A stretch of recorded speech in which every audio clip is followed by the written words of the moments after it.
Chapter 1381, Town Competition. As Shi Feng's battle video spread on the forums, the news shook Star Moon Kingdom. The battle's outcome particularly affected the various major powers based in the kingdom. Zero Wing's position as Star Moon Kingdom's #1 guild had been unshakable, but no one had expected Heaven's Burial to rise so quickly.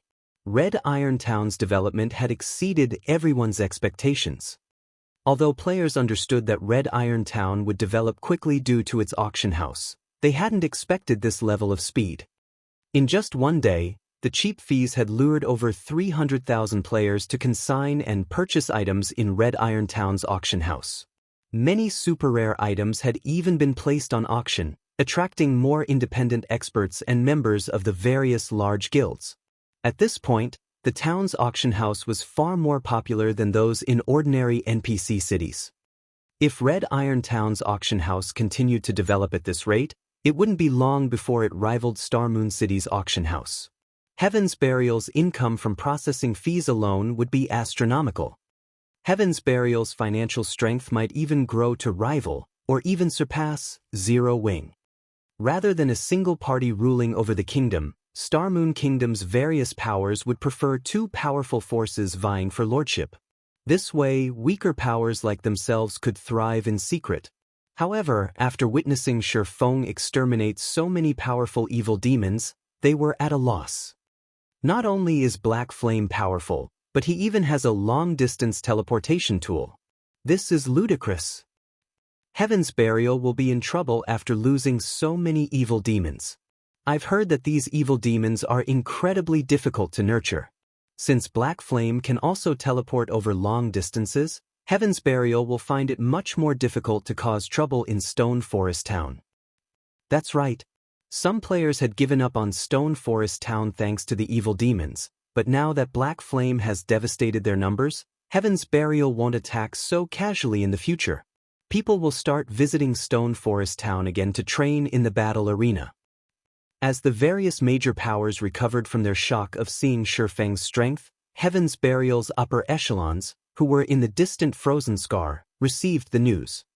Guild leader, the Ghost Shadow Legion has suffered grievous losses. Among the 600 members dispatched, less than 300 made it out alive. The evil demon army that Beast Emperor gave us suffered even greater losses. Of the 2 Grand Lords and dozen or so Great Lords we received, Black Flame killed them all, Daybreak Fog reported, an ugly expression on her face. The Ghost Shadow Legion was one of Heaven's Burial's trump card legions. Now that so many of its members had died, the lost weapons and equipment would burden the guild's finances. Moreover, it would take quite some time to catch up those members' levels. I really underestimated Black Flame, but he won't be able to stay complacent for much longer. As long as we take down the Frost King, so what if Stone Forest Town recovers to its peak? Moreover, Beast Emperor has nearly completed his quest. Just ignore Zero Wing for now, Singular Burial said nonchalantly. I guess you're right. It's already too late for Zero Wing to do anything. Daybreak Fog giggled as she directed her gaze towards the giant on the frozen throne inside the shrine. This giant was none other than the boss Star Moon Kingdom's various major powers vied for. The Frost King. Meanwhile, Stone Forest Town, Shi Feng received a call from Melancholic Smile shortly after returning to the guild residence. Guild leader, you must be crazy. You dealt with all those evil demons by yourself. If Vice Guild leader Aqua finds out about this, she'll give me a lashing. Melancholic Smile complained, glaring at Shi Feng with resentment. Vice Guild leader Snow has even called to ask me about the matter. The guild leader had gone into such a dangerous situation by himself. On the off chance that something had happened to Shi Feng, Zero Wing's reputation would be wounded. Haven't I returned? Shi Feng asked, chuckling. They would have noticed if I mobilized a large group. We would never have achieved such results. Although Shi Feng had considered taking reinforcements with him, when he recalled the spies in the guild, he decided to go alone. He had also wanted to see how much he had improved. Melancholic Smile saw the reasoning in Shi Feng's explanation. Now that Zero Wing was Star Moon Kingdom's #1 guild, it would be a lie to say that the other guilds within the kingdom had not sent spies to infiltrate their guild. In fact, even Zero Wing had sent its own spies to some of the noteworthy large guilds. Even if Zero Wing's management were secure, it was impossible to contain all information. It was also precisely because of Shifeng's ambush that Zero Wing once more stood in the limelight, becoming a hot topic on the kingdom's official forums. Moreover, Stone Forest Town had begun to show signs of revitalizing, the tense atmosphere left over from the siege evaporating. Many of the town's players discussed the event, livening up the town. The candlelight trading firm also saw a significant increase in the number of players inquiring about Stone Forest Town's private housing. Right, how are the private houses and shops I asked you to build coming along? Shifeng asked. Before he had left for the morning battlefield, he had tasked Melancholic Smile with managing Stone Forest Town's affairs. This way, Blackie and Aqua Rose could take care of their promotion quests without worry. They're complete. However, we've constructed them so far away from the central area. Will players really want to purchase them? Melancholic Smile asked, confused. Logically, one would construct private houses and shops near a town's business district. Yet, Shifeng had told her to build them very far away from the candlelight trading firm and the Adventurers Association. To adventurer teams and merchant players, this would be inconvenient. It'll be fine. Shifeng nodded. Guild leader, regarding the surveillance you requested on Heaven's Burial, based on the information we've received, it seems that the guild is making progress in the Frozen Scar. We're not sure how far they've reached, but based on our estimates, they'll read the Frost King in the next few days. And due to their auction house, Red Iron Town has attracted many players. I've heard that quite a few top adventurer teams from neighboring kingdoms have agreed to garrison in Red Iron Town. I'm afraid that it won't be long before Red Iron Town's popularity surpasses Stone Forest Town. Melancholic Smile felt powerless as she watched Red Iron Town's development speed. Due to the town's potential, many merchant players had allied with the town. Auction house. Shifeng revealed a faint smile. He then told Melancholic Smile, this is a good opportunity. Send me 100 architects. It's about time Heaven's Burial had a wake-up call. Chapter 1382, Evil God's Tablet. Chapter 1382, Evil God's Tablet. 100 architects. Melancholic Smile was stunned and couldn't imagine why Shifeng wanted so many. However, she did not give the matter too much thought either. She disconnected the call and began to make arrangements for the necessary architects. Architects were considered a minor class among subclasses.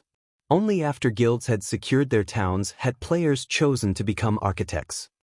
Since the architect subclass was so specialized, few large guilds possessed large reserves of architect players. Generally, each guild would only have 1 or 2 dozen architects. Even the candlelight trading firm only had around 80 architects. The trading firm only has so many due to their preparation for Zero Wing's soon-to-be-constructed city. If they wanted to gather 100 architects, they would need to recruit more. Meanwhile, Shifeng entered one of the guild residence's lounges, organizing his harvest from the previous battle. Aside from the weapons and equipment from killing the Ghost Shadow Legion members, he had obtained over 200 evil energy crystals from the evil demons. He also had the loot from the 2 level 70 Grand Lords. Although the weapons and equipment that the Grand Lords dropped were only level 70 secret silver rank, the materials they dropped surpassed Shifeng's expectations. He had obtained 11 epic rank materials, each of which could be used to craft dark gold rank and higher weapons and equipment. In addition, several rare gemstones had dropped. HM? What's this? Shifeng muttered as noticed the addition of an ancient, dilapidated stone tablet in his bag. The tablet had an ordinary appearance, no different than the stone slates that were normally used as street signs. There was nothing amiss or special about it. However, upon picking it up, Shifeng noticed something extraordinary. Despite the stone tablet only being the size of a wash basin, it weighed as much as the stone table in forging rooms. Following which, Shifeng activated Omniscient Eyes and inspected the item. Third fragment of Evil God's Tablet, Epic Rank item. created by the evil god, this tablet can be used to form an illusory space within a 50-yard radius. The illusory space will create a bronze rank copy of any player that enters. Players can then fight their own copies. The bronze illusory creature has all skills of the copied player and can achieve a 100% skill completion rate. Duration, 15 minutes. Cooldown, 1 hour. Requires 500 evil energy crystals to upgrade. An illusory space? Excitement brightened Shifeng's expression as he read the text. This evil god's tablet fragment was undoubtedly his greatest harvest from the battle. Not even an epic weapon would be worth as much. This tablet was the equivalent of having a unique land to train in. In God's domain, even peak experts had an extremely hard time achieving a skill completion rate of 100%, not to mention weaker players. Meanwhile, the tablet fragment could create an exact copy of a player to serve as an opponent. The copy could even achieve a 100% skill completion rate. If players could spar with such an opponent long-term, their improvements would be astounding. By fighting the illusory creatures, players could learn how to better execute their skills and raise their skill completion rates. Shifeng had never imagined that the evil demons would drop such a precious item. The tablet fragment's only downside was its short duration. 15 minutes would pass in the blink of an eye. It can be upgraded using evil energy crystals? Shifeng's mood rose even higher. Shifeng knew that evil energy crystals could be useful when crafting weapons and equipment, but he hadn't expected the crystals to have this purpose. Although evil energy crystals only dropped from chieftain rank and above evil demons, he had accumulated quite a few from the 2 siege battles in Stone Forest Town. He hadn't used a single crystal thus far as he hadn't wanted to waste them just to produce weapons and equipment. As a result, over 5,000 evil energy crystals sat in Zero Wings Guild warehouse. Although the evil god's tablet's upgrade cost was a bit steep, upgrading the illusory space would be a worthwhile trade. Following which, Shifeng retrieved all of the evil energy crystals from the guild warehouse. Upon returning, he let the evil god's tablet devour 500 evil energy crystals. Immediately, the tablet started transformed, the originally blurry images on the tablet becoming clearer. At the same time, the tablet's weight tripled. If not for his frighteningly high strength, carrying this tablet would have been a taxing endeavor. The tablet's introduction had also changed slightly. Initially, it would only create a bronze illusory creature. Now, it would manifest a mysterious iron illusory creature. Most importantly, the duration and cooldown had changed considerably. The illusory space's duration had risen from 15 minutes to 20 minutes, and the cooldown had decreased to 55 minutes. If he wanted to upgrade the tablet fragment further, he would need to feed it another 1,000 evil energy crystals. That's quite an improvement. After giving the matter some thought, he decided to upgrade the evil god's tablet again. There wasn't much use for evil energy crystals at the moment. Upgrading the illusory space was much wiser than letting the crystals collect dust in the guild warehouse. After spending another 1,000 crystals to upgrade the tablet a second time, Shifeng proceeded to spend 3,000 more crystals to upgrade yet again. Unfortunately, the fourth upgrade cost 10,000 crystals. Even if Shifeng wanted to, he didn't have enough of the resource. After upgrading the tablet 2 more times, the illusory space could generate fine gold illusory creatures. The illusory space's duration had also increased to 30 minutes, while its cooldown had decreased to 45 minutes. 30 minutes was neither too long nor too short of a time for players. Moreover, players would only have to wait 15 minutes after one session before beginning the next. Once Shifeng finished upgrading the evil god's tablet, he left the guild residence and headed to the battle arena. Although Stone Forest Town's battle arena had been popular among players thus far, it still struggled to attract experts. The more powerful an expert was, the less inclined they were to visit the battle arena. After all, experts of such high caliber were generally quite rare, which made it practically impossible to find these experts proper opponents that could help them improve in the battle arena. However, now that the battle arena had the illusory space, Shifeng had solved this problem. Noobs and experts alike all desired a method to raise their skill completion rates. This was especially true for expert players. After achieving an 80% skill completion rate, every 1% increase required a lot of time and effort, let alone after reaching 100%. Chapter 1383, Advanced Combat Room. Chapter 1383, Advanced Combat Room. Stone Forest Town, Battle Arena. Nowadays, the Battle Arena was the heart of Stone Forest Town. Almost every player that visited the town visited the arena. As soon as Shifeng entered the central hall, he was greeted by the sight of over 400 players in the rest area, waiting for their turn in the combat rooms. Several times more players lined up for the payment counters. Although the traffic in the battle arena was no match for the number of players that had visited during its peak, it still raked in over 1,000 gold of pure profit per day. It was enough to cause even first-rate guilds to feel envious. Of course, first-rate guilds earned more than just 1,000 gold each day. However, the larger a guild was and the more members it had, the greater its expenditure would be. This was especially true after a guild obtained a town of its own. Developing a guild town was not unlike throwing money into a bottomless pit. Normally, first-rate guilds had to invest a large majority of their funds to develop a town properly. There was very little left each day. Moreover, this was only possible because of first-rate guilds' firm backgrounds and financial support from major corporations. Otherwise, supporting the initial cost of managing a town would be impossible. In Stone Forest Town's case, however, the battle arena's earnings largely made up for the town's development costs. Hence, the other large guilds had begun to construct their own battle arenas.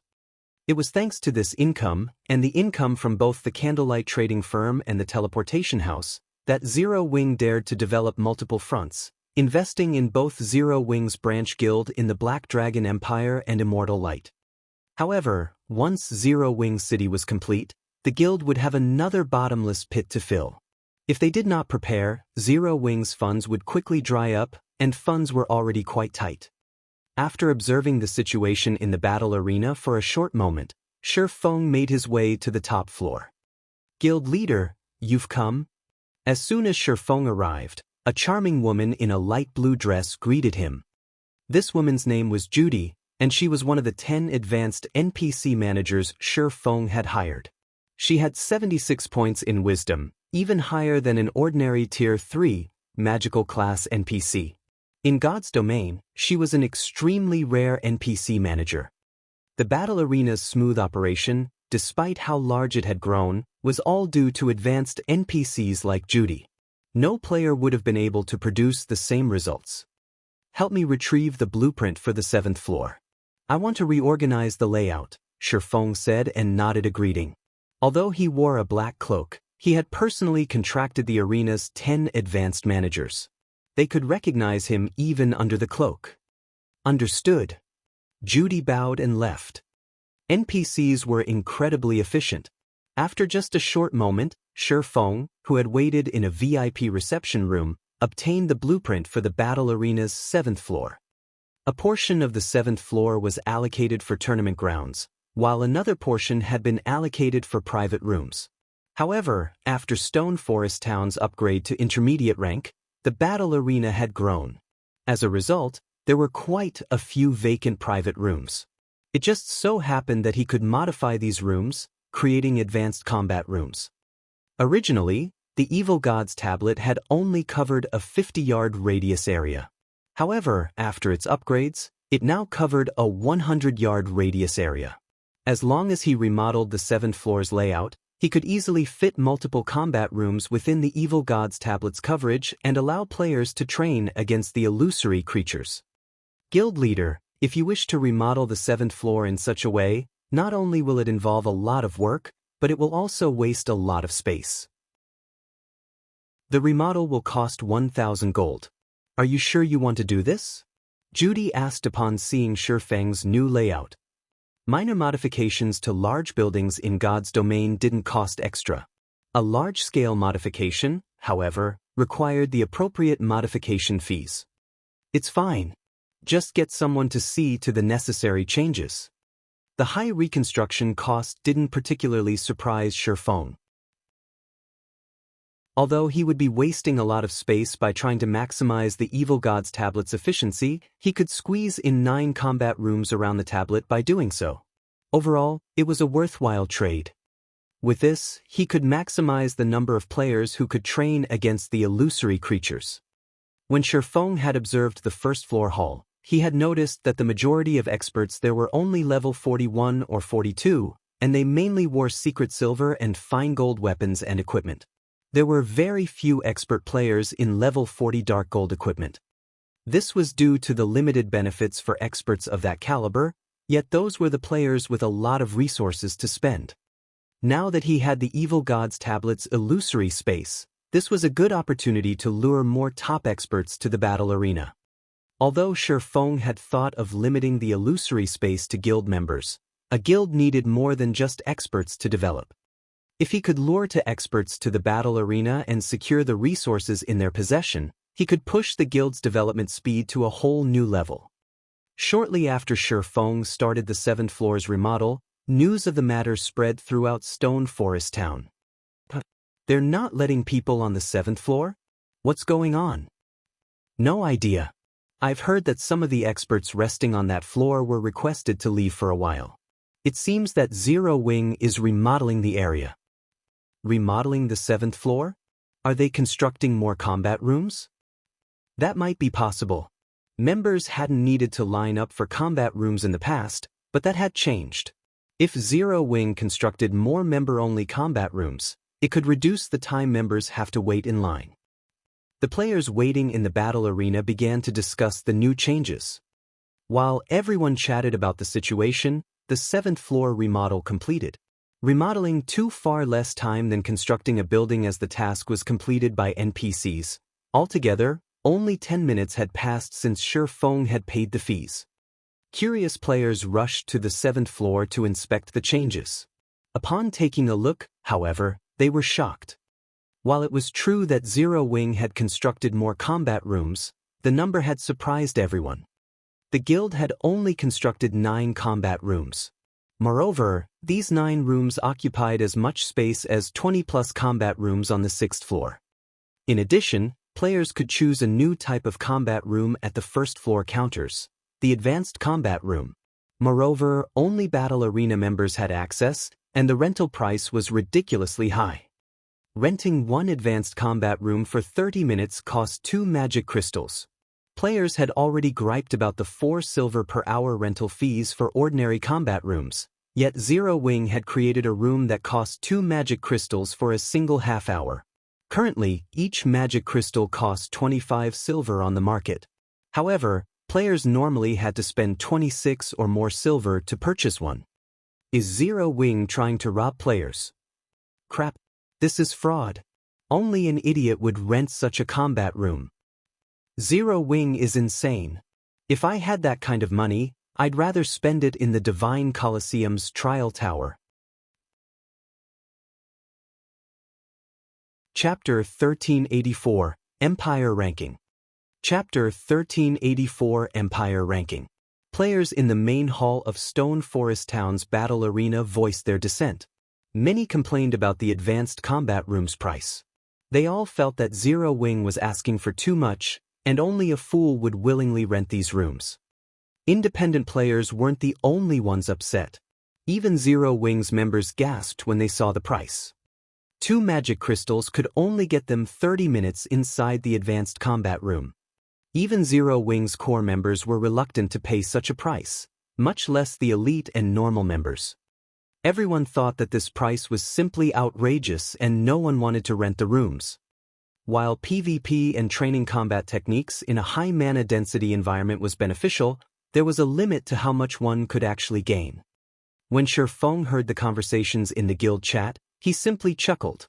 He then took a return scroll from his bag and activated it, intending to return to White River City for now. While his asking price of 2 magic crystals was astonishingly high, and even he thought it was expensive, the Divine Colosseum's Trial Tower only charged 1 magic crystal. However, his illusory space offered a stronger training ground than the Trial Tower. Not only was the mana density much higher, but players could also spar with an illusory creature that possessed the same skill set. The illusory creature could also execute said skills with a 100% completion rate. No matter how he looked at it, the illusory space was far better than the trial tower. He planned to take the gamble. If no one wanted to rent the advanced combat rooms after realizing the benefits, he could lower the price to 1 magic crystal. He had left the Evil God's tablet and advanced combat rooms management to Judy. She would automatically activate the illusory space when players entered the combat rooms. 30 seconds later, Shifeng transformed into a streak of white light and left the battle arena. A man and woman entered the battle arena's lively first-floor hall. Both were exquisitely dressed, level 43 players. As they entered the hall, they immediately attracted a lot of attention. Aren't they Remnant Cloud and Graceful Moon, the commander and vice-commander of Firecloud Fox? A level 41 shield warrior in silver armor immediately recognized the two people that just entered the building. What's an adventurer team from the Black Dragon Empire doing here? It shouldn't be so surprising. After all, several experts from the Black Dragon Empire have trained in the battle arena before. Those experts are pretty high ranked in the Empire, some even ranking among the top 100. Those two are probably here to prepare for the Empire's ranking battle tomorrow, a level 42 elementalist wearing purple robes said. I see. Realization dawned on the shield warrior. If I remember correctly, Firecloud Fox barely got into the top 50 adventurer teams in the Black Dragon Empire's last ranking battle. It's a pity that the team wasn't quite strong enough. If Remnant Cloud could rank among the top 50 of his own class, he might be able to push Firecloud Fox into the top 50 this time. That's highly unlikely. Various superpowers recently debuted newcomers that they've been nurturing internally to contest for the top 10 newcomers in God's domain. First-rate guilds will also dispatch some of their geniuses for the competition. Since the ranking battles are such a good opportunity to gain combat experience, why would these new talents pass it by? The purple-robed elementalist said, shaking his head. Just keeping their spot among the top 100 will already be impressive, let alone the top 50. Developing in an empire is awesome. The secret pavilion only holds these battles from time to time in the empires. Players residing in these empires get to watch the battles, too. On the other hand, the secret pavilion hasn't once hosted such a competition in Starmoon Kingdom, the silver-armored shield warrior said, sighing. It can't be helped. God's domain is just too big. Keeping up with the various empire statistics is already challenging. Moreover, hosting such competitions costs a lot of resources. Even the secret pavilion can't afford to keep track of experts in the various kingdoms. Though that might not be the case in the future. While the purple-robed elementalist sighed in dejection as well, he also held a hint of hope. Generally, only local players got to watch the secret pavilion's ranking competitions. After all, the competition venue could only hold a limited number of people. The secret pavilion usually only invite active, well-known players, adventurer teams, and large guilds within the hosting empire. Adventurer teams and players from other countries weren't invited. The advanced combat room's rent is so expensive, and only one person can use it at a time. Commander, let's just settle for the ordinary combat rooms, Graceful Moon exclaimed when she saw the prices. Although she could afford the room, 2 magic crystals for 30 minutes of training was ridiculous no matter how she looked at it. Let's give the advanced combat rooms a try. In any case, we're just here to test out the effects of the town's mana density. If we go for the ordinary combat rooms, I'm afraid we'll have to wait a long time before our turn. We don't have that much time to waste right now, Remnant Cloud said, shaking his head. He turned to the NPC behind the counter and said, I'll rent 2 advanced combat rooms. Alright. The total cost is 4 magic crystals, the NPC beauty responded with a smile. Following which, Remnant Cloud paid 4 magic crystals and received 2 purple crystals in return. The purple crystals were keys to the corresponding combat rooms. After receiving the keys, Remnant Cloud and Graceful Moon approached the staircase. Unlike other players, they didn't need to wait in the rest area for their turn, and many players looked on with envy. Only, when these players remembered the 2 magic crystal cost, they shook their heads and gave up on the notion of renting an advanced combat room. Meanwhile, Shifeng had arrived in White River City. After leaving the teleportation hall, he made his way to the library. Due to an unexpected situation, he had been forced to delay his plan of asking Charlene about the pitch-black ring. Now that the evil demon problem plaguing Stone Forest Town had been dealt with, he had to visit the woman. After all, if not even omniscient eyes could appraise the pitch-black ring, the ring's origin must be extraordinary. After riding an advanced horse carriage for 10 minutes or so, Shifeng reached White River City's library. However, the scene before the library had changed drastically. Due to White River City's promotion, the library's appearance had become far more majestic. The guards standing by the main entrance had also been upgraded, now level 180, Tier 2 knights. Upon entering the library, Shifeng felt a distinct change to the building's mana density. It would now be far easier to learn and train spells here than outside. Hence, far more magical class players occupied the building. Shifeng did not waste too much time in the first-floor hall, quickly making his way to the library's top floor. Upon reaching the top floor, like his previous visit, Shifeng felt as if he had just sunk into a muddy swamp. He wasn't comfortable. When he entered the Star Moon Hall, Charlene sat at a table, quietly reading an ancient book as she usually did. She gave off an indescribable sense of intimacy and tranquility. "It seems your promotion has gone smoothly. You've made it back so quickly." When Charlene saw Shifeng enter the hall, she scrutinized him. A moment later, she smiled and said, "Well, out with it. Why have you come this time?" "Lady Charlene, I'd like your help in appraising an item," Shifeng answered straightforwardly. "This item is very special, and I cannot even inspect it with my omniscient eyes." "Even your omniscient eyes appraise it?" Charlene was slightly astonished. Setting her book on the table, she continued, "That is interesting. Let me have a look." Following which, Shifeng revealed the pitch-black ring he had obtained from the ancient treasure chest. Chapter 1385. Repairing the Bible of Darkness. Chapter 1385. Repairing the Bible of Darkness. The pitch-black ring was simple and unadorned. Even if a player picked it up, it wouldn't be surprising if they sold it to an NPC as trash. However, when Shifeng took out the ring, Charlene was stunned for a moment while Shifeng felt the previously calm mana in the hall rampage. Very quickly, however, peace returned to Star Moon Hall. This was the first time Shifeng had seen Charlene lose her composure. "Where did you get this?" Charlene asked, her joy and excitement lighting up her eyes as she stared at the pitch-black ring in Shifeng's hand. "A secret room in the Orc Palace," Shifeng answered truthfully. Seeing Charlene's reaction, he could tell that she recognized the item, and he could not help his growing excitement. If even Charlene hadn't known the ring's identity, it would have likely collected dust in his warehouse for a very long time. After all, unless he obtained an identification skill that was even more powerful than omniscient eyes, he wouldn't learn more about the ring. Such a skill wasn't easily obtained. However, if an NPC recognized the item, he could learn about it even if he couldn't analyze it. So, that's the case. That old bastard really did have it.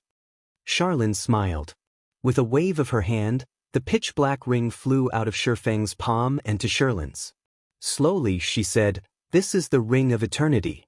It had originally belonged to the God Slayer, but looking at it now, it seems to be damaged beyond repair." Damaged beyond repair? Shifeng's heart sank. He had hoped that this ring was something amazing, yet it turned out to be beyond salvation. It was no wonder why omniscient eyes couldn't analyze it. After all, it was only natural that he couldn't appraise a worthless item. "Don't be too disappointed. Although it is useless now, the ring's materials are quite special," Charlene said. She couldn't help but giggle when she saw the dejected expression on Shifeng's face. After all, this ring used to be a godly relic. The heart of the world had been its core material. "I believe many people will be interested in this ring if you can get a craftsman forger to make a new one." When Shifeng heard the words, "heart of the world," his breathing quickened slightly. The heart of the world was the foundation of a world. Many of God's domain's other worlds, for example, had evolved from a heart of the world. If you don't have a use for this ring, I'd be willing to buy it. I can offer you 200 units of 7 Luminaries crystals or the Eternium mine that's near White River City, Charlene said, smiling as she toyed around with the Ring of Eternity in her hand. Charlene's offer was sorely tempting. He had never expected the woman to be so generous and wealthy. 200 units of 7 Luminaries crystal was no small amount. It would take a first-rate guild months, if not years, to gather so much. Meanwhile, the Eternium mine close to White River City was also quite famous. Shi Feng hadn't thought that the mine actually belonged to Charlene. Eternium ore was a very rare supportive ore. It was also used to forge magisteel ingots, which could increase one's success rate when forging weapons and equipment. Many guilds had thought of claiming the mine for themselves in the past. Unfortunately, the mine was under the kingdom's supervision. The NPCs guarding it were all level 180 and above. It was impossible to claim. If he could obtain the Eternium mine, the Candlelight trading firm's forgers would have a much easier time when crafting weapons and equipment above level 50. Lady Charlene, if I wish to make a new ring, must I get the help of a craftsman forger? Shi Feng asked. Although Charlene's offer was tempting, the heart of the world was similarly precious. Encountering the material again in the future would be nearly impossible. It doesn't have to be a craftsman, but craftsman forgers are the only ones who can use the material to its fullest potential. If you asked a master or grandmaster forger to craft the new ring, the final product will be very low quality. It might not even be worth 50 units of 7 Luminaries crystals, Charlene said, smiling at Shi Feng. You need to think this through. How about I make you another offer? The power of darkness in your body has already become considerably dense. In exchange for this ring, I'll help you partially restore the Bible of Darkness. It'll become a little easier to retrain Moloch's ring's devouring effect. Help me repair the Bible of Darkness? Shi Feng was slightly astonished. He had never imagined that Charlene would be so interested in the Ring of Eternity, so much so that she'd offer to help him repair the Bible of Darkness, albeit partially. Immediately he answered, "All right. I'll have to trouble you to help me repair the Bible of Darkness, then." He had rushed to complete his Tier 2 promotion precisely because he was worried about Moloch's ring's devouring effect. Now that a solution to this problem had presented itself, he had to take advantage of it. After all, he still had other matters to deal with. He didn't have the spare time to quest and repair the Bible of Darkness. Meanwhile, he had other methods of obtaining 7 Luminaries crystals. As for the mine, Manatite veins were far more valuable than Eternium veins. After all, Manatite ore could be used to produce the Elementium ingot, another item that could increase forging success rates. Moreover, Manatite veins produced magic crystals. As for forging a new ring, there were only a few craftsman-ranked forgers throughout God's domain.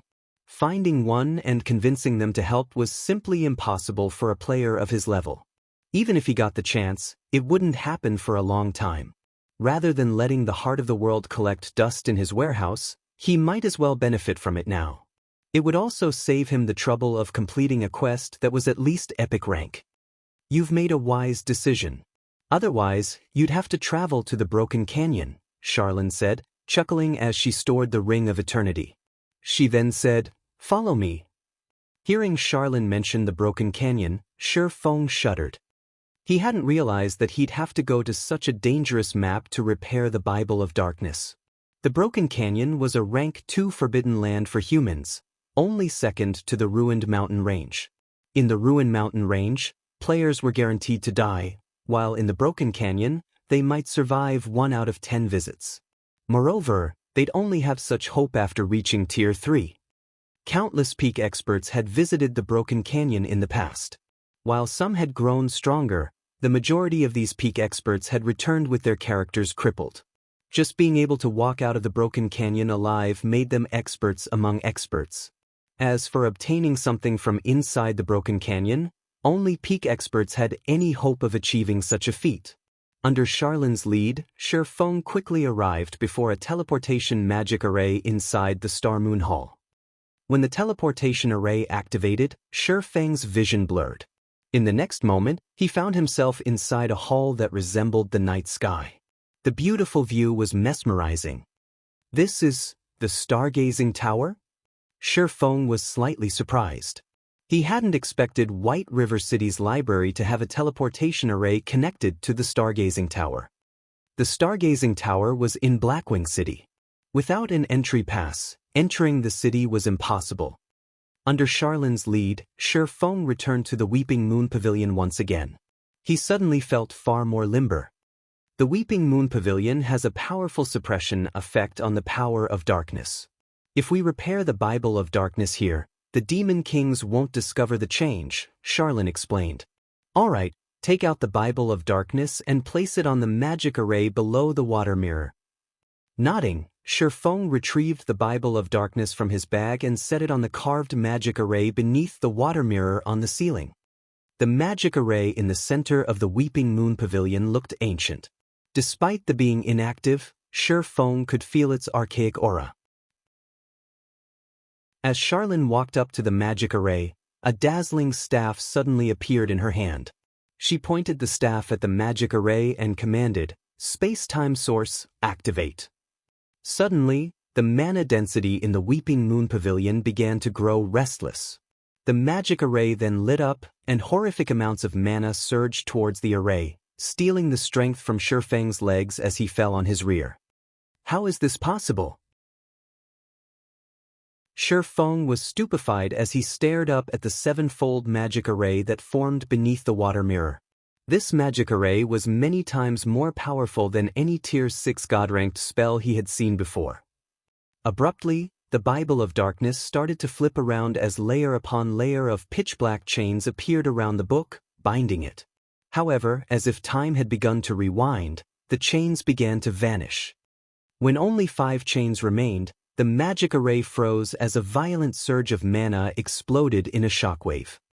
Not daring to be careless, Shi Feng activated Absolute Domain, becoming immune to all damage. When the shockwave struck Shi Feng, although he did not receive any damage, he grew faint for a moment. Meanwhile, in the center of the magic array, the originally tattered Bible of Darkness seemed newer as it hovered in the air. The surrounding mana density pulled a shudder from Shi Feng. Chapter 1386, Demon Ruler. Chapter 1386, Demon Ruler. What powerful mana! Shi Feng was astonished as he stared at the floating Bible of Darkness. Although the Bible of Darkness had previously exuded a powerful pressure, there was a world of difference when compared to the pressure it radiated now.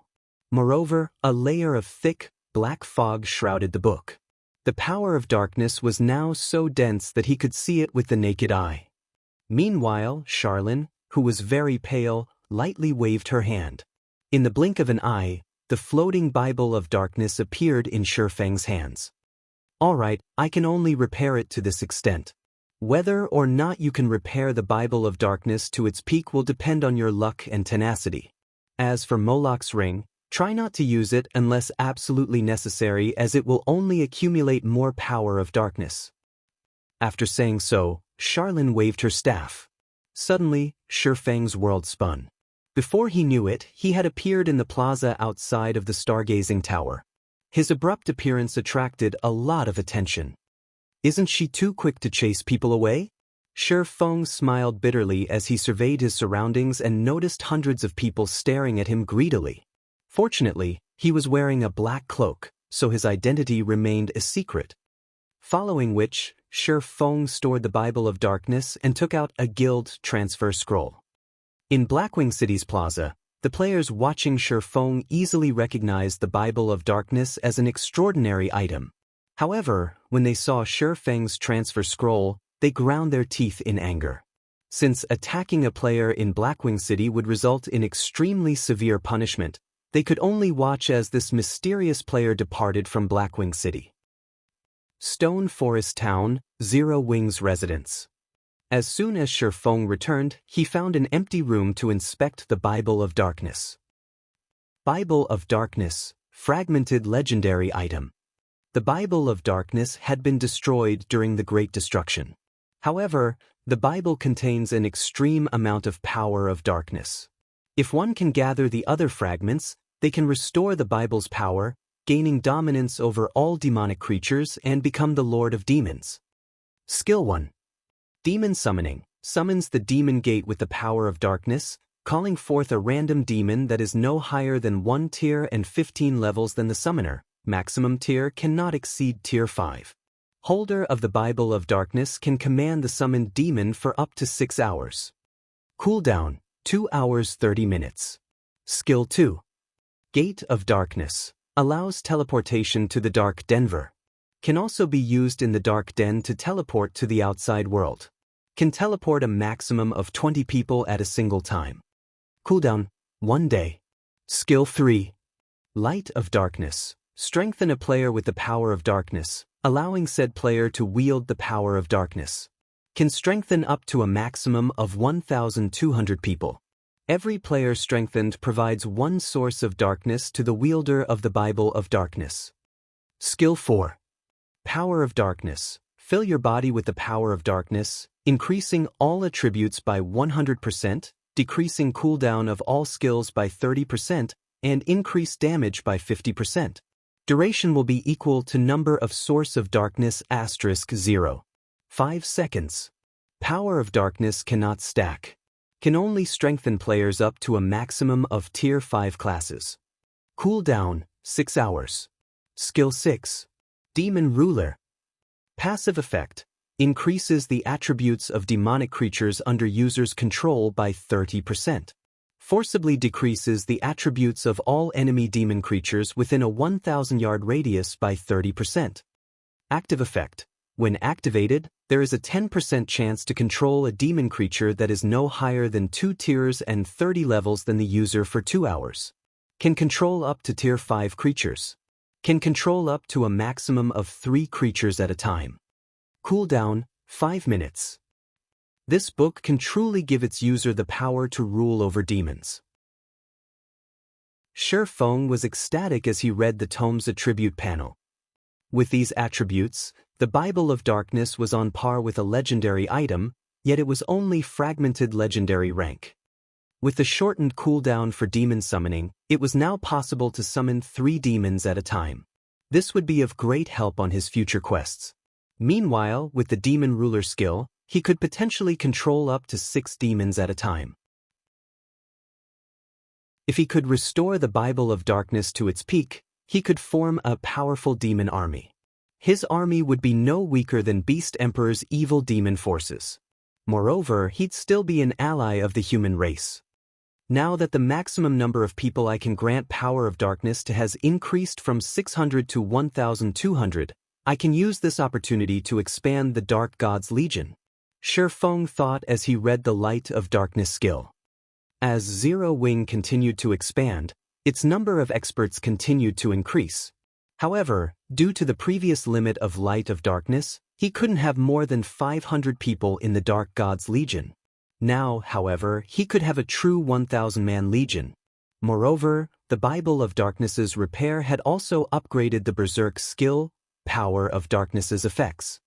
When he thought about arming a 1,000-man legion with Berserk skills, he could not help but shiver with excitement. Even 10 years after God's Domain's launch, Berserk skills had been incredibly rare. Not every expert would have a chance to learn one. It'd be impressive enough if a first-rate guild had a 100-man Berserk team. Not even super guilds could form a 1,000-man Berserk legion. As Shi Feng was about to select new members for the Dark God's Legion, he received a call from Gentle Snow. Guild leader, I've just received an invitation from the Secret Pavilion. The Secret Pavilion has requested that you and several core upper echelons spectate tomorrow's ranking competition in the Black Dragon Empire. Moreover, the Pavilion has given Zero Wing 5 participation slots. We can join the official competition without going through the qualifiers, Gentle Snow reported before forwarding the invitation to Shi Feng. They've invited Zero Wing to participate in the ranking competition as well? Shi Feng was slightly astonished. The Secret Pavilion's ranking competitions had been the most famous competitions throughout God's domain in the past. They were one of the few major competitions that players had access to and could watch. However, the organization wouldn't invite just any guild to participate. The Secret Pavilion only invited large, local guilds. Moreover, due to the venue's capacity, a limited number of guilds were invited to spectate. Usually, the Secret Pavilion only prepared slots for 100 guilds. Among the guilds invited, the weakest were second-rate guilds. Other local guilds would then contest for the leftover slots.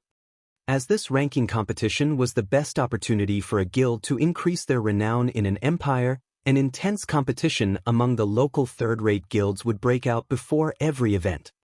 Unfortunately, as both God's domain's size and player population were too massive, it was unrealistic to hold the ranking competitions in every country. Hence, during the game's early stages, the Secret Pavilion only limited the ranking competitions to the various empires. However, as the Secret Pavilion continued to develop and grow stronger, it would host a few events in some of the more powerful kingdoms. These ranking competitions were also why Shi Feng knew about various experts in Starmoon Kingdom and the various empires. Shi Feng had never thought that his guild would be invited as well. However, after giving the matter some thought, he found it reasonable. Zero Wing already had a branch guild in the Black Dragon Empire. In addition, Zero Wing was Starmoon Kingdom's #1 guild. It wasn't unusual for the guild to receive an invitation. Guild leader, this is a good chance for Zero Wing to increase its fame in the Black Dragon Empire. As this is our first invitation and you're our guild leader, you have to attend, Gentle Snow said seriously.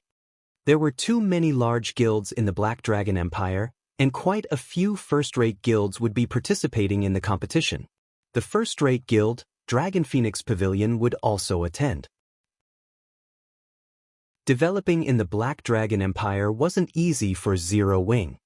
Now that the various top-ranking guilds in the Empire would gather in one location, this was a good opportunity to display Zero Wing's strength. Although the guild leader couldn't participate, he was still the symbol of strength for a guild. It would be a huge waste if Shi Feng missed the event. Chapter 1387, Advanced Auction House. Chapter 1387, Advanced Auction House. Got it? I'll definitely be there. Shi Feng chuckled before disconnecting the call. While Zero Wing might be famous in Starmoon Kingdom, in the Black Dragon Empire and other countries, only large guilds would have a clear understanding of it. Ordinary players and the like would at most have only heard Zero Wing's name.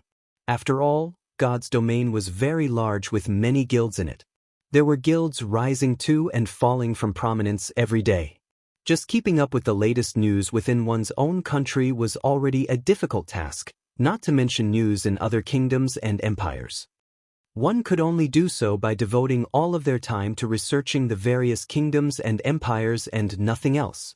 However, the consequence of doing something like this was a halt in their progress in the game, something unacceptable to most players.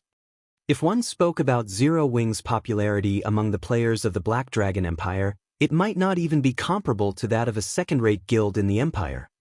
After all, the majority of the players in God's domain would not leave the country they belonged to at this stage of the game. Moreover, the official forums were also region-based. One could access only the forums of the country they were in. Hence, the only way one could access the forums of another country was by personally traveling to said country.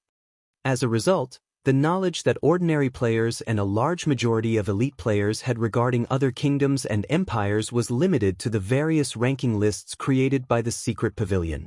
In fact, before becoming the guild leader of Shadow, Shi Feng had also been in a similar situation.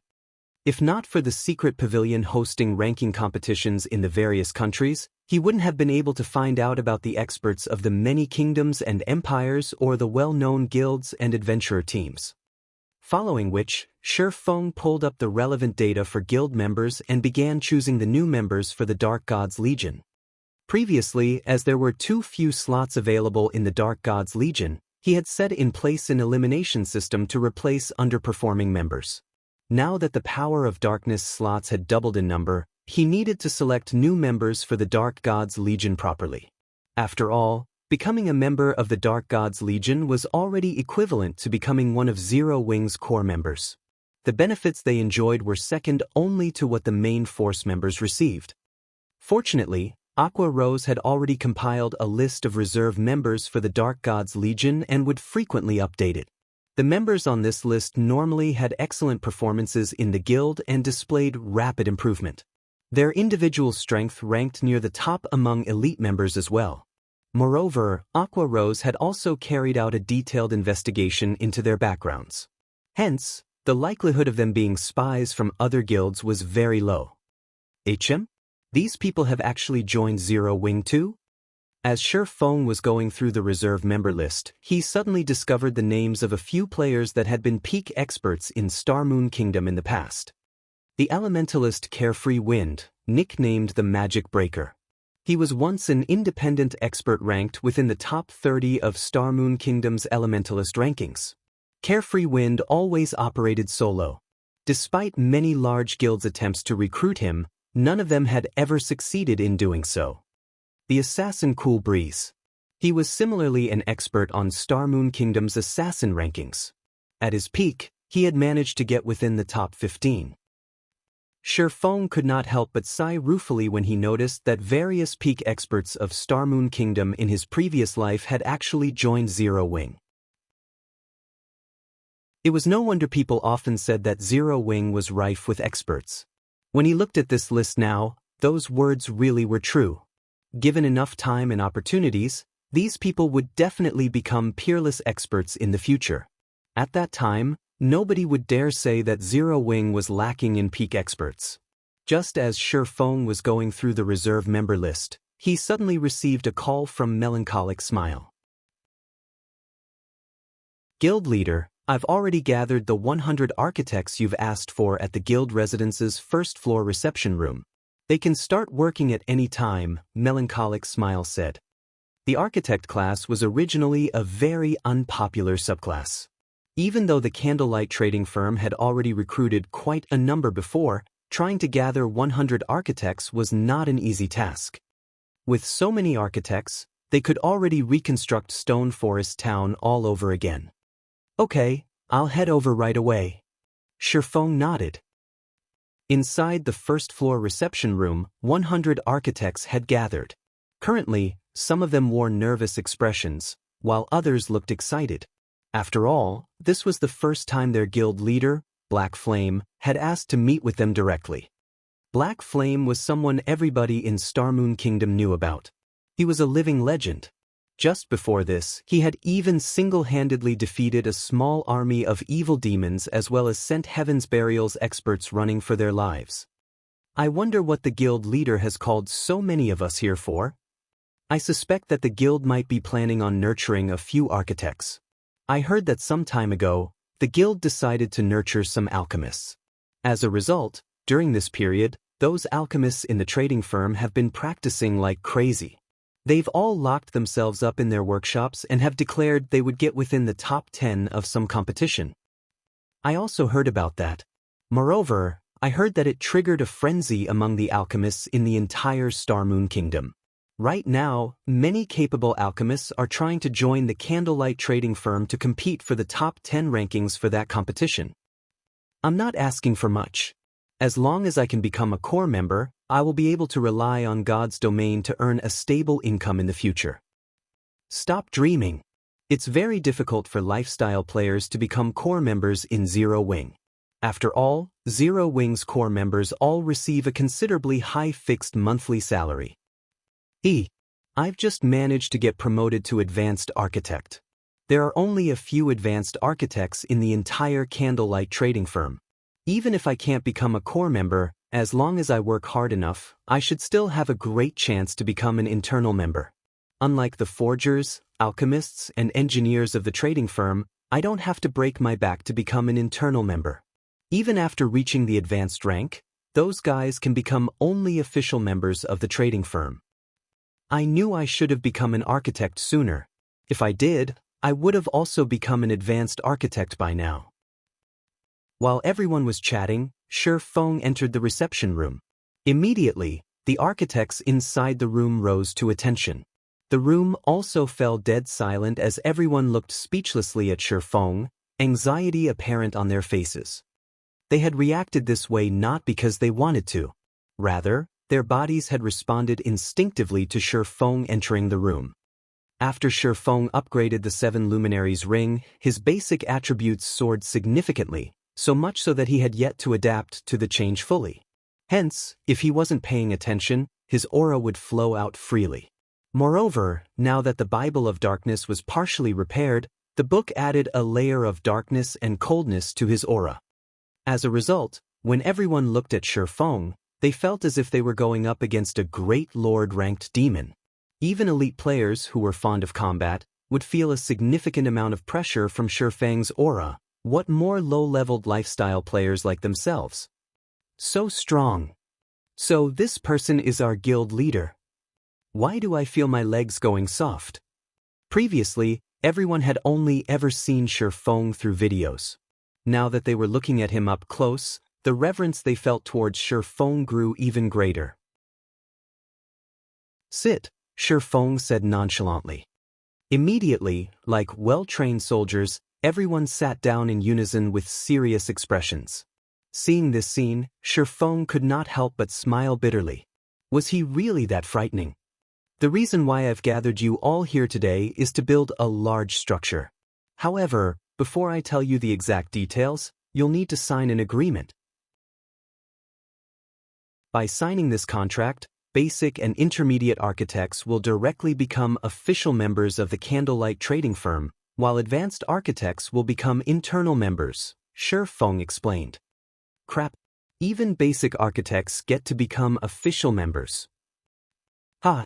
My decision to become an architect was the right one after all.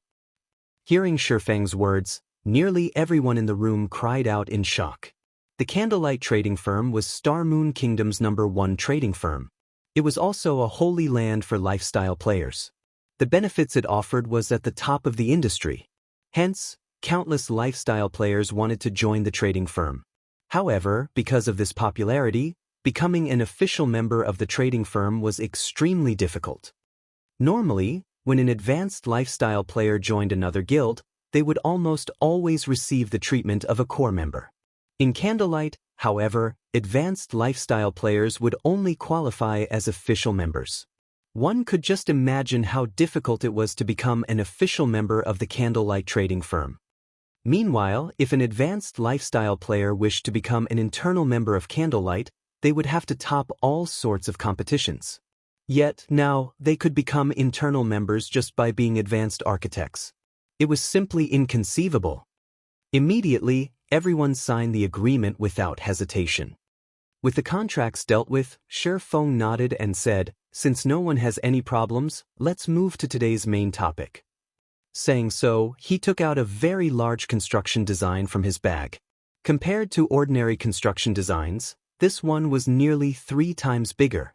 Moreover, the design consisted of a thick stack of papers. When everyone read the words written on the construction design, they gasped. The Advanced Auction House Design.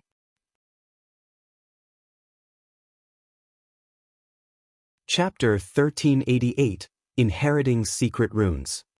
Chapter 1388, Inheriting Secret Runes. Melancholic Smile, who was also in the reception room, could not help but rub her eyes as she looked at the design placed on the table in astonishment. The auction house design was one of the items the various large guilds were all searching for right now. Just from looking at Red Iron Town's current situation, one could tell how much of a help an auction house could be to a guild town.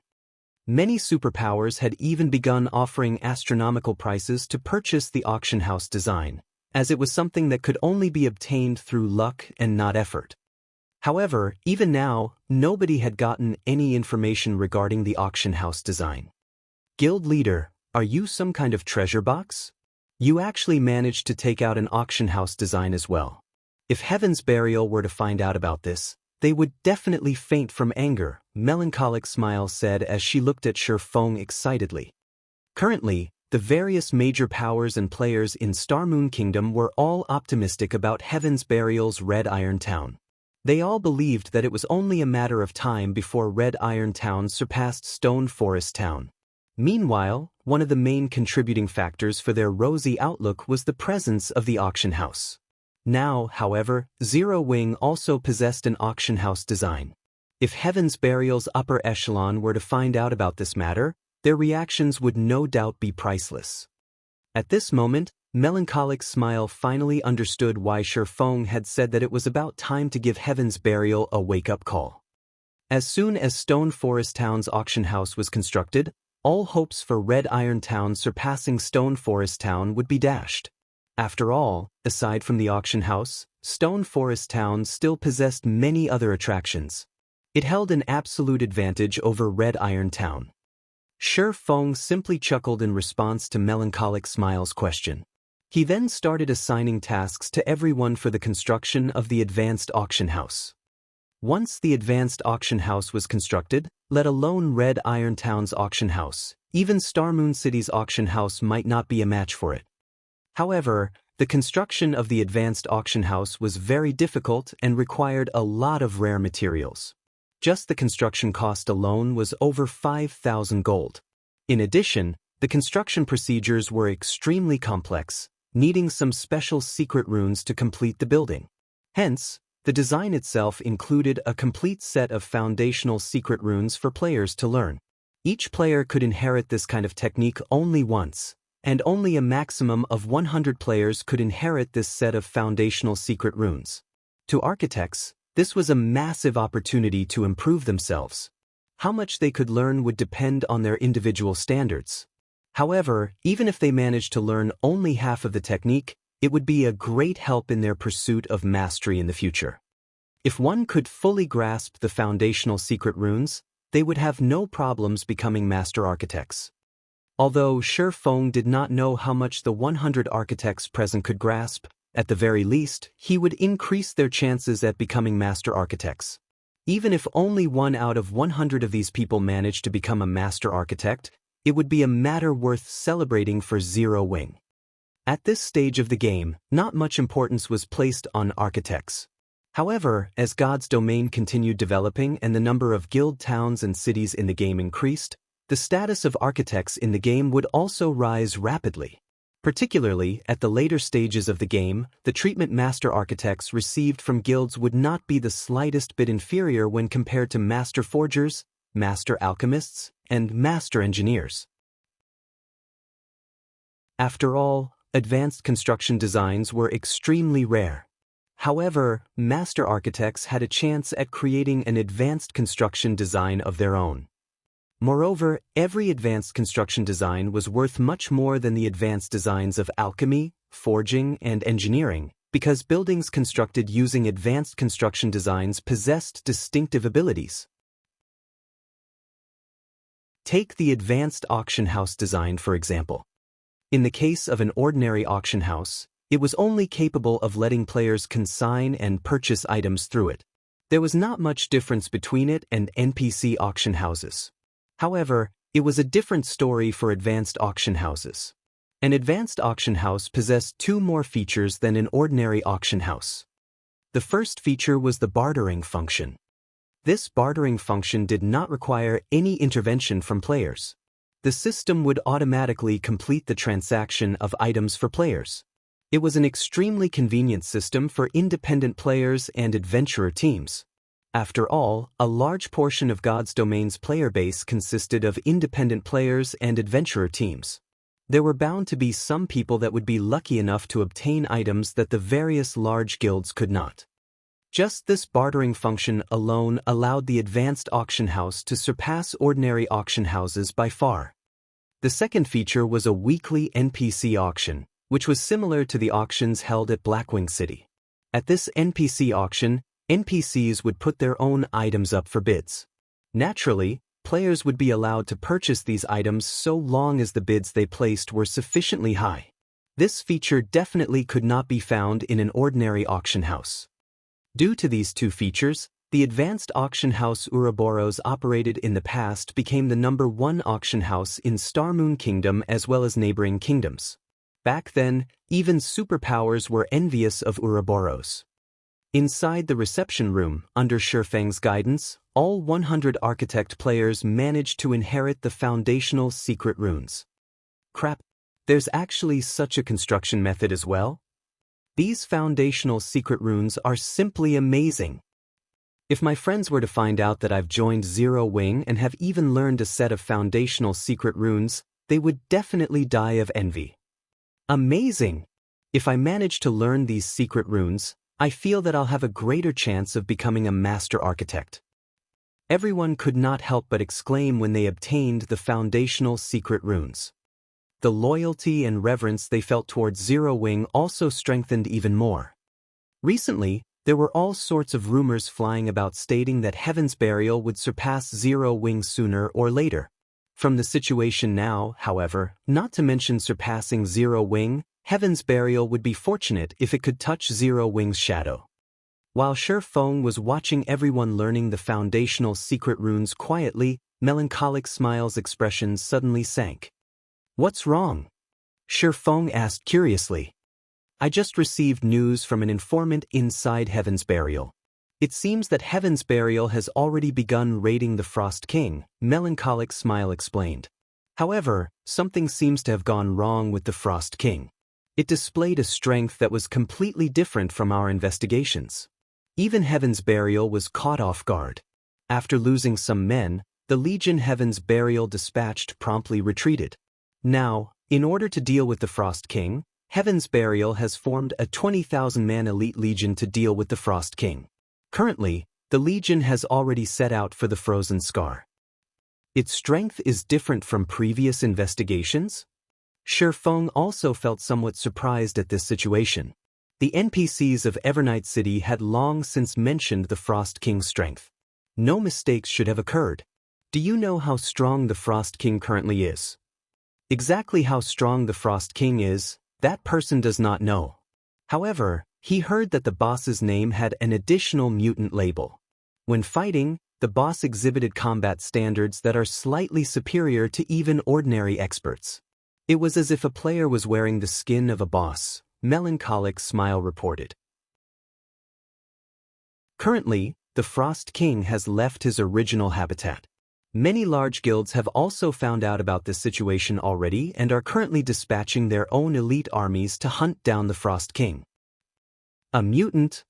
Shifeng was surprised when he heard about the Frost King turning into a mutant. A moment later, however, a smile appeared on his face. "They've all gone to compete for it? This is interesting."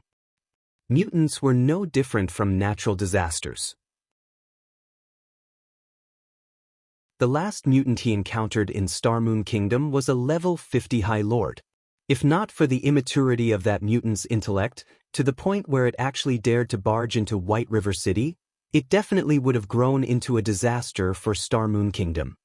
Had Weissman not taken action, it would have been utterly impossible to stop the Mechanical Slayer with just the level 150, Tier 1 and Tier 2 NPC guards in the city.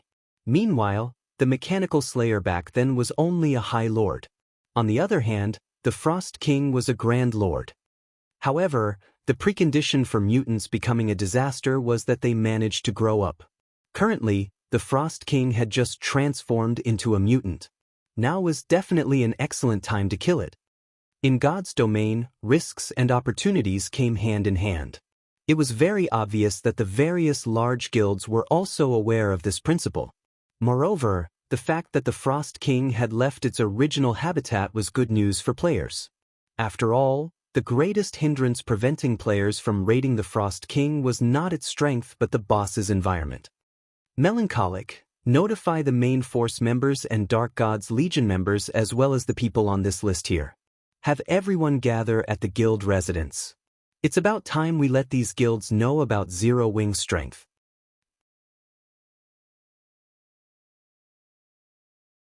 Chapter 1389, Gathering from All Sides. Chapter 1389, Gathering from All Sides. After Shifeng gave his command, Melancholic Smile promptly began contacting the relevant players. When everyone heard that they were being called upon by Shifeng, they immediately dropped what they were doing and rushed back to the guild residence. Meanwhile, Shifeng also took out a return scroll and traveled back to Zero Wing's residence in White River City. If it were simply an ordinary mutant, Shifeng would not have bothered gathering so many players. After all, a newly born mutant would only receive a small boost to their intellect and combat power.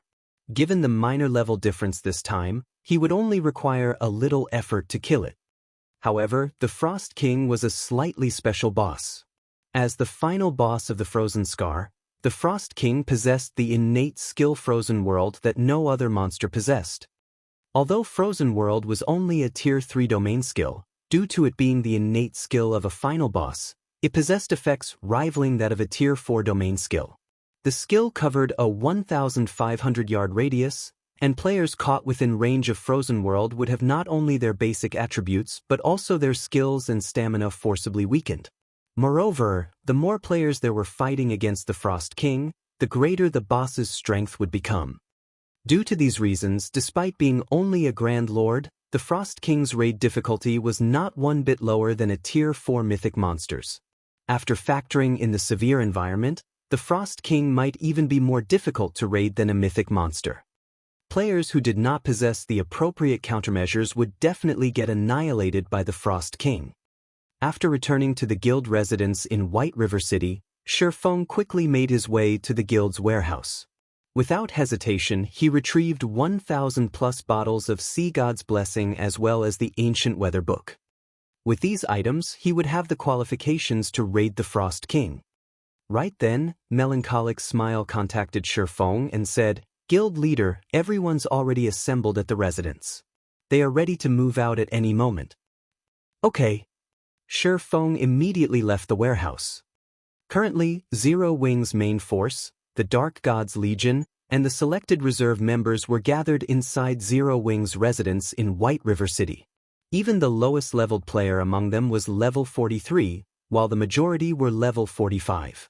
Meanwhile, even the most inferior piece of equipment found on these players was at the level 40 Fine Gold standard. As for the main force members, practically every one of them was fully equipped in level 40 Dark Gold equipment. To ordinary players, this could already be considered a set of divine equipment. As the 1,000+ players waited before the guild hall, the intense aura they radiated stupefied the prospective applicants lined up outside the residence as well as the passers-by on the street. When Zero Wing's members saw Shifeng walking over, they immediately dropped their conversations and stood at attention, looking at Shifeng with eyes filled with excitement.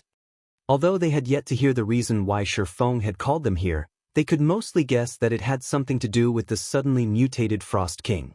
By this time, information about the Frost King was no longer a secret, as many large guilds had already organized their own armies and were hurrying over to the Frozen Scar. "All of you, come collect your Sea God's Blessing from me. Each person gets 1 bottle," Shifeng said as he sent a glance at everyone. "Also, send your personal data to me." The combat method of a 1,000-man team was different from that of a 100-man team. Hence, before starting an operation, one needed to reorganize the team's formations. Otherwise, it would be very easy for chaos to ensue in battle. Following which, Shifeng spent roughly 20 minutes assigning specific roles to everyone in the team. As for the newly minted Dark Gods members, he also granted them the Berserk skill Power of Darkness. Now, Power of Darkness had already become much stronger than an ordinary Berserk skill. "Alright, everyone move out. Our destination is the Frozen Scar," Shifeng said after seeing everyone already ready to go. Following which, everyone got on their mounts and followed Shifeng's demonic flame tiger to the teleportation hall. When the players on the street saw this lineup, they promptly stepped aside to give way to Zero Wing's members. Meanwhile, when the members of other guilds looked at the majestic Thunder Wolves Zero Wing's members rode on, they could not help growing envious. At an open plain at the Frozen Scar, a horde of players was currently gathered, their numbers easily exceeding 100,000. These players were all members of various large guilds in Star Moon Kingdom. As for independent players, they could only look at these guild players from the Frozen Scar's entrance. They did not dare to approach these guilds at all, afraid of getting caught in the crossfire of the competition between these guilds. After all, among the guilds present, even the guild that dispatched the fewest members to this place had over 2,000 members, while some of the more powerful guilds had sent over 6,000 members. In front of these guilds, the 100-man teams formed by independent players like themselves were like specks of dust. Is there a need to mobilize such a force just to take down one boss? Many independent players were perplexed as they watched the constant stream of guilds entering the Frozen Scar. Previously, the various large guilds had not been particularly enthusiastic about raiding the Frost King. Only a few powerful guilds had been seen actually trying to reach the Frost King. Yet, now, after word spread that the Frost King had become stronger, rather than decrease, the number of guilds aiming for the king's head had increased instead. Don't you know? The various large guilds did not try to raid the Frost King before because the boss lived at the central area of the Frozen Scar. You need very high ice resistance if you want to survive there. However, the Frost King has already left the central area. Based on what I've heard, it seems that the Frost King is currently headed in our direction. Now that the raid difficulty has decreased significantly, the various large guilds naturally won't let go of this opportunity, a player knowledgeable about the situation explained. Just as everyone was having a hushed discussion among themselves, another large group of players arrived at the Frozen Scar's entrance. The players numbered so many that they very nearly clogged up the entire entrance. Quick look, the Star Alliance and Heaven's Burial have arrived. They've brought along so many members. They must have dispatched at least 10,000 members. 10,000? What a lowball. From what I heard from one of Heaven's Burial's internal members, it seems that Heaven's Burial has dispatched 20,000 members to take down the Frost King this time. As for the Star Alliance, they've dispatched 24,000 members. I really wonder, which guild will get the Frost King in the end? Guild Leader Galaxy, what a rare opportunity to meet you here. I never thought that you would take charge of the legion sent to raid the Frost King this time, Singular Burial said, feeling slightly surprised as he looked at Galaxy Past, who rode on a large war bear. At this moment, Galaxy Past was geared in silver armor engraved with golden, divine runes, and carried a purple, lightning-clad greatsword on his back. He also did not bother hiding the epic glow effects of his breastplate and greatsword. As for Galaxy Past himself, he had already reached level 45, and his body radiated a chilling aura. Compared to the Galaxy Past Singular Burial knew before, the current Galaxy Past was like a completely different person. Previously, as Singular Burial had been entirely focused on surpassing Zero Wing, he had neglected to pay attention to the Star Alliance. In addition, the Star Alliance had kept a low profile for quite a long time, only developing itself peacefully and not participating in any guild battles. Singular Burial never expected that after not seeing Galaxy Past for some time, the latter would actually become so powerful that even Singular Burial himself felt threatened by him. Moreover, Galaxy Past wasn't the only person that had changed. The Elementalist Red Feather, the Ranger Flourishing Willow, and the Elementalist Purple Eye had all become a lot stronger. Like Galaxy Past, they were also level 45, and every one of them gave off a very dangerous feeling. Haven't you personally come here as well, in order to gain Evernight City's reputation and status, Guild Leader Burial? Galaxy Past countered, chuckling as he glanced askance at Singular Burial. Why don't our two guilds join hands and clear out the other guilds present? Afterwards, we'll rely on our own capabilities to compete for the Frost King. How about it? Singular Burial suggested as he looked at the other guilds in the distance that were currently getting ready to tackle the Frost King. Guild Leader Burial, while your suggestion indeed sounds good, allow me to refuse on behalf of the Star Alliance. In my opinion, the more, the merrier. Galaxy Past immediately turned down Singular Burial's offer. If Guild Leader Burial doesn't have anything else to say, we'll go ahead to start making our own preparations. Saying so, Galaxy Past led the Star Alliance's members towards the plains. Guild Leader, what's up with Galaxy Past? Why do I feel as if he has transformed into a completely different person? Daybreak Fog asked, surprise coloring her face as she watched Galaxy Past and the other members of the Star Alliance walk away. I don't know. However, we'd best pay more attention to the Star Alliance in the future, Singular Burial said, shaking his head. Although the Star Alliance had transformed remarkably, Singular Burial was still confident of claiming the kill on the Frost King. His previous offer to clear out the other guilds was simply an attempt to probe the Star Alliance's strength. In reality, it did not matter to him whether the other guilds took part in the competition or not. All right, let's go get ready ourselves.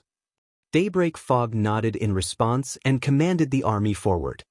Just as the various large guilds were quietly waiting for the Frost King's arrival, another batch of white lights appeared at the entrance of the regional dungeon, signifying the arrival of yet another group of players. The moment these players appeared, the many independent players crowding the entrance could not help but turn around to take a look at these newcomers. The reason for such a reaction was the powerful aura they felt coming from these players. Every one of these players exuded an aura that made the onlookers shudder. Meanwhile, the exquisiteness of these players' equipment was also off the charts. Moreover, every one of these players sat on mounts, and they moved like a well-trained army. Compared to them, the previous guild armies seemed more like a bunch of rabble. It's Zero Wing. Zero Wing has come as well.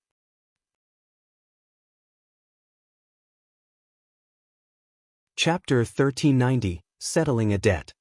Chapter 1390, Settling a Debt. Upon Zero Wing's arrival, the guild attracted a lot of attention from the independent players crowding the entrance. One team after another appeared, surprising the spectating players more with each arrival. Level 45. How are Zero Wing's members so high-leveled? The top 10 players on the ranking list are only level 45. By the looks of it, Zero Wing should have at least 400 level 45 members. Crap. Zero Wing has so many members in level 40 Dark Gold equipment. Zero Wing's appearance was truly eye-catching. The Thunderwolf Guild mount and six-winged emblem had become famous as Zero Wing symbols. As the crowd watched the massive Thunderwolves, they could not help but drool. At the moment of purchase, the Thunderwolves' attributes rivaled that of bronze mounts despite their common rank. Although nurturing guild mounts was very difficult, it was obvious that the Thunderwolf's growth potential was very high, which would make it easier to nurture. Meanwhile, players could obtain items from the Eclipse Gate that could accelerate their guild mount's growth. Zero Wing's members were practically guaranteed to nurture their Thunderwolves to bronze rank. Even for elite players, a bronze mount was a luxury. They'd have to be lucky to find one. HM? What's that mount? Its aura is so powerful. How can such a powerful mount exist? As Zero Wing's members continued to arrive, everyone quickly noticed a ferocious, 3-meter-tall beast. A pitch-black horn protruded from its head as arcs of white electricity danced around its body, and black flames surrounded its 4 paws. It was distinctively different from the Thunderwolf mounts. Players could even feel this beast's aura from over 100 yards away. A single glance from this creature made them shudder. This ferocious beast was like a king among mounts. The moment it appeared, every other mount submitted as it stepped aside. Wait, look at the rider. The player on that mount seems to be Black Flame. It really is Black Flame. I never thought he would lead an army here personally.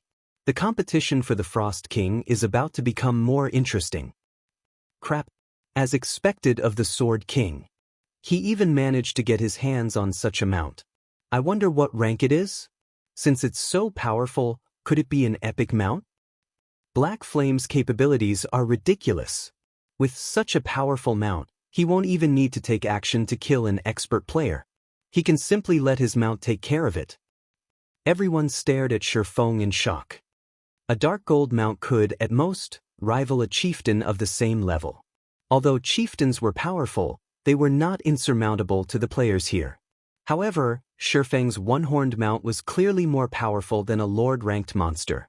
At this point, the only explanation was that this demonic flame tiger was an epic mount. An epic mount. Even super guilds dreamed of obtaining such a creature. Unfortunately, the highest rank they had managed to secure was a Dark Gold mount. These players' awe for Shi Feng continued to reach new heights. Of course, these players didn't know that Shi Feng's demonic flame tiger had only become this terrifying after he had fed it a ferocious beast's bloodline essence. Although Shi Feng had only brought around 1,000 members to the Frozen Scar, the army's aura was even more imposing than the Star Alliance and Heaven's Burial's forces. Zero Wing's appearance had also caused a commotion among the various large guilds waiting in the plains. Guild leader, what should we do? Zero Wing has dispatched so many experts. On the off chance that they decide to move against us. The various large guilds' upper echelons and players began to panic as Shi Feng and Zero Wing's army approached. The guild leaders were also on edges. None of them had expected Zero Wing to join this competition. After all, the guild hadn't shown any interest in the Frost King before. Hence, they had come to try their luck and compete for the Frost King's kill. None of them were concerned with encountering Heaven's Burial and the Star Alliance. But it was a different story if Black Flame showed up. He had fought in one major war after another, always emerging alive. He was even strong enough to instill fear in experts and an evil demon army as both had fled for their lives. For this man, taking a particular player's life while surrounded by an army of tens of thousands of players was a piece of cake. Furthermore, 1,000 experts accompanied Black Flame. Against such a force, an army of 10,000 elite players was little more than cannon fodder. Don't panic. We have dozens of large guilds here right now. Zero Wing wouldn't dare attack any of us if we join hands. That's right. After all is said and done, a boss is a public resource. Moreover, we were here first. We should do this on a first-come, first-served basis. Although Zero Wing is Star Moon Kingdom's #1 guild, I don't think it will interfere. As Zero Wing approached, the various guilds began to form temporary alliances.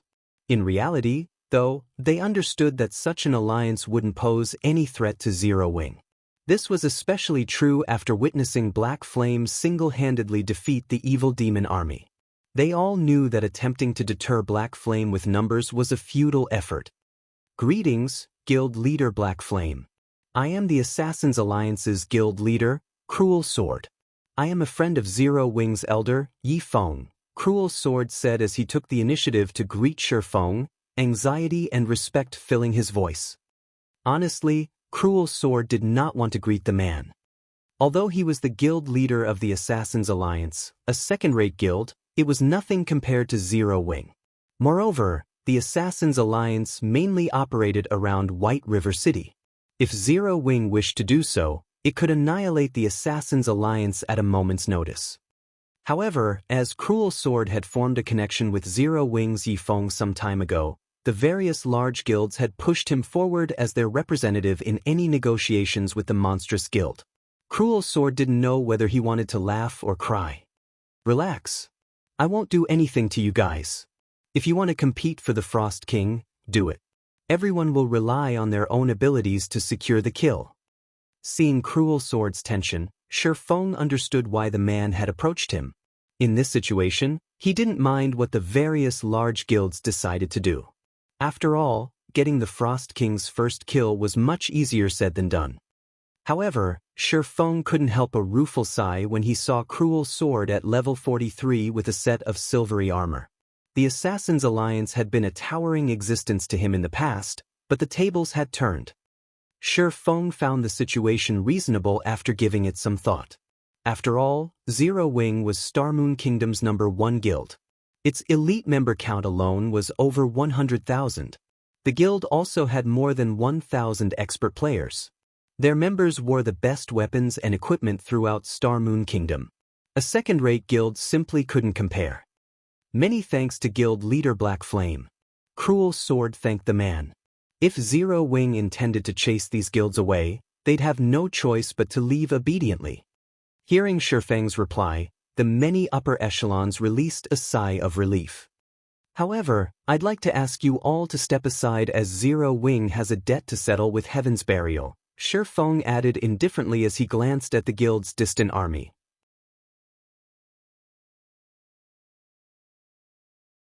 Chapter 1391, Monstrous Army.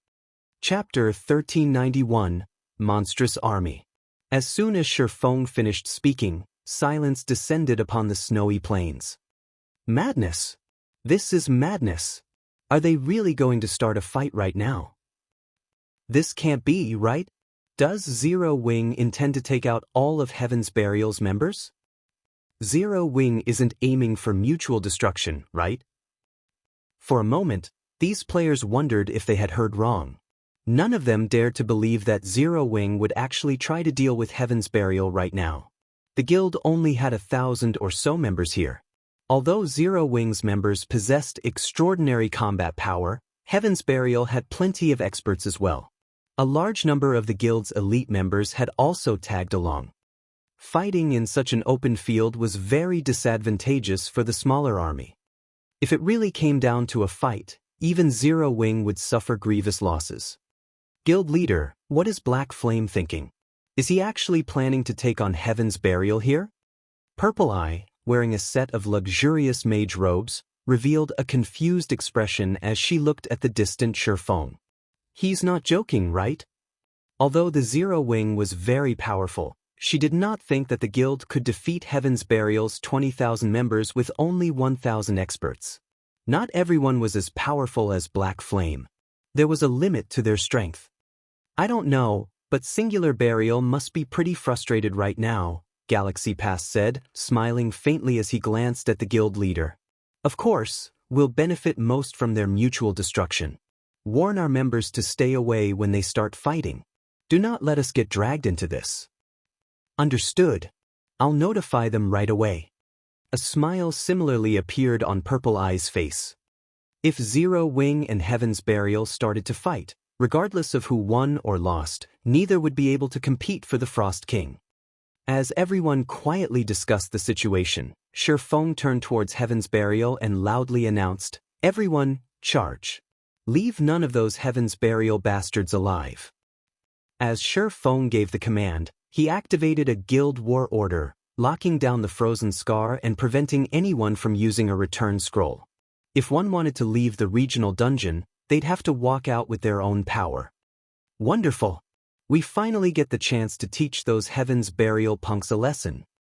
Hearing Shifeng's words, Zero Wing's members shifted their gazes towards Heaven's Burial, excitement flashing in their eyes. Like ferocious beasts released from their cages, they ushered their mounts forward in unison. Has Black Flame lost his mind?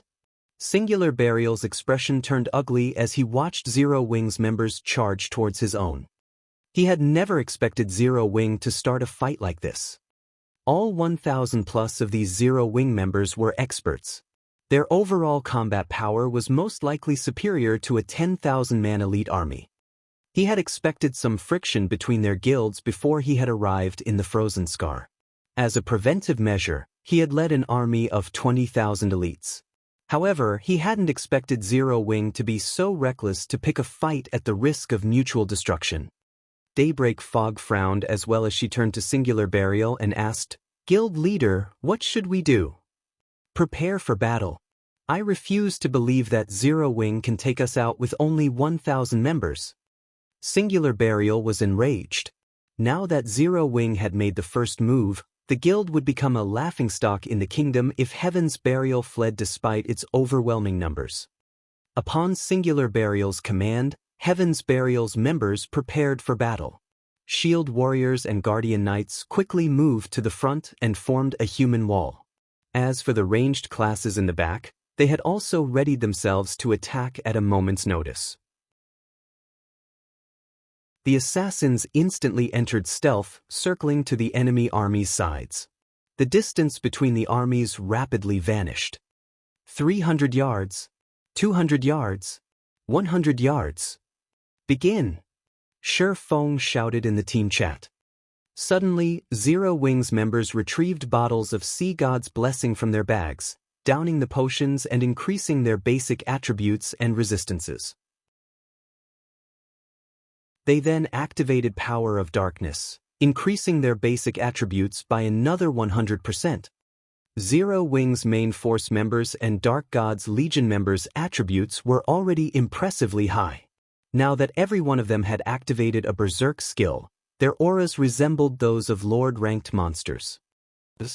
How is this possible? What? All of these people have berserk skills. The distant spectating players gasped. Berserk skills were extremely rare in God's domain. A large guild would be fortunate if they secured a few dozen skill books. Even first-rate guilds generally had around 200 or 300 berserk skill books. These players would be shocked to see Zero Wing have 400 or 500 members with berserk skills, but all 1,000+ members had activated these rare buffs. Moreover, it was obvious that these berserk skills were extraordinary based on the guild members' auras. While everyone stared in shock, Shifeng used space movement to appear among Heaven's Burial's rear line. He then switched the aura of space to the aura of fire before turning flame domain on Heaven's Burial's healers. Suddenly, a crimson ripple devoured the healers. A towering pillar of fire rose from the ground, flames enveloping a large portion of the enemy's healing force. Even from the Frozen Scar's entrance, everyone could see the burning pillar. The instant the fiery pillar appeared, Heaven's Burial's healers turned to ash. They hadn't even had a chance to flee. In the blink of an eye, over half of Heaven's Burial's healers had died. Black flame. Wrathful flames burned in Singular Burial's eyes as he glared at Shifeng. With uncontrolled rage, he shouted, "Everyone, kill him." In just one move, the army had lost 1,000 healers. Singular Burial's heart bled at the sight. As soon as Flame Domain ended, Shifeng executed Lightning Edge with his killing ray, aiming for the dazed magical class core.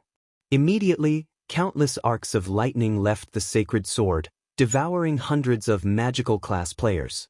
Only a few expert players reacted quickly enough to activate their life-saving skills, keeping themselves alive.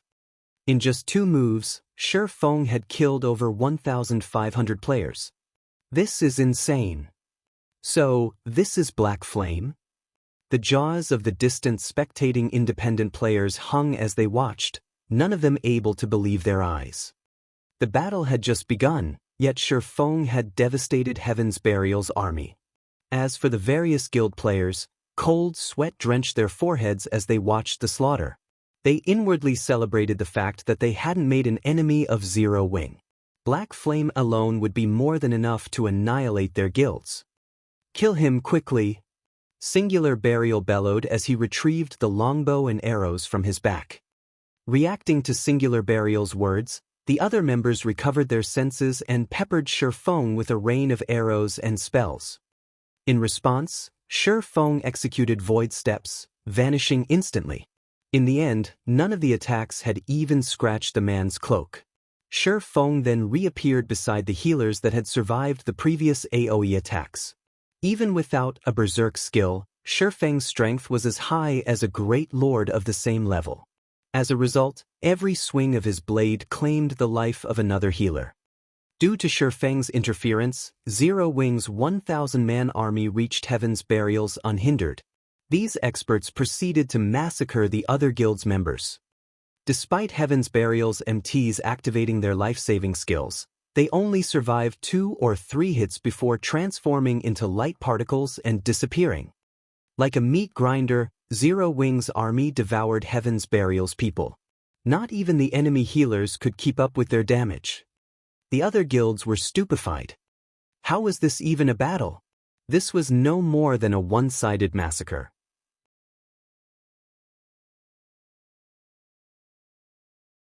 Chapter 1392, Hand Over Your Life. Chapter 1392, Hand Over Your Life. So, this is the strength of Star Moon Kingdom's #1 guild. Just how high are their attributes?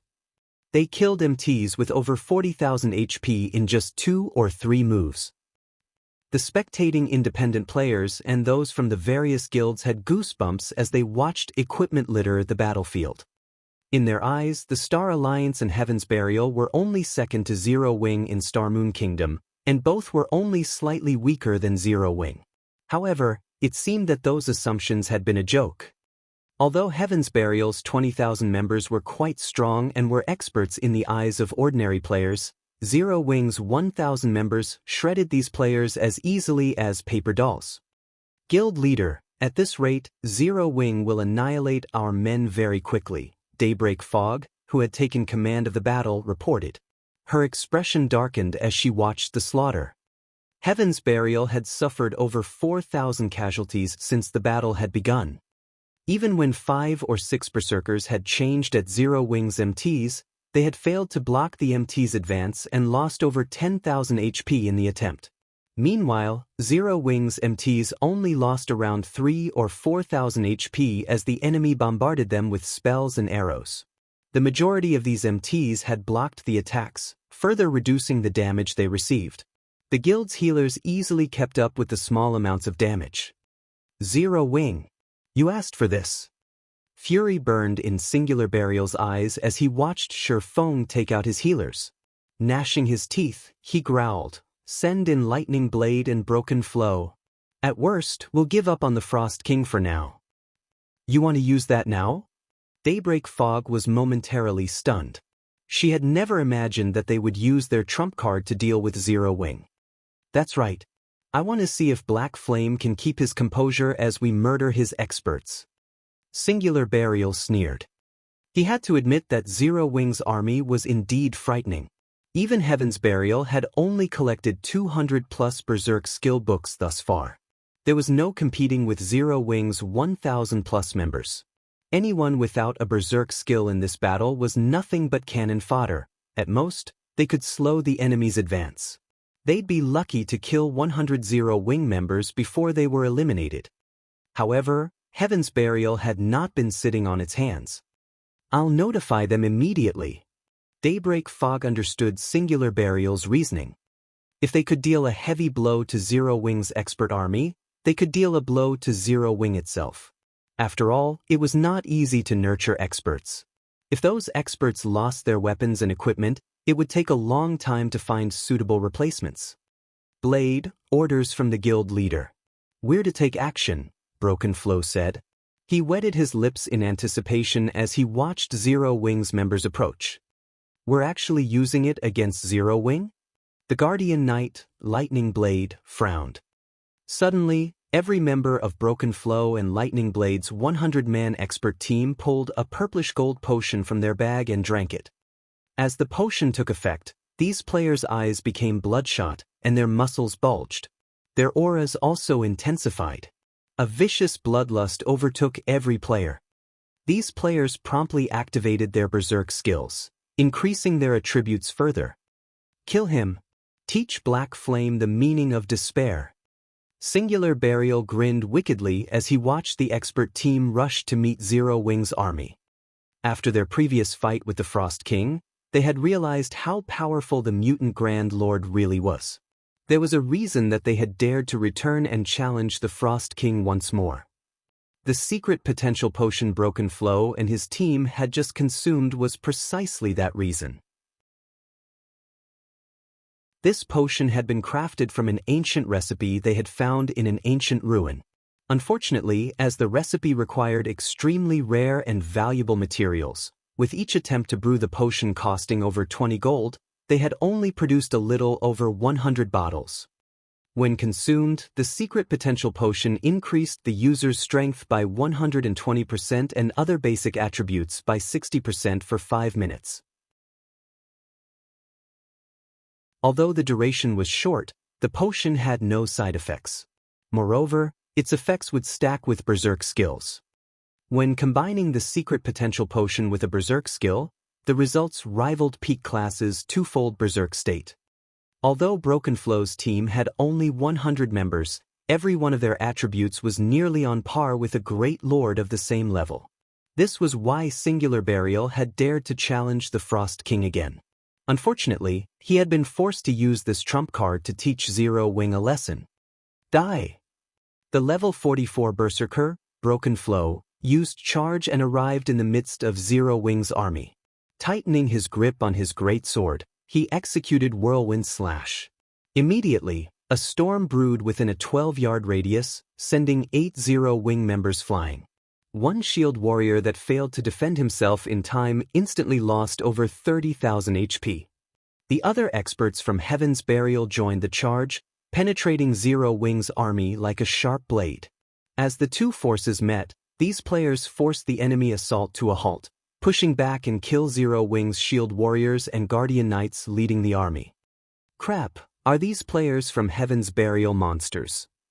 They've dealt over minus 30,000 damage in a single attack. Even a level 40 MT couldn't survive such a hit. It's no wonder why Heaven's Burial dared to provoke Zero Wing. If Zero Wing's members don't have anything else in store, Heaven's Burial's 100-man expert team may take them down.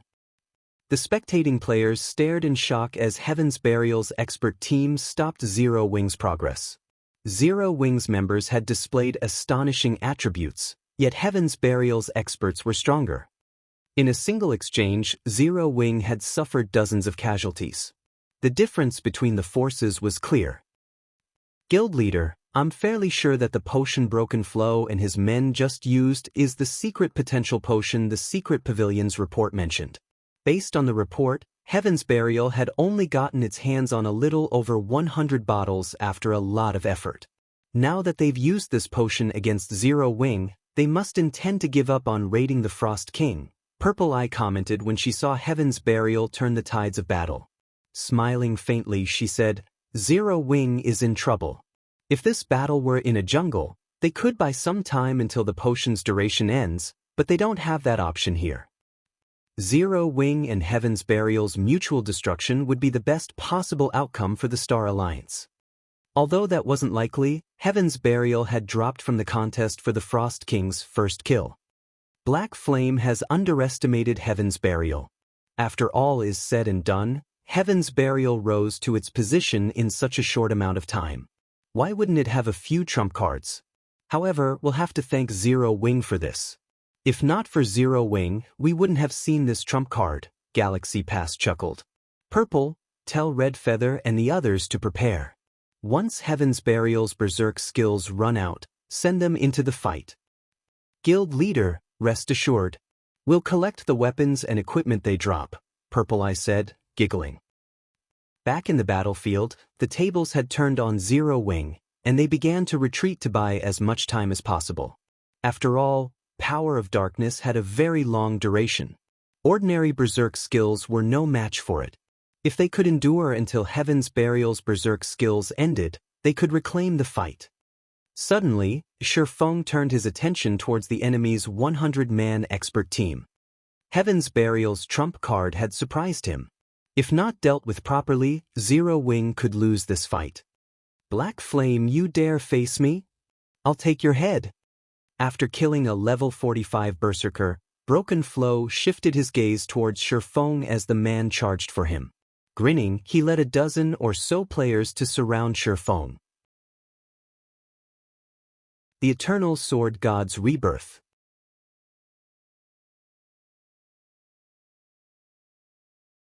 Chapter 1393, Might of the Number 1 Expert.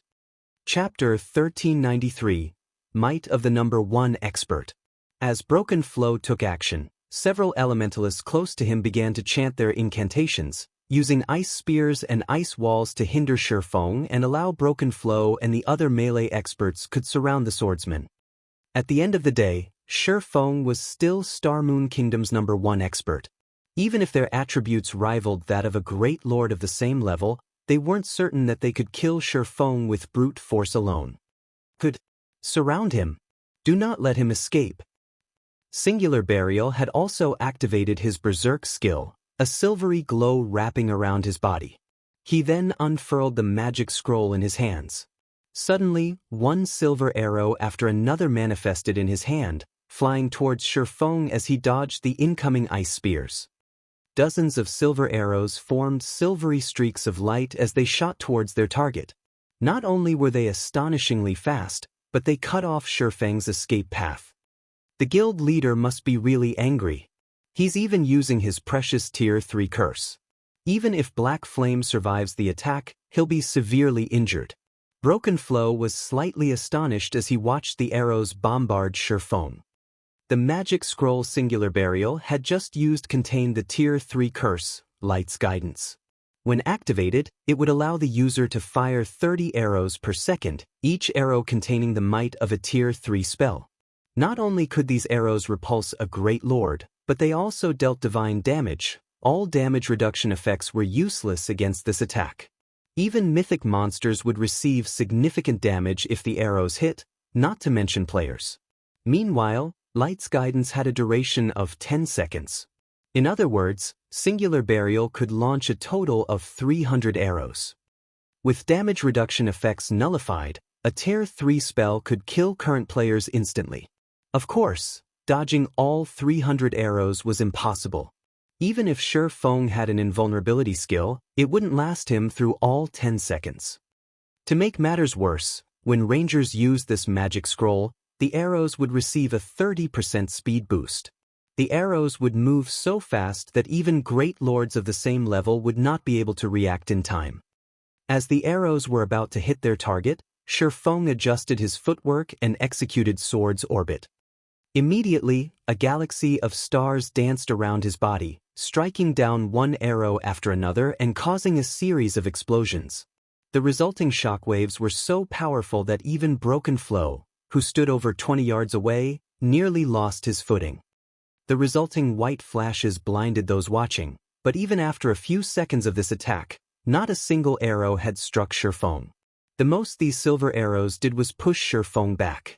The ground shattered with each retreating step Shi Feng took.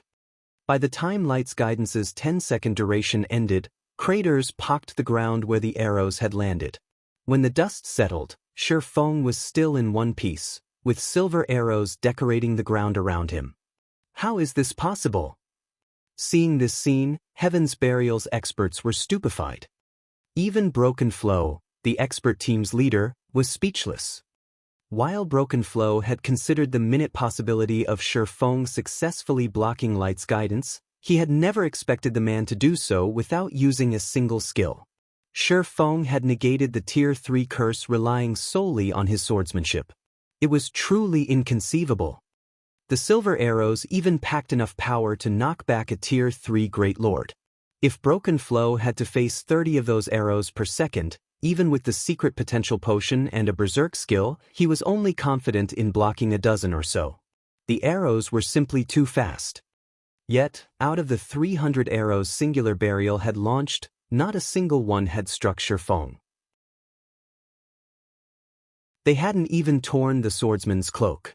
No matter how Broken Flow thought about it, the feat should have been impossible, yet he had just witnessed it. Sure enough, using Sword's Orbit to block that attack really pushed the envelope, Shi Feng thought to himself as he looked at his own HP. Currently, he only had a little over 30,000 HP remaining. He had lost over half of his HP from countering the attack.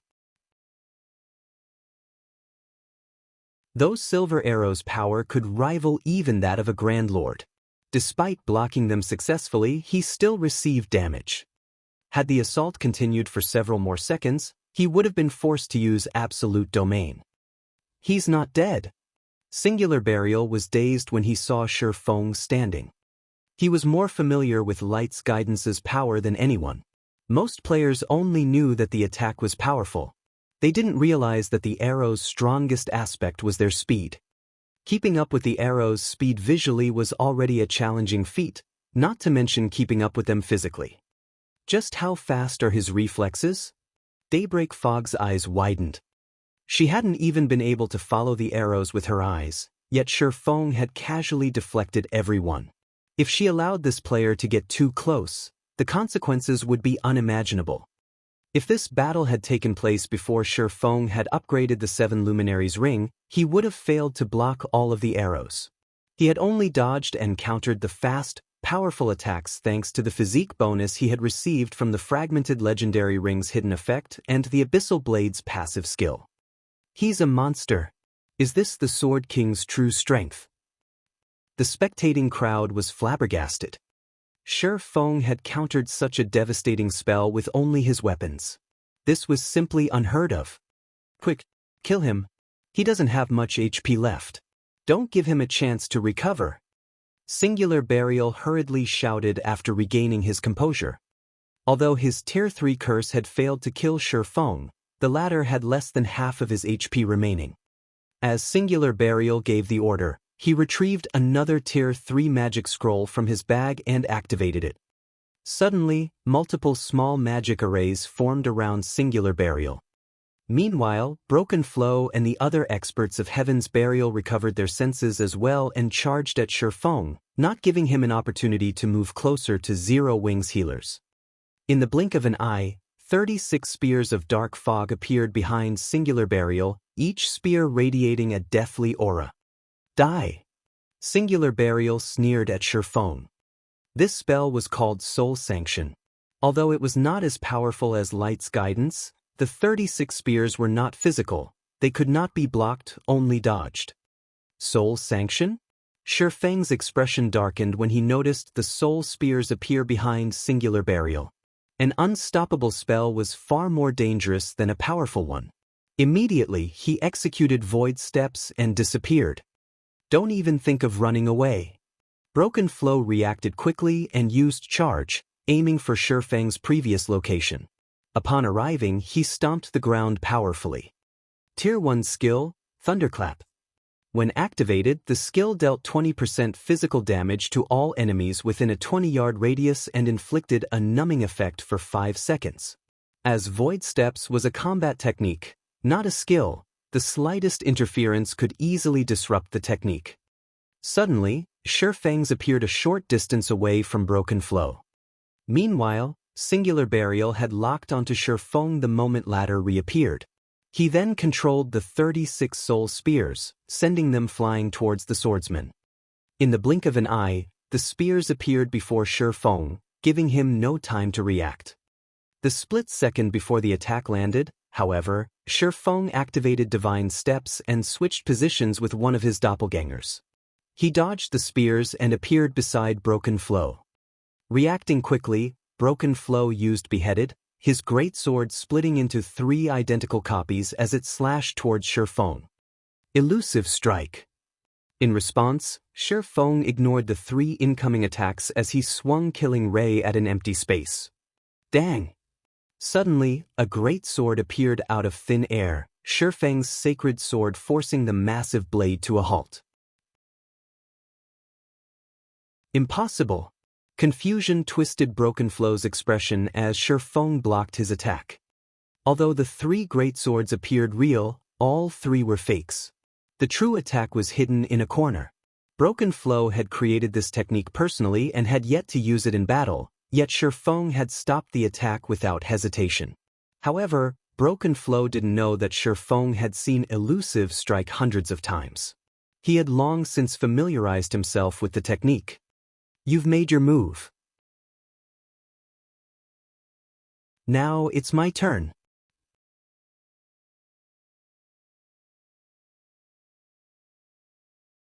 Chapter 1394, Killing Heaven's Burial's Guild Leader. Chapter 1394, Killing Heaven's Burial's Guild Leader. The moment Shifeng spoke, 3 assassins emerged from behind him. The assassins had appeared swiftly and without a sound. Immediately, they thrust their daggers at Shifeng's back from 3 different directions with excellent coordination. You won't have the chance.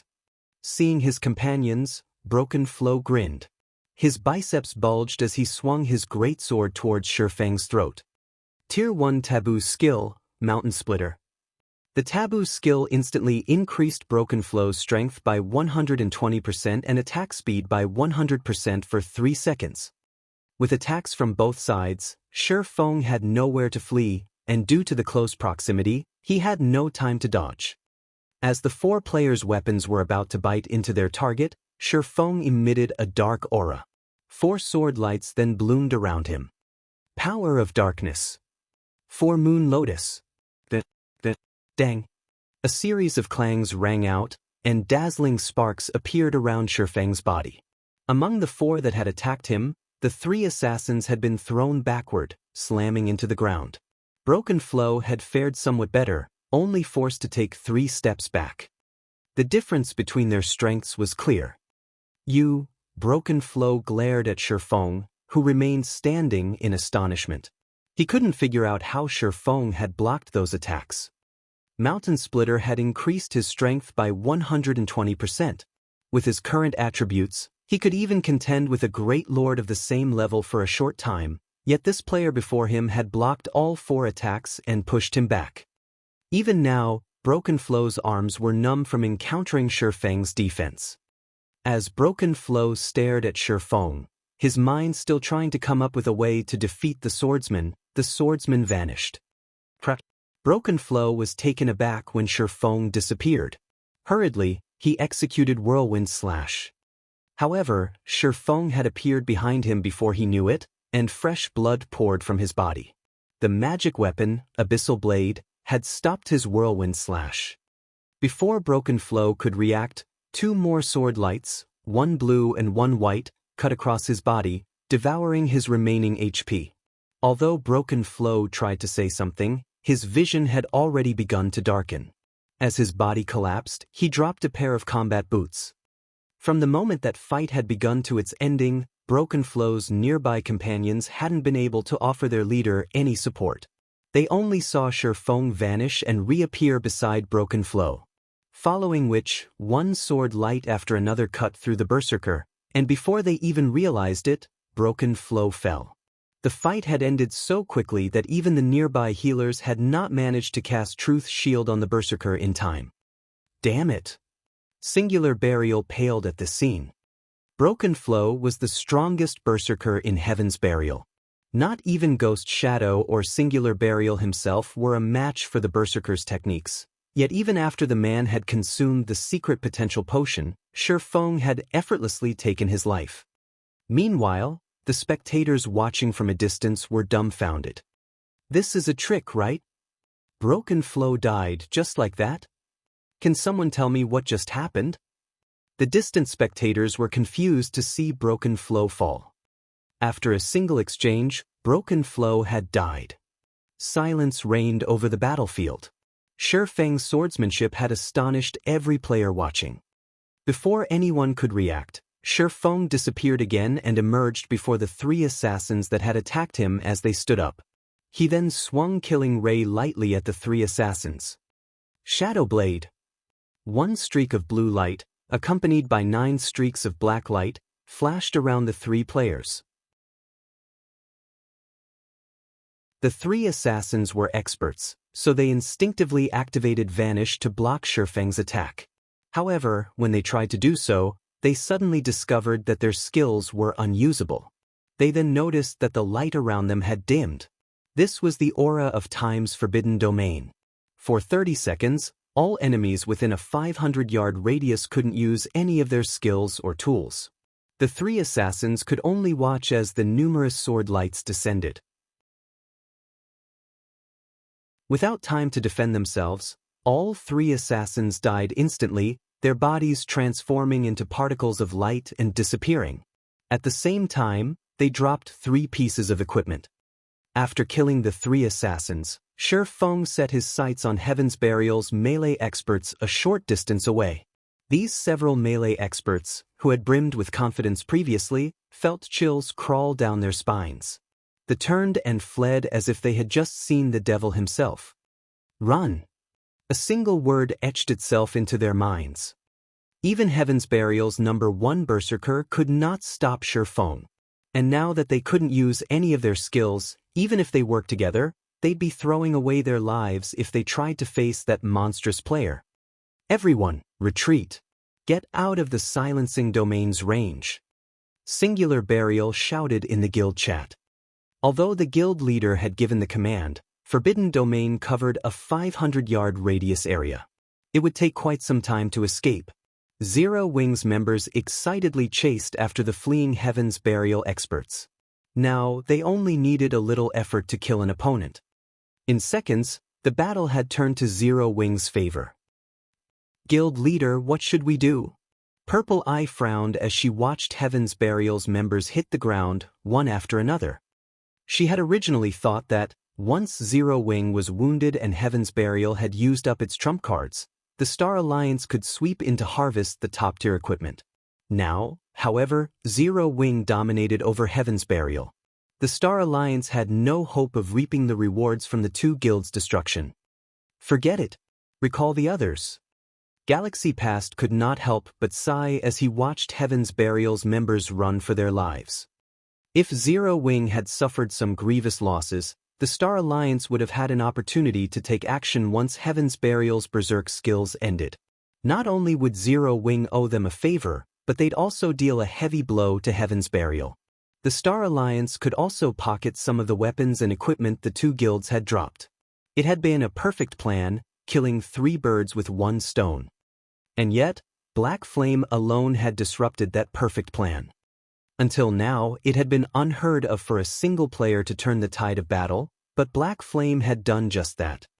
Only now did Galaxy Past understand why the Secret Pavilion had warned him not to provoke Zero Wing. Not even the Secret Pavilion could guarantee the Star Alliance's survival in Star Moon Kingdom. He now realized that in God's domain, quality was vastly more important than quantity. This was no longer a virtual reality game that one could rule over with a large enough army. After killing a few more melee experts, Shi Feng shifted his attention to Singular Burial, his gaze containing a chilling killing intent. Even though Shi Feng hadn't said a word, Singular Burial could sense the swordman's intent. "You wish to kill me? How arrogant!" Singular Burial's expression darkened. He was less than 100 yards away from Forbidden Domain's edge, and Shi Feng was over 200 yards away from him. After consuming the secret potential potion and activating a berserk skill, his movement speed was higher than an ordinary Great Lord's. Shi Feng could never catch him. Once he was outside of the Forbidden Domain, he had plenty of escape routes. The spectators in the distance could also feel Shi Feng's intentions. This can't be, right? He's trying to kill Singular Burial? He's insane. Everyone's excitement grew as they watched. Over 10,000 surviving Heaven's Burial members protected their guild leader. A few experts even stood by his side. Including the fact that Singular Burial himself was a skilled player, Shi Feng was just too far away to kill the man. Boldly, Shi Feng advanced towards Singular Burial. "Stop him!" Daybreak Fog commanded. Losing this battle was a huge hit to Heaven's Burial's reputation. If their guild leader died, standing among an army of over 10,000 players, the guild would suffer even greater embarrassment. They would become the laughingstock of Star Moon Kingdom. The other guild members understood the severity of the situation as well. The fleeing members stopped and turned to face Shi Feng. Although they could not do any damage to him, they could buy some time. Despite the tidal wave of players surging towards him, Shi Feng showed no signs of retreating. Instead, he activated Thunder God's Descent, increasing his speed and damage significantly. He then activated Dragon Breath. Shi Feng then fired a beam of white light from his mouth. The beam devoured the approaching players, creating a wide, open path for Shi Feng before he charged into the crowd. Heaven's Burial's members disregarded their own safety as they attacked the swordsman desperately. Only, before they got close to Shi Feng, their bodies transformed into particles of light and disappeared. As Shi Feng passed by players, sparks of light danced in the air. The distant players were stupefied. However, the swarm of players had slowed Shi Feng's approach. When Shi Feng was 50 yards away from Singular Burial, the latter finally left the Forbidden Domain and could use skills and tools again. "Black Flame, you are 10 years too early if you think you can kill me." Singular Burial sneered at Shi Feng, who was surrounded by a sea of players. He then took out a Tier 1 instantaneous movement scroll from his bag, intending to leave the battlefield. Once he left, Shi Feng wouldn't be able to reach him. "Is that so?" However, as soon as Singular Burial finished speaking, a deep voice reached his ears. Before Singular Burial could turn around to see the voice's owner, a streak of blue light cut across his body. Everyone was stunned. Like magic, Shi Feng had appeared behind Singular Burial, dragging his blade across the man's body. Tier 2 Taboo Skill, Instant Strike. Despite the secret potential potion and an active berserk skill, Singular Burial couldn't keep up with the enemy guild leader, whose attack speed had increased by 500%. Before Singular Burial could even activate his instantaneous movement scroll, Several streaks of light had blossomed across his body, devouring his HP.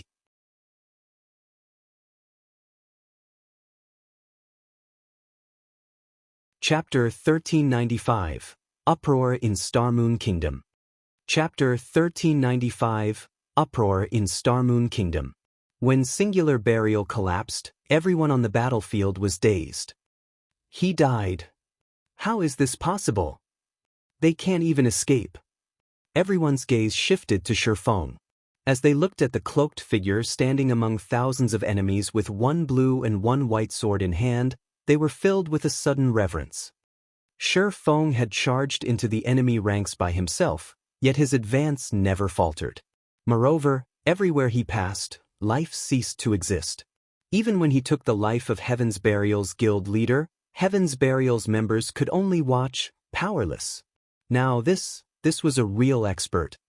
He even killed Singular Burial in such a predicament?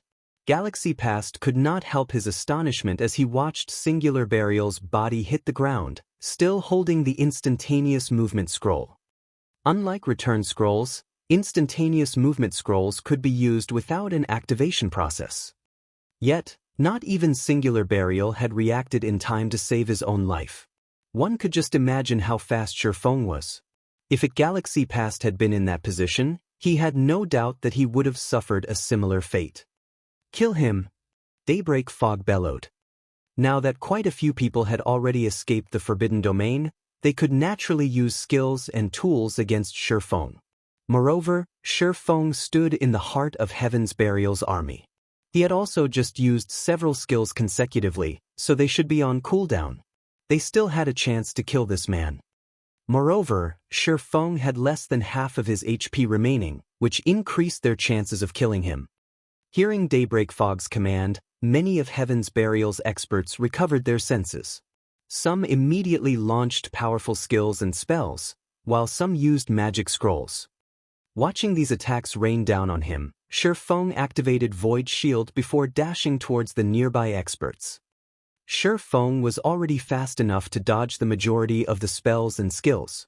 Even when targeted by some rare, unavoidable attack, he could rely on his extraordinary senses to block them. Meanwhile, Void Shield created a shield that had 10 times its user's maximum HP. After activating Power of Darkness, Shifeng's HP had broken past the 160,000 threshold. In other words, the shield could absorb over 1,600,000 damage in addition to increasing Shifeng's HP recovery rate by 500% and movement speed by 100%. Shifeng bobbed and weaved, avoiding the ranged attacks. Not only hadn't his HP decreased, but it had begun to recover at a visible rate. As Shifeng passed, the players in his path promptly faded in a shower of sparkles. None of these players could survive his hits. Even the expert players died by the time Shifeng was within melee range if they didn't activate a life-saving skill in time. After a brief moment, hundreds of weapons and equipment joined the battlefield, dropping from Heaven's Burial's elites and experts that Shifeng had killed. The bloodlust Shifeng radiated was many times stronger than that of Heaven's Burial's experts after they had consumed the secret potential potion. His bloodlust was so intense that Heaven's Burial's members shuddered, unconsciously backing away. They now realized that they hadn't trapped Shifeng.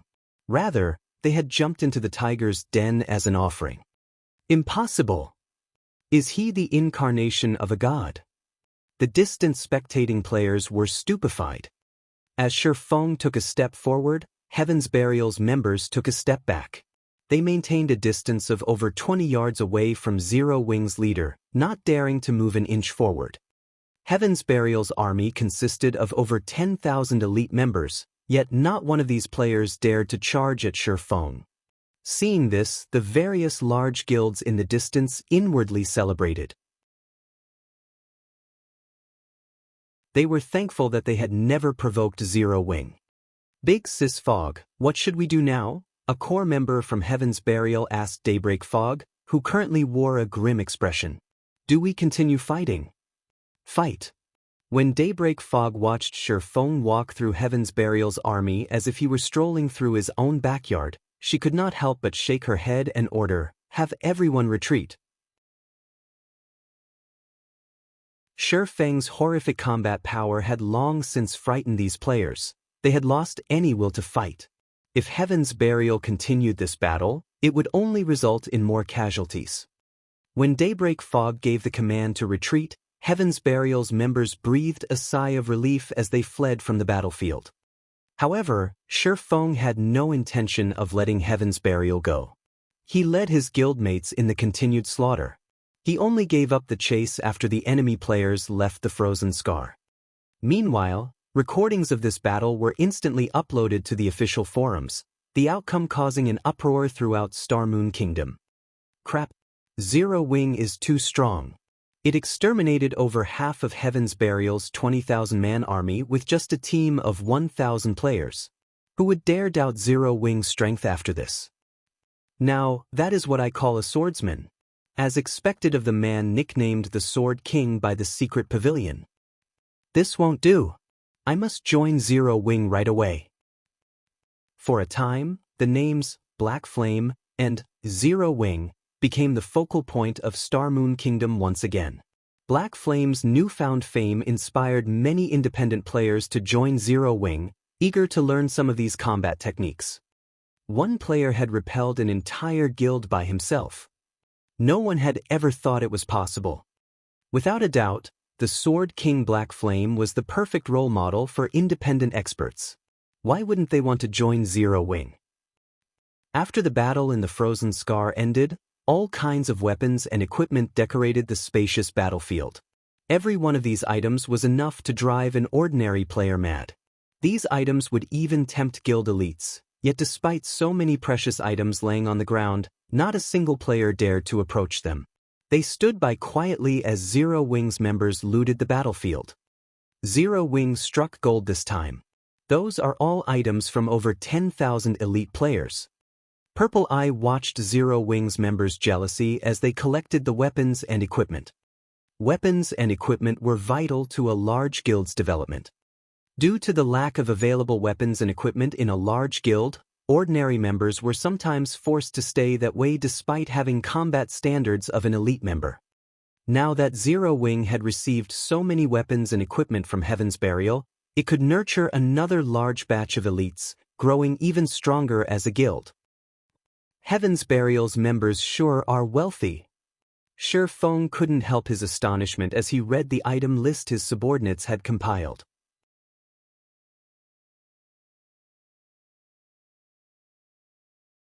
Chapter 1396, Frost King. Chapter 1396, Frost King. Guild Leader, we've struck gold. Why are Heaven's Burial's weapons and equipment such high quality? The several core members tasked with compiling the list of the harvested weapons and equipment could not help but gasp when they saw the final numbers, excitement flashing in their eyes. In this battle, Heaven's Burial had suffered over 10,000 casualties, and Zero Wing had lost over 300 experts. Fortunately, they had won the battle so they could retrieve the majority of the weapons and equipment their companions had dropped. The lost levels were the only real loss. Of course, after considering the 10,000+ weapons and equipment Heaven's Burial had dropped, Zero Wing had come out making a profit. But they hadn't expected so much profit. Even Shi Feng was surprised by how wealthy Heaven's Burial's members were as he read the item list. Overall, the quality of Heaven's Burial's equipment nearly rivaled Zero Wing's. Some of Heaven's Burial's core experts had even better equipment than Zero Wing's main force members. The 4 epic weapons and equipment pieces Heaven's Burial's experts had dropped was the proof of this. They had also dropped over 400 level 40 dark gold weapons and equipment. Normally, players only dropped 1 item upon death. Hence, the likelihood of a player dropping their best weapon or piece of equipment was very low, likely less than 10%. I really underestimated Heaven's Burial's foundations. Shi Feng was inwardly astonished as he gazed at the 4 epic weapons and equipment. The various large guilds had been enthusiastically collecting epic weapons and equipment, but they weren't easy to obtain. Even Grand Lord-ranked field bosses had very low chances of dropping them. Normally, players could only obtain an epic item from high-rank quests or opening dark gold treasure chests. Hence, most large guilds had very few epic items at this stage of the game. Even first-rate guilds were lucky if they had 5 or 6, yet Heaven's Burial had dropped 4 such items. One could just imagine how many epic items the guild actually had. What Shifeng didn't know was that the majority of Heaven's Burial's epic items had come from Beast Emperor, who had gone to great lengths to obtain these items for the guild. He wanted to help Heaven's Burial's main force grow stronger. Unfortunately, he had only benefited Shifeng. Among the 4 epic items were a single weapon and 3 pieces of equipment. The weapon was a great sword meant for berserkers called Thunderblade. The greatsword's attributes were superior to Fire Dance's epic-ranked Petrified Thorn. The other epic items included 2 cloth armor pieces and a piece of plate armor. One of the cloth pieces was a headpiece called the Eye of Arnos, while the other was a set of robes named the Fluctuation Robe. Both pieces of equipment focused on increasing the user's basic attributes. As for the plate piece, it was a breastplate for shield warriors and berserkers called the Indestructible Breastplate. With these 4 epic items, his top-tier experts would have an easier time with their Tier 2 promotion quests. Quick look, the Frost King is coming. While Zero Wing had rested after the battle, a commotion shook the forest some distance away from the snowy plain. Agonizing cries filled the chilly air, startling the guild and independent players as they shuddered. A moment later, a 5-meter-tall figure burst through the trees. The figure was a frost giant in crystalline armor and wielding 2 frost sabers. This monster was none other than the king of the Frozen Scar, the Frost King. Frost King, elemental creature, mutant grand lord. Level 54. HP 260, 000/260, 000/000. Everyone's eyes nearly fell from their sockets when they saw the Frost King's stats. How is this possible? The Frost King has leveled. Crap. He has 260 million HP. How can a Grand Lord have so much? He's even tankier than a mythic monster of the same level. Why does it feel like the temperature has dropped? Can a team of 1,000 players really defeat a monster like that? Once they saw the Frost King's stats, fear tore through the crowd. Even the various large guilds that had come to raid this monster panicked as the Frost King's stats were far beyond their expectations. As the Frost King approached the massive crowd of players, some guild experts felt an invisible pressure weigh down their bodies. Some guilds began to hesitate, reconsidering the raid. Based on their reports, they could only raid the Frost King using 1,000-man teams. If more than 1,000 players were within 1,500 yards of the Frost King, the boss's stats would increase substantially.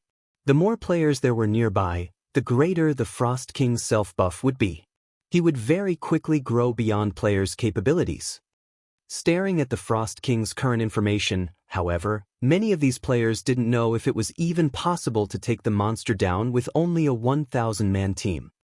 The pressure radiating from the Frost King was just too strong. This boss might even be able to suppress mythic monsters. This pressure would significantly hinder players' combat power in a fight. What a powerful pressure! No wonder why Heaven's Burial planned to use Zerg tactics against him. Purple Eye also felt the Frost King's pressure bear down on her as it approached. However, rather than worry, excitement and anticipation made her eyes sparkle. Based on the prior reports, they knew that the Frost King was very powerful.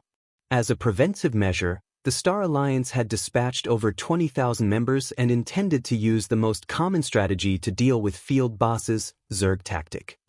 Only, the Star Alliance intended to use a tactic that was slightly different from those in other virtual reality games. Since God's Domain's field bosses grew stronger when a certain number of players was within range, it wouldn't be wise to dispatch all of one's forces during the raid. Instead, they would send in a limited number of players, keeping the remaining forces on standby. When someone died, they'd send in another player to the fallen player's place. This way, a team could continue the raid with the optimum number of players, slowly whittling the boss down. As one of the most common strategies the various large guilds used to raid field bosses, it was the reason that these guilds preferred to kill field bosses over dungeon bosses. If they lacked quality, they could make up for it with quantity. Furthermore, the more powerful a monster was, the better loot it would drop. For a horrifically powerful monster like the Frost King, needless to say, his loot would be awe-inspiring. The Frost King's first kill would also grant access to Evernight City. It seems that the Frost King belongs to us this time. When Galaxy Pass saw how powerful the Frost King was, he began to laugh. He had worried that Zero Wing would be a powerful opponent for the Star Alliance, but the guild didn't seem capable of raiding the Frost King at this point. Zero Wing had only sent a little over 1,000 members to the Frozen Scar. The guild's few reinforcements weren't enough to take down the Frost King. Even if Zero Wing called for more reinforcements now, the Star Alliance would have long since defeated the Frost King by the time those players arrived. Suddenly, the Frost King, who was 2,000 yards away from the nearest group of players, released a low, wordless shout, and a human-like sneer appeared on his face as he stared at the players from the various guilds. Then he vanished. By the time he reappeared, he was less than 500 yards away from the guilds. Since well over 1,500 players were now within range, the Frost King's basic attributes instantly skyrocketed. The Frost King raised his sabers and swept them at the players before him. 2 energy beams shot forth from the sabers, devouring the army of players. Everything in the beam's path froze instantly. In the blink of an eye, Frost covered the world in a 1,000-yard cone before the boss. Every player caught in the attack had transformed into an ice sculpture. Even MTs who had activated their life-saving skills had lost their lives. Only a few players with quick reactions and invulnerability skills had survived. In just one move, the various large guilds had suffered over 2,000 casualties. Impossible! How is the Frost King's perception range so wide? How are we supposed to withstand such destructive power? Everyone was astonished. The guilds that had intended to defeat the Frost King with Zerg tactics, in particular, felt faint. Abruptly, the Frost King charged into the nearest crowd, massacring the players. Despite so many players desperately trying to hinder and attack the boss, the Frost King's movement speed was simply too high. Not only did the mutant easily dodge the incoming attacks, but he also dealt horrific damage. With a single stroke of his saber, the Frost King could create a groove in the ground that extended for over 50 yards, killing dozens of players instantly. Even when the occasional player's attack struck the Frost King, they couldn't deal more than -500 damage. The Frost King's defense was almost more powerful than mythic monsters of the same level. In contrast, the Frost King's HP had increased to 500 million. Now, its battle recovery alone could heal 5 million HP every 5 seconds. After a short moment, the various large guilds had been wiped out, suffering extreme losses. Only a small number of lucky players had escaped the Frost King's wrath. "Guild leader, are we still going to raid it?" Purple Eye asked, her expression darkening as she watched the various large guilds fall. Damn it! Why did things end up like this? Galaxy Past frowned as he watched the Frost King's unstoppable rampage. The boss had actually taken advantage of the guild's plans to use Zerg tactics to strengthen itself. That was simply unheard of. Retreat! Pull away from the boss. Immediately, the Star Alliance's members fled from the battlefield, not daring to linger. After a few more moments, only a small number of players occupied the previously crowded plains as most had fled to the Frozen Scar's entrance. "Everyone's gone?" Feng muttered as he glanced at the crowd by the dungeon's entrance. He then swept his glance towards the Frost King, who had calmed. Smiling, he then said in the team chat, "All right, let's move out." He had guessed that this would happen. After all, even he had only dared to come this far after thorough preparation. It was only natural that the various large guilds, which had very little understanding of mutants, would end up like this. Hearing Feng's words, his guildmates' excitement grew. They followed after Feng and slowly approached the Frost King. The guilds and independent players at the entrance noticed the movement. What's Zero Wing trying to do? They're insane. They're going to fight that thing.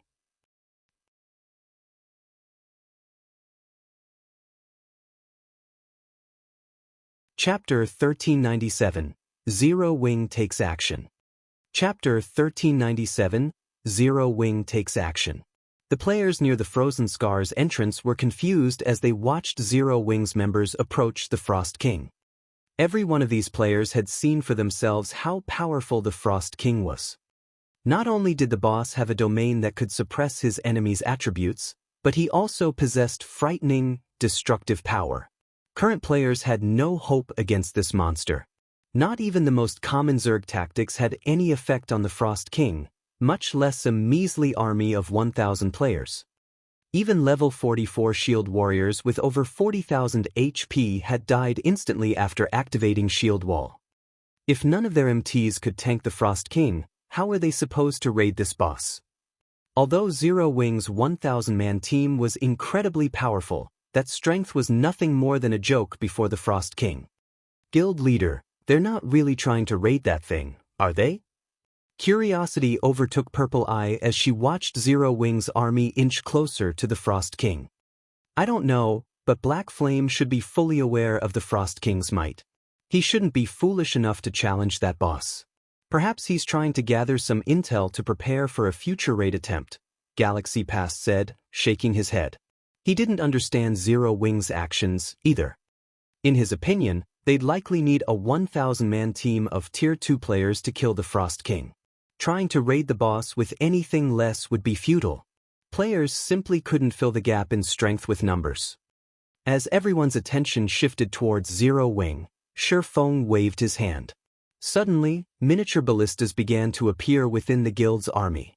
In the blink of an eye, 50 miniature ballistas were organized into 5 rows. Following which, Zero Wing's members began to assemble the war weapons. Crap. Zero Wing's using siege weapons to deal with the Frost King? That's way too extravagant. Madness. This is madness. Are they not afraid that the Frost King will destroy the miniature ballistas? The spectating players could not help but gasp as they saw the rows of miniature ballistas, unable to believe their eyes. The various large guilds' upper echelons were particularly dumbfounded. Zero Wing was using siege weapons to raid a field boss. Not even super guilds would dare to be so wasteful. It was just too much of a risk. Even if they killed the boss with the siege weapons, the losses would far exceed their gains. Every siege weapon was extremely valuable. Moreover, since these weapons posed a greater threat, monsters almost always targeted them first. Yet, not only had Zero Wing brung siege weapons to a field boss raid, but they had brought 50 miniature ballistas in total.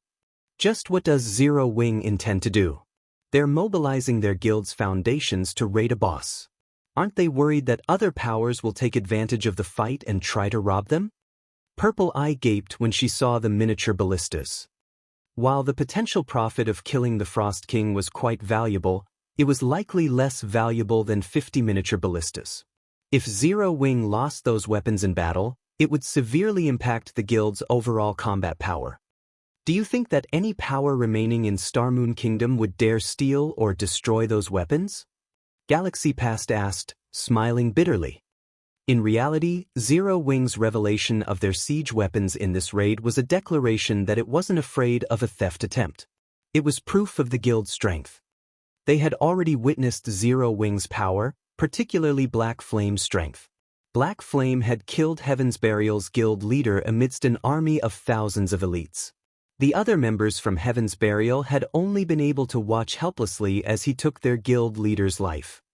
With such strength, who would possibly dare pick a fight with Zero Wing? To put it bluntly, doing so was suicidal. It was much different from the attitude Zero Wing had adopted when the weapons and equipment Heaven's Burial had dropped littered the battlefield. Despite so much precious loot before them, none of the various large guilds or independent players had dared to claim them. Along with the miniature ballistas, Shifeng had used demon summoning and called forth a level 72, Tier 3 Inferno Demon. Due to Demon Ruler's effect, the Inferno Demon's attributes received a 30% buff, becoming significantly stronger than a normal Tier 3 demon. Inferno Demon, Dark Creature, Demon. Level 72. HP 33, 800, 000/33, 800, 000. Shi Feng also summoned Anna. As a Grand Lord-ranked mutant, the Frost King was even stronger than a mythic monster of the same level. As a mutant, its intellect was also quite high. Zerg tactics wouldn't be effective against this boss. If they were, the various large guilds of the past wouldn't have suffered so many losses to deal with a single mutant, even going as far as mobilizing siege weapons to exterminate the creature. Not even an army of hundreds of thousands of players could defeat it. Of course, the mutants back then had grown over a considerable amount of time. They weren't like the Frost King, who had just become a mutant and hadn't had much time to increase his strength. However, as the Frost King's initial tier was high, it could even annihilate a 1,000-man team of Tier 2 players if not dealt with properly. Guild leader, the boss is coming, a ranger scout announced. Good. Main force, prepare to move. Dark God's Legion, protect the miniature ballistas. Exterminate anyone that dares to approach. Shi Feng instructed. Guild leader, rest assured, if any guild or player tries to pull something, we'll wipe them off the map. The Dark God's Legion members guaranteed as they patted their chests. Saying so, the Dark God's Legion members spread out around the miniature ballistas. A few members took out magic array scrolls for the double protection barrier, constructing a magic barrier around the siege weapons.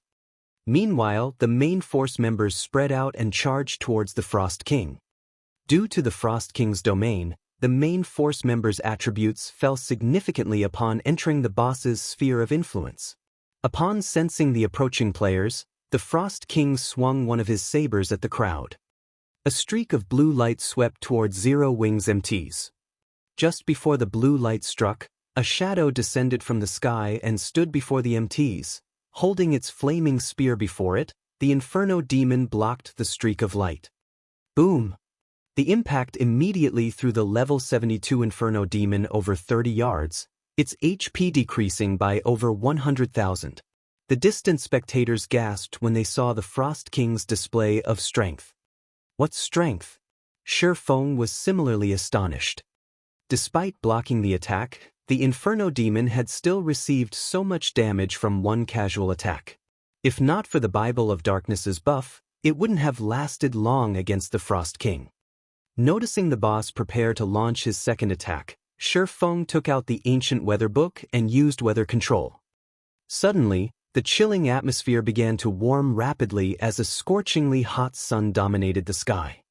While the ancient weather book didn't seem to have any practical effect against monsters, the exact opposite was true. In God's domain, players weren't the only ones affected by their environment. The same was true for monsters. If a monster fought in an environment that ran counter to its nature, the monster's combat power at least would decrease by half. This was also why the various large guilds had searched for any skills or spells that could affect weather in the past. However, skills and spells of this type were even rarer than curses and taboo skills of the same tier. Generally, only superpowers could get their hands on one. Suddenly, the snowy plains transformed into a burning hellscape. Although players didn't prefer this fiery environment either, Zero Wings members had consumed the Sea God's blessing. They could adapt to hot or cold adequately. In contrast, the Frost King, an ice elemental, was exceedingly uncomfortable. Disregarding Zero Wings members, the Frost King turned and attempted to flee the hellscape. Stop him! Don't let him get away! All ballistas tech. Upon Shi Feng's command, the assembled miniature ballistas launched exploding arrows simultaneously. Shoo! Shoo! Shoo! A rain of fire descended upon the Frost King, the scene far more spectacular than normal boss raids.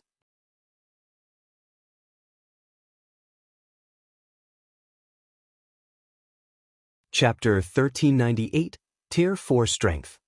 Chapter 1398, Tier 4 Strength.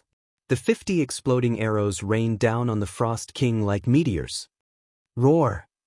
Noticing the incoming attacks, the Frost King roared. It then brandished its twin sabers, cutting down the exploding arrows before they could land. The boss knocked the majority of the exploding arrows off course. As for the remaining arrows, the Frost King simply took a step forward and dodged most of them, while blocking a small portion with his sabers. In the end, only 3 exploding arrows had connected with their target. Minus 32,964. Minus 33,157. Minus 32,849. Such high defense. Zero Wings members could not help their surprise. On its own, an exploding arrow was as powerful as a Tier 2 spell, but with the miniature ballista's damage modifier, these arrows could compete with the strongest Tier 2 spells. Overall, a single exploding arrow could deal over minus 100,000 damage against a Great Lord of the same level, yet the few that had struck the Grand Lord-ranked Frost King had only dealt a little over minus 30,000 damage. One could imagine how pitiful their damage would be if players relied on Tier 1 skills and spells to take down this boss. Everyone finally understood why Shi Feng wanted to utilize the miniature ballistas.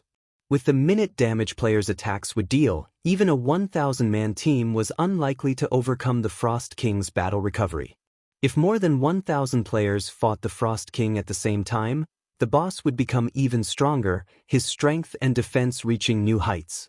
The Grand Lord would be unstoppable. As expected of a mutant. Despite such an uncomfortable environment, its reaction speed is still so fast, Shi Feng commented, smiling slightly as he watched the Frost King, who still attempted to flee the Hell's Cape. In truth, Shi Feng hadn't expected 3 of the 50 arrows to hit the Frost King. After all, he was very familiar with how terrifying a mutant was. Tier 2 attacks would have a limited effect on this creature. Finally, Anna finished her incantation. With a wave of her staff, a level 75, Tier 3 Golden Giant and 10 level 75, Tier 2 Rock Guardians appeared before her. The Rock Guardians immediately formed a magic barrier to trap the Frost King. However, the Frost King was simply too powerful. Despite the barrier, his basic attributes remained unaffected. Fortunately, the Rock Guardians' barrier created an opportunity for the 50 miniature ballistas to bombard the boss. Following which, the miniature ballistas launched another volley at the Frost King. This time, due to the limited space the Frost King had to maneuver, he dodged and blocked significantly fewer arrows. In the end, over a dozen exploding arrows found their mark, damages over minus 30,000 appearing above the boss's head, one after another. Suddenly, the Inferno Demon descended from the sky and activated the Tier 3 skill, Macropyre. Ice elementals like the Frost King feared fire-type attacks over all else. With a single attack, the Frost King lost over 1 million HP instantly. Upon receiving such a significant amount of damage, the Frost King retaliated, swinging one of his sabers at the Inferno Demon with lightning speed. Although the Inferno Demon had used its flame spear to block the attack, it still lost over 100,000 HP. Fortunately, Zero Wings healers supported the summoned demon from a safe distance, granting the creature the ability to fight the Frost King for a long time. With the Inferno Demon and Golden Giant tanking the Frost King, Zero Wings members could freely attack the boss from the sides. Although their damage was insignificant at best, they could, more or less, hinder the Frost King's movements by attacking his joints. For a time, the Frost King engaged in a fierce battle against the Inferno Demon and the Golden Giant, the sounds of weapons clashing echoing throughout the plains. At the same time, the miniature ballistas continued to fire one exploding arrow volley after another, whittling down the Frost King's HP. Meanwhile, Shi Feng switched to the aura of fire and circled to the Frost King's back before activating Flame Burst. The Frost King released an agonizing cry as he received Shi Feng's 15 consecutive strikes. Minus 61,574. Minus 123,487. Minus 61,746. In total, Shi Feng's 15 attacks dealt over minus 1 million damage. Is he a monster? The watching upper echelons from the various large guilds were stupefied. Even their guild's top-tier experts had only dealt several hundred damage to the Grand Lord with their skills, Yet Shifeng's normal attacks dealt over -5,000 damage, while his skills dealt over -10,000. Aside from Shifeng's individual performance, these upper echelons winced as they watched Zero Wings members waste the precious exploding arrows. This situation showed them how truly powerful Zero Wing's foundations were. Throughout Star Moon Kingdom, only Zero Wing would dare to raid a measly field boss with such an extravagant method. Following which, the Frost King's HP rapidly decreased under Zero Wing's combined assault. 99%, 95%, 89%. As time passed, the originally peerless Frost King's maneuverability suffered as his HP decreased. When the Frost King had only 30% HP remaining, he finally seemed to realize that his life was in danger. Suddenly, the Frost King stomped his foot, causing the ground beneath him to sink slightly. Following which, pillars of ice rose from the dirt, surrounding the Grand Lord. The cage of ice rendered the miniature ballistas and players' attacks ineffective. After another 5 seconds, the Frost King split into 2 identical clones. However, both Frost Kings only had 15% of their total HPs. Is this a joke? The distant spectating players gaped when they saw 2 Frost Kings. One Frost King was frightening enough, yet now Zero Wing had to face 2 of them. Just how were players supposed to defeat such a boss? The large guild's members weren't the only ones horrified. Zero Wing's members' hearts sank at the sight. For a moment, they were at a loss. The Inferno Demon and the Golden Giant had already struggled to tank the mutant. Moreover, after such a long fight, the healer's mana was close to depletion. The healers couldn't possibly keep up with the damage if they had to face 2 Frost Kings simultaneously. After all, not even the Tier 3 Inferno Demon and the Golden Giant could defend themselves and the players against 2 Grand Lord mutants' attacks properly. Any attack they failed to block would instantly deal over -1 million damage, while skills would deal 2 to 3 million damage. At this rate, the Inferno Demon and Golden Giant would die very quickly. Without these 2 summon monsters in the way, the Frost Kings wouldn't need long to annihilate Zero Wing's team. Suddenly, one of the Frost Kings threw the Golden Giant from the magic barrier, leaving the Inferno Demon alone to deal with the 2 bosses' pincer attack. Both Frost Kings revealed sinister smiles, their sabers releasing a frosty aura that dropped the surrounding temperature sharply. They then swung their sabers down at the Inferno Demon. All living creatures must die. The 2 Frost Kings bellowed as one as they sent 4 arcs of blue light at the Inferno Demon. When struck, the Inferno Demon's HP, which had been at 50%, plummeted to 0, its body transforming into particles of light and disappearing. How is that possible? Everyone was stunned. The 2 Frost Kings had killed a Tier 3 Inferno Demon instantly. It's over. Zero Wing's loss is inevitable. Galaxy Past was indescribably shocked as he watched the Inferno Demon vanish from the battlefield. He hadn't dreamed that the Frost King was this powerful.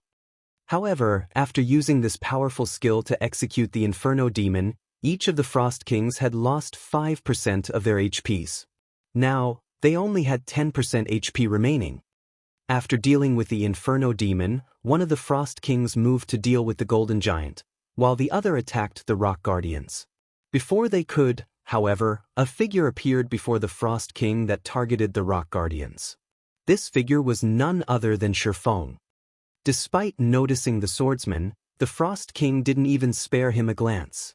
Instead, he swatted at Shifeng as if he were a fly. Despite such a casual attack, a black spatial tear ripped along the saber's trajectory. Guild leader! Zero Wing's members panicked. The attack could even send a Tier 3 Great Lord flying. No player could possibly avoid it. But as they watched, the spectating players were astonished yet again. Activating Heavenly Dragon's power, a golden glow swallowed Shifeng. He also activated Blade Liberation. Immediately, he swung Killing Ray to meet the Frost King's saber.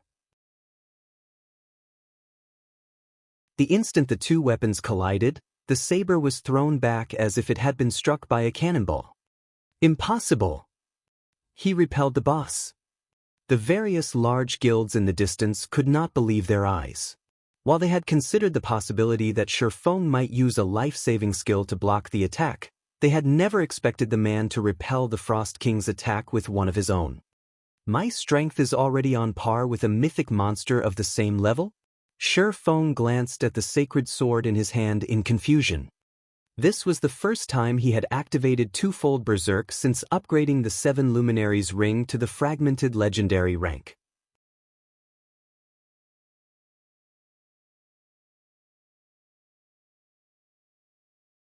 Chapter 1399, Horrific Outbreak. Chapter 1399, Horrific Outbreak. He blocked the attack by himself. An indescribable shock filled the watching players when they saw Shi Feng emerge from the clash unharmed. They had experienced the Frost King's strength personally. The Grand Lord had killed players with activated Berserk skills as if they were a joke. Yet, Shi Feng had repulsed the Frost King with a single blow.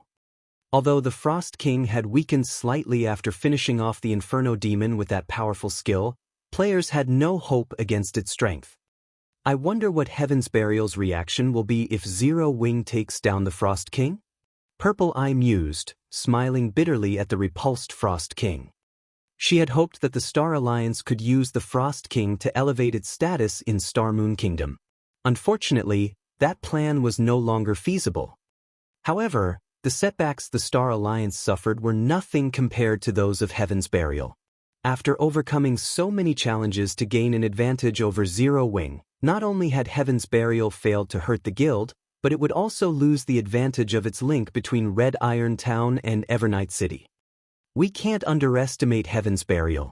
Although they've suffered a miserable defeat here, based on the Secret Pavilion's report, the guild has Beast Emperor's backing.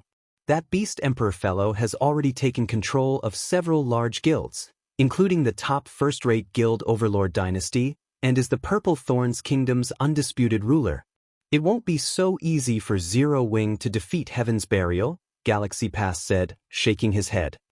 Before the Secret Pavilion had secured ownership of the Star Alliance, his ambitions had been great. He had dreamed of becoming an overlord in God's domain one day. However, after joining the Secret Pavilion, he had come to understand one thing: God's domain was unlike any other virtual reality game that had ever existed. Without the foundations of a super first-rate guild or super guild, ruling over a kingdom was easier said than done.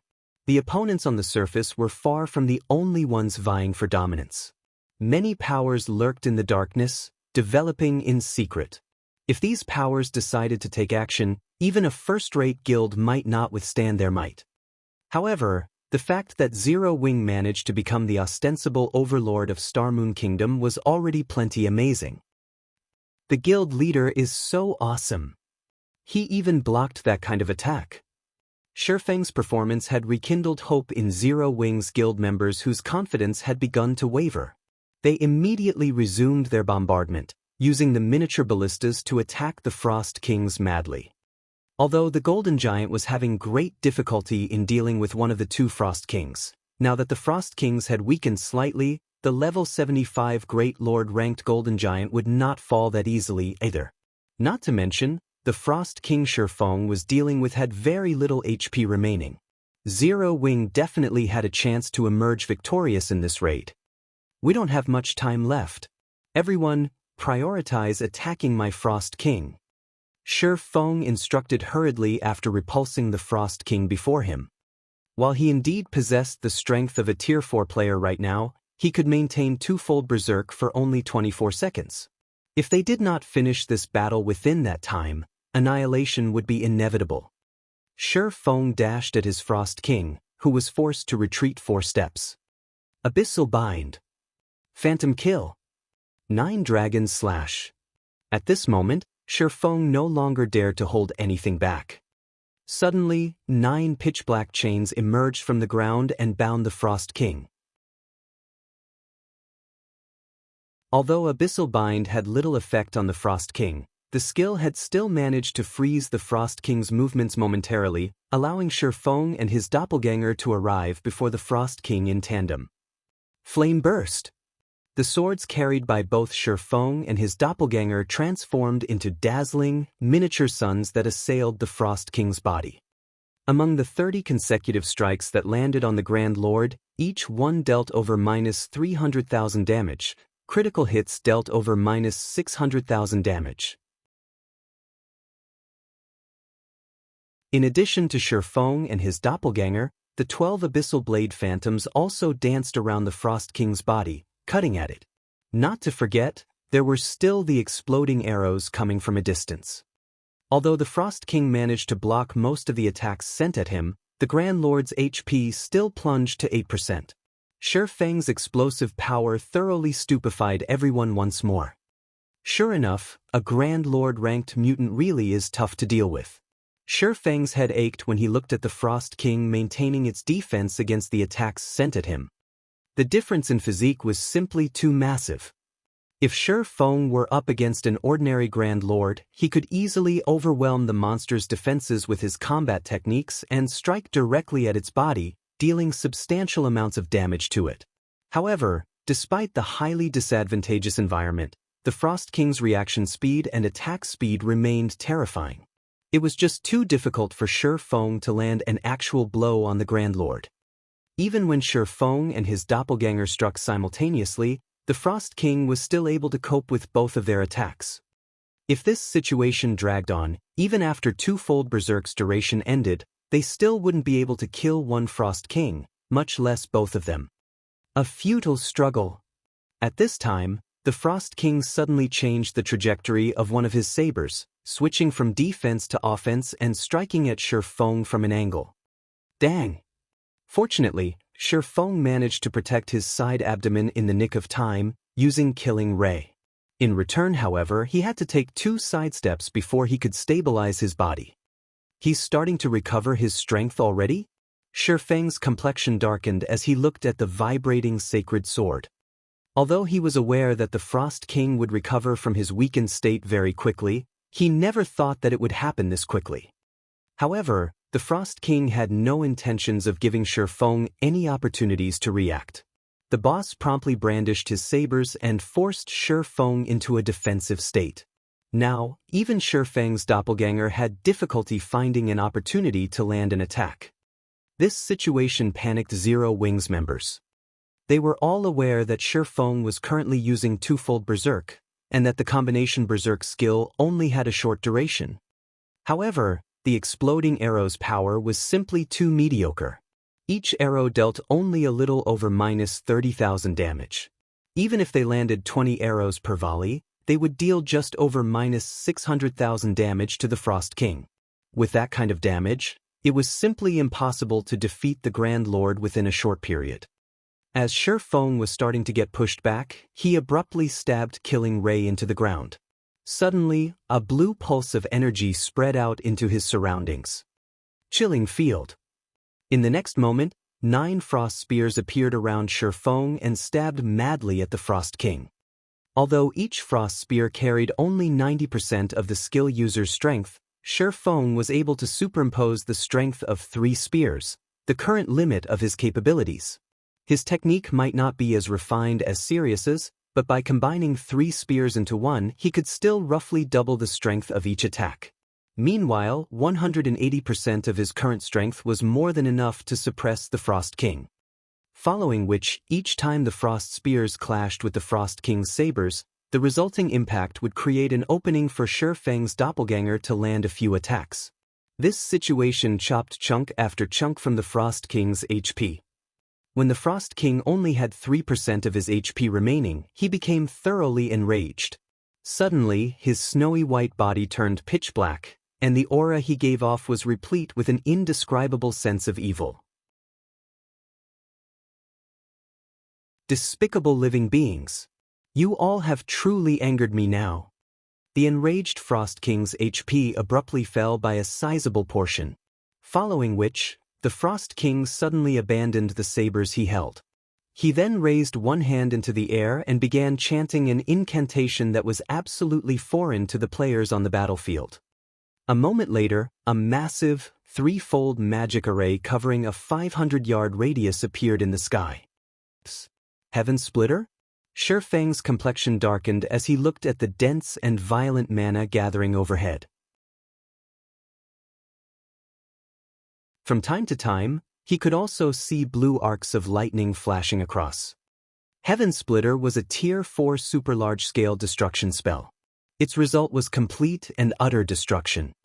At this moment, Shi Feng went into a frenzy as he controlled Chilling Field to execute Sword's Orbit, launching a relentless stream of attacks at the Frost King. As the mana in the skies grew increasingly violent, the Frost King's HP likewise declined. 2%, 1%. Die! Shi Feng bellowed as he activated Divine Providence and Dragon Breath. Immediately, a white beam of light devoured the Frost King, reaping the final strand of his HP.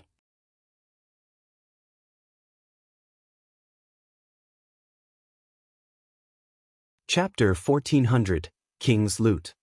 Chapter 1400, King's Loot. When the HP of one of the Frost Kings reached 0, both Frost Kings suddenly turned into ice and shattered. At the same time, the heavy pressure on Zero Wing's members lifted, and they collapsed wearily to sit down on the ground. That was so close. Everyone from Zero Wing breathed out a sigh of relief when they noticed the magic array in the sky disappearing gradually. Had the magic array been allowed to gather mana for even a moment longer, this battle would definitely have ended in their annihilation. After the Frost King's death, everyone received a generous amount of EXP. Although not everybody managed to level up, their experience bars still increased by a sizable portion, equivalent to 1 day's worth of grinding. However, compared to the EXP they received, everyone paid much more attention to the loot of the Frost King. The reason for this was the loot's abundance. The Frost King actually dropped over 100 items when it died. Even the final bosses of leveling maps would not drop such a large number of items. Usually, one would be fortunate to get 1 or 2 dozen items. Yet now, there were actually over 100 items dropped. Just looking at the loot made everyone's heart race. What? So many items actually dropped. Envy suddenly filled the eyes of the distant spectating large guilds and independent players, many of them wishing they could charge forward and steal some of the items for themselves right now. However, the onlookers simply left their fantasies as fantasies. Setting aside how much time they would need to cross the long distance separating themselves and the loot, just getting through Zero Wing's experts to reach the loot would already be a near impossible feat. Crap. I bet there are going to be plenty of dark gold weapons and equipment among the loot. Dark gold rank? Aren't you underestimating the mutated Frost King a little too much? I recall that the last mutant that appeared in White River City had dropped epic items after it died. Since the Frost King was much more powerful than that previous mutant, most likely there are going to be many epic items among the loot. Even until now, our guild has only managed to obtain 1 epic item. Moreover, it was even taken by the guild leader. If I could have one as well, I'd definitely be willing to leave my guild and join Zero Wing. Everyone speculated on the Frost King's loot. What frightening loot! With merely a glance at the items dropped, Shi Feng already spotted more than 10 weapons and equipment. Meanwhile, the majority of the loot consisted of various attribute gemstones and magic crystal treasure chests. Attribute gemstones were one of the hard currencies in God's domain. No matter what level players reached, attribute gemstones would not become obsolete. Meanwhile, the magic crystal treasure chest was something only Grand Lord ranked bosses and above had a chance of dropping, starting from level 50. Depending on the magic crystal treasure chest quality, the number of magic crystals it rewarded would also vary. This could be considered a relatively good way for expert teams to obtain magic crystals. Common magic crystal treasure chests gave between 5 to 20 magic crystals, and on the market, they sold for roughly 3 gold each.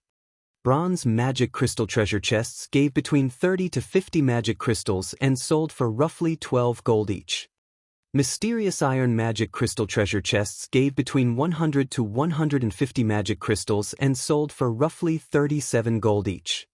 Secret silver magic crystal treasure chests gave between 300 to 500 magic crystals and sold for roughly 120 gold each. Fine gold magic crystal treasure chests gave between 1,000 to 2,000 magic crystals and sold for roughly 450 gold each. Dark gold magic crystal treasure chests gave between 3,000 to 5,000 magic crystals and sold for roughly 1,200 gold each. Meanwhile, the Frost King had dropped a total of 5 magic crystal treasure chests, 3 secret silver rank, 1 fine gold rank, and 1 dark gold rank. After another 10 minutes or so, Shi Feng was finally done organizing the Frost King's loot. As he was doing so, he could not help but grow ecstatic. Among the loot, there were 2 Tier 4 magic scrolls. These things were extremely valuable treasures in God's domain. Not to mention, one of these 2 scrolls was even a summoning scroll. The value of this scroll was simply incalculable.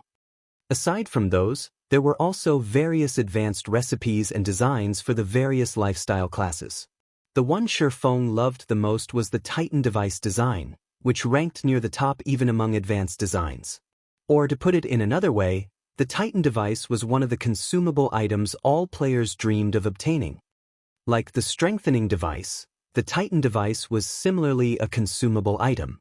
Only, unlike the strengthening device, which was used to extend the durability of equipment, the Titan device was used to increase the mana density around players.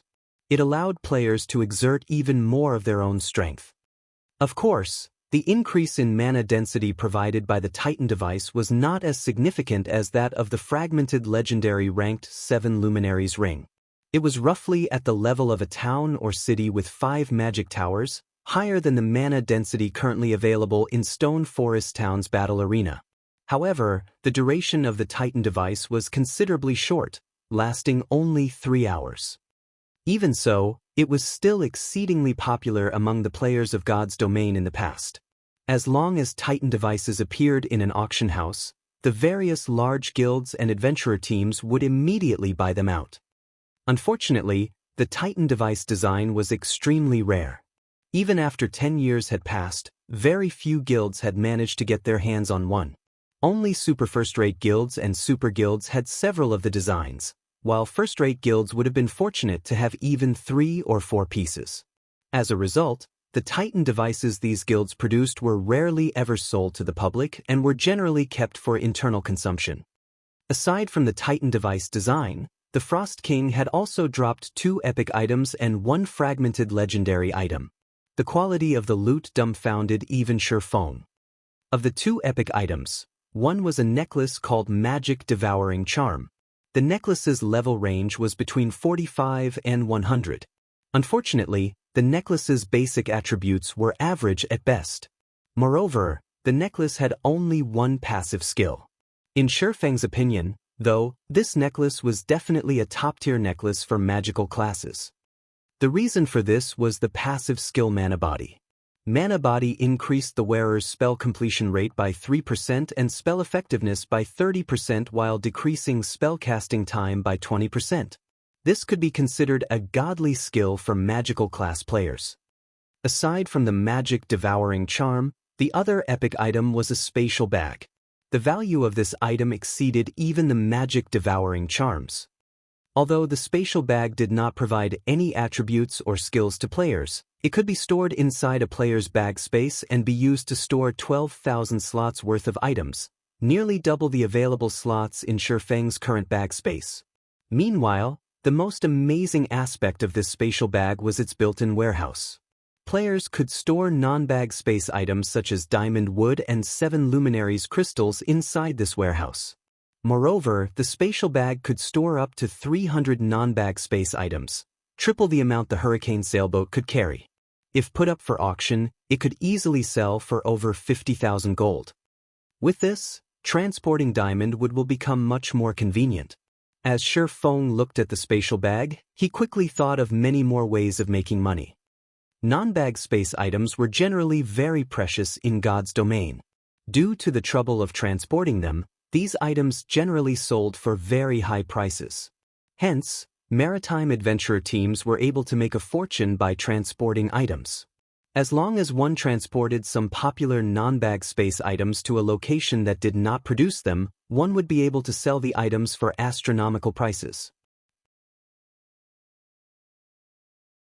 Now that Shi Feng had the spatial bag, he could travel to various countries to purchase their local non-bag space items for a low price and resell these in other countries. After he was done looking at the two epic items, he could not help but shift his sights to a dazzling staff. Despite the two epic items earlier being worth tens of thousands of gold, the total value of these two items was not even worth 1/10 of this staff. The reason being this staff was a fragmented legendary weapon.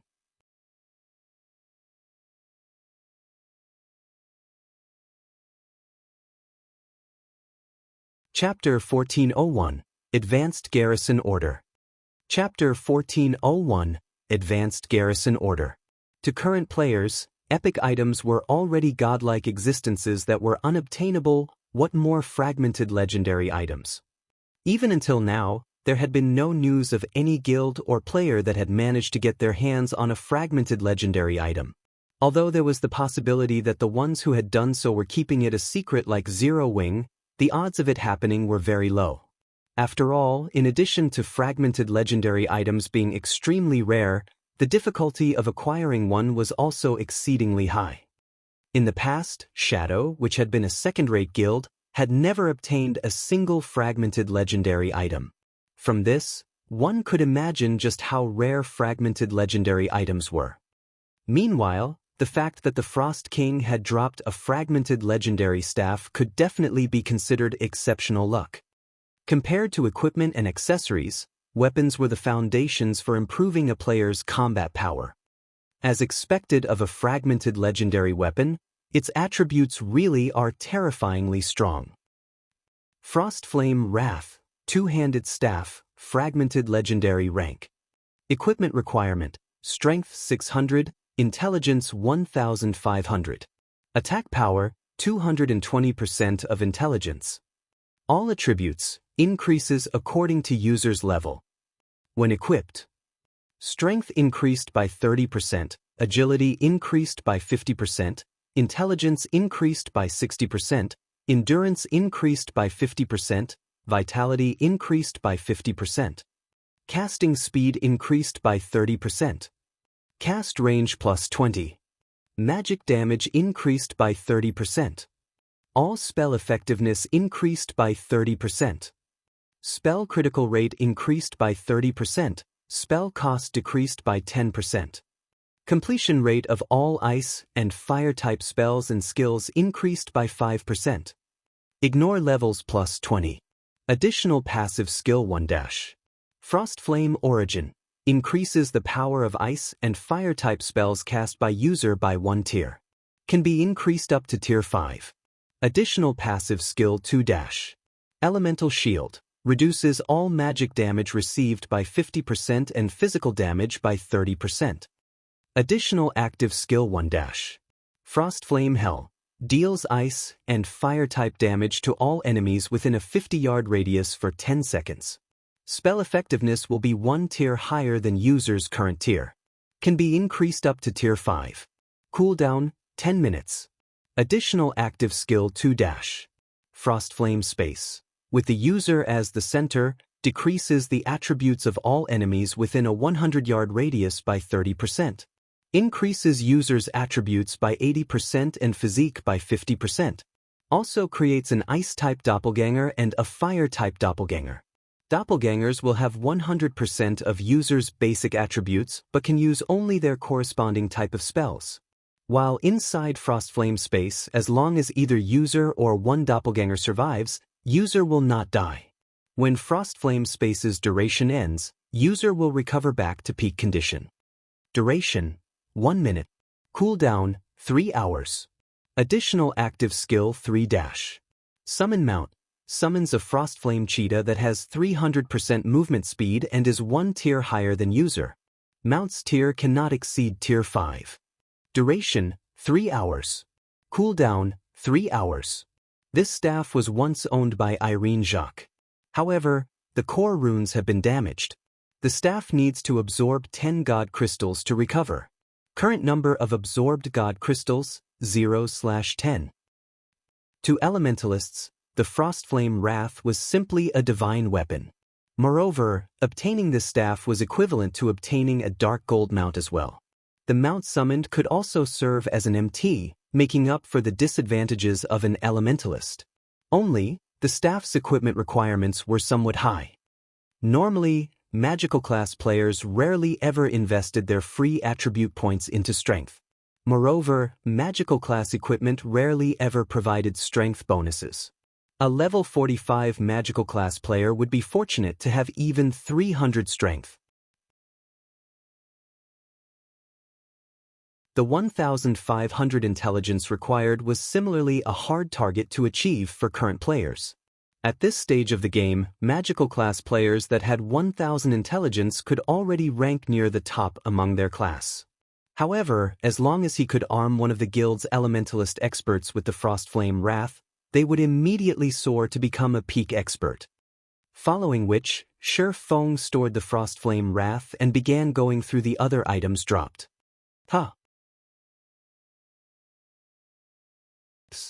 Very quickly, Shi Feng discovered a crystal token inside his bag.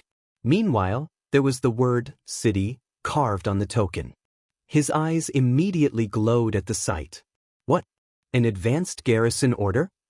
The reason why the NPCs of Evernight City had mentioned that guilds could garrison Evernight City if they killed the Frost King was the garrison order the Frost King would drop. With the garrison order, a guild could garrison a city and enjoy various benefits. Every NPC city possessed different levels of authority. Meanwhile, an advanced garrison order allowed a guild to have advanced authority right off the bat. Could the basic garrison order have transformed into an advanced one due to the Frost King turning into a mutant? Based on Shi Feng's memories, the guild that killed the Frost King in the past had obtained only a basic garrison order. Advanced garrison order.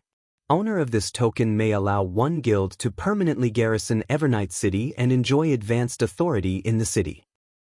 The basic garrison order of a dark city allowed the connection of a guild town to said dark city. As the amount of reputation a guild possessed in a dark city increased, the amount of authority it had within the city would increase as well. Greater authority allowed a guild to connect multiple towns with the city. Meanwhile, if a guild possessed advanced authority in a dark city, not only could it connect multiple guild towns to the city, but it could also purchase land in the central area of the city. In God's domain, dark cities were much more popular among players compared to ordinary NPC cities. However, players needed to complete certain quests before they could enter a dark city. Either that, or become a red or dark player. Despite the various weapons and equipment available for exchange inside dark cities being limited to red and dark players, that did not stop normal players seeking items suitable for themselves from exchanging for these items. Normal players just needed to commission a red or dark player to act as a proxy for them in exchange for compensation. Hence, trade within dark cities was very active. Particularly, after players reached level 50 and high-quality weapons and equipment became increasingly rarer, such dark city exchanges would become even more popular in God's domain. In the past, the population of dark cities had, at one point, even exceeded that of capital cities of kingdoms. One could just imagine how many players were conducting trades in dark cities. Of course, red and dark players could not freely exchange for high-quality weapons and equipment in dark cities. Not only did they need a sufficient amount of reputation, but they also needed to spend contribution points of the corresponding dark city when exchanging for items. Without sufficient contribution points, red and dark players could not exchange for items either. Meanwhile, upon inspecting the advanced garrison order, the sound of a system notification entered Shi Feng's ears. System, do you wish to bind the token? Without hesitation, Shi Feng chose to bind the token to himself. After all, one of his goals in coming to the Frozen Scar this time was the garrison order. System, you have bound the token to yourself. Please visit Magistrate Magrants at Evernight City's City Hall. After binding the advanced garrison order, Shi Feng continued looking through the remaining loot. These were level 50 dark gold weapons and equipment. If sold, each one of them could easily fetch over 1,000 gold. Overall, more than 10,000 gold's worth of level 50 dark gold weapons and equipment had dropped. Once he had organized the loot, he did not share any details with the team. He merely gave all participants the GCPs they deserved so that they could exchange for the weapons and equipment they wanted once they returned to the guild. After all, a 1,000-man team was different from a 100-man team. There just wasn't enough equipment to share with everyone. If a team auction were held, it would definitely consume a lot of time. Hence, he might as well place all the dropped dark gold weapons and equipment in the guild warehouse and let everyone make their choices. As for the epic items and above, they were the guild's secrets and should not be displayed or put up for exchange casually. I should make a trip to Evernight City and open up the transfer path.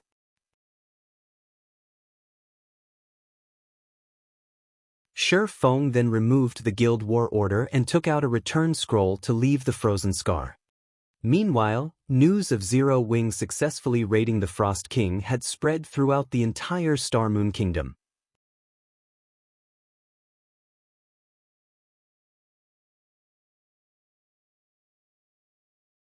Chapter 1402, Popular Battle Arena. Chapter 1402, Popular Battle Arena. The news of the Frost King's defeat immediately caught the attention of many adventurer teams and independent players. This is a lie, right? I heard that many people got annihilated by the Frost King. Even the allied forces of the various large guilds, consisting of over 100,000 elite players, were helpless against the Frost King. Just how did Zero Wing succeed? Zero Wing's killing the Frost King means that it can now directly garrison Evernight City. With this, Stone Forest Town will also be connected with Evernight City. Previously, I avoided going to Stone Forest Town since I felt it was too much of a hassle. However, if there's a teleportation array connecting the town to Evernight City, it might not be a bad idea to pay the town a visit. Now that Stone Forest Town has a link to Evernight City, it will definitely remain the #1 town of Star Moon Kingdom even in the future. I wonder what kind of actions Heaven's Burial will take? The various adventurer teams and independent players were overjoyed over the fact that they could travel directly to Evernight City via Stone Forest Town. Previously, Stone Forest Town was already very popular for the many rare items being sold there as well as having a training location like the Battle Arena.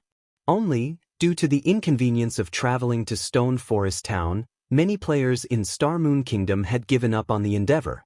Now that Stone Forest Town was connected to Evernight City, visiting the town became much more convenient. Star Moon City, Heaven's Burial's residence. Damn it. Zero Wing actually succeeded. Broken Flow's complexion darkened after watching the video showing Zero Wing's raid of the Frost King. Guild leader, what should we do next? Heaven's Burial had suffered tremendous losses this time. Not only did over 10,000 elite members die, but they even lost the kill of the Frost King. Now, Zero Wing's prestige in Star Moon Kingdom was as dazzling as the midday sun. Meanwhile, as soon as the various adventurer teams and independent players received news of Zero Wing's success, they all started thinking about teleporting from Evernight City to Stone Forest Town and taking a look around. One could just imagine how bustling Stone Forest Town would become once it was actually linked with Evernight City. We'll let Zero Wing enjoy its success for now. It has merely opened a teleportation channel between Stone Forest Town and Evernight City right now. In God's domain, levels and resources are the truly important things. What we truly need to focus on this time is the Empire's Rise expansion pack. Moreover, Beast Emperor has just sent a message for our side to start preparing soon, Singular Burial said, sneering. However, we can't let Zero Wing off too easily either. Notify the personnel at the auction house. Tell them to increase the number of rare items we're putting up for sale as well as lower the processing fees a little. I want to see just how many merchant players and adventurer teams are really willing to go to Stone Forest Town.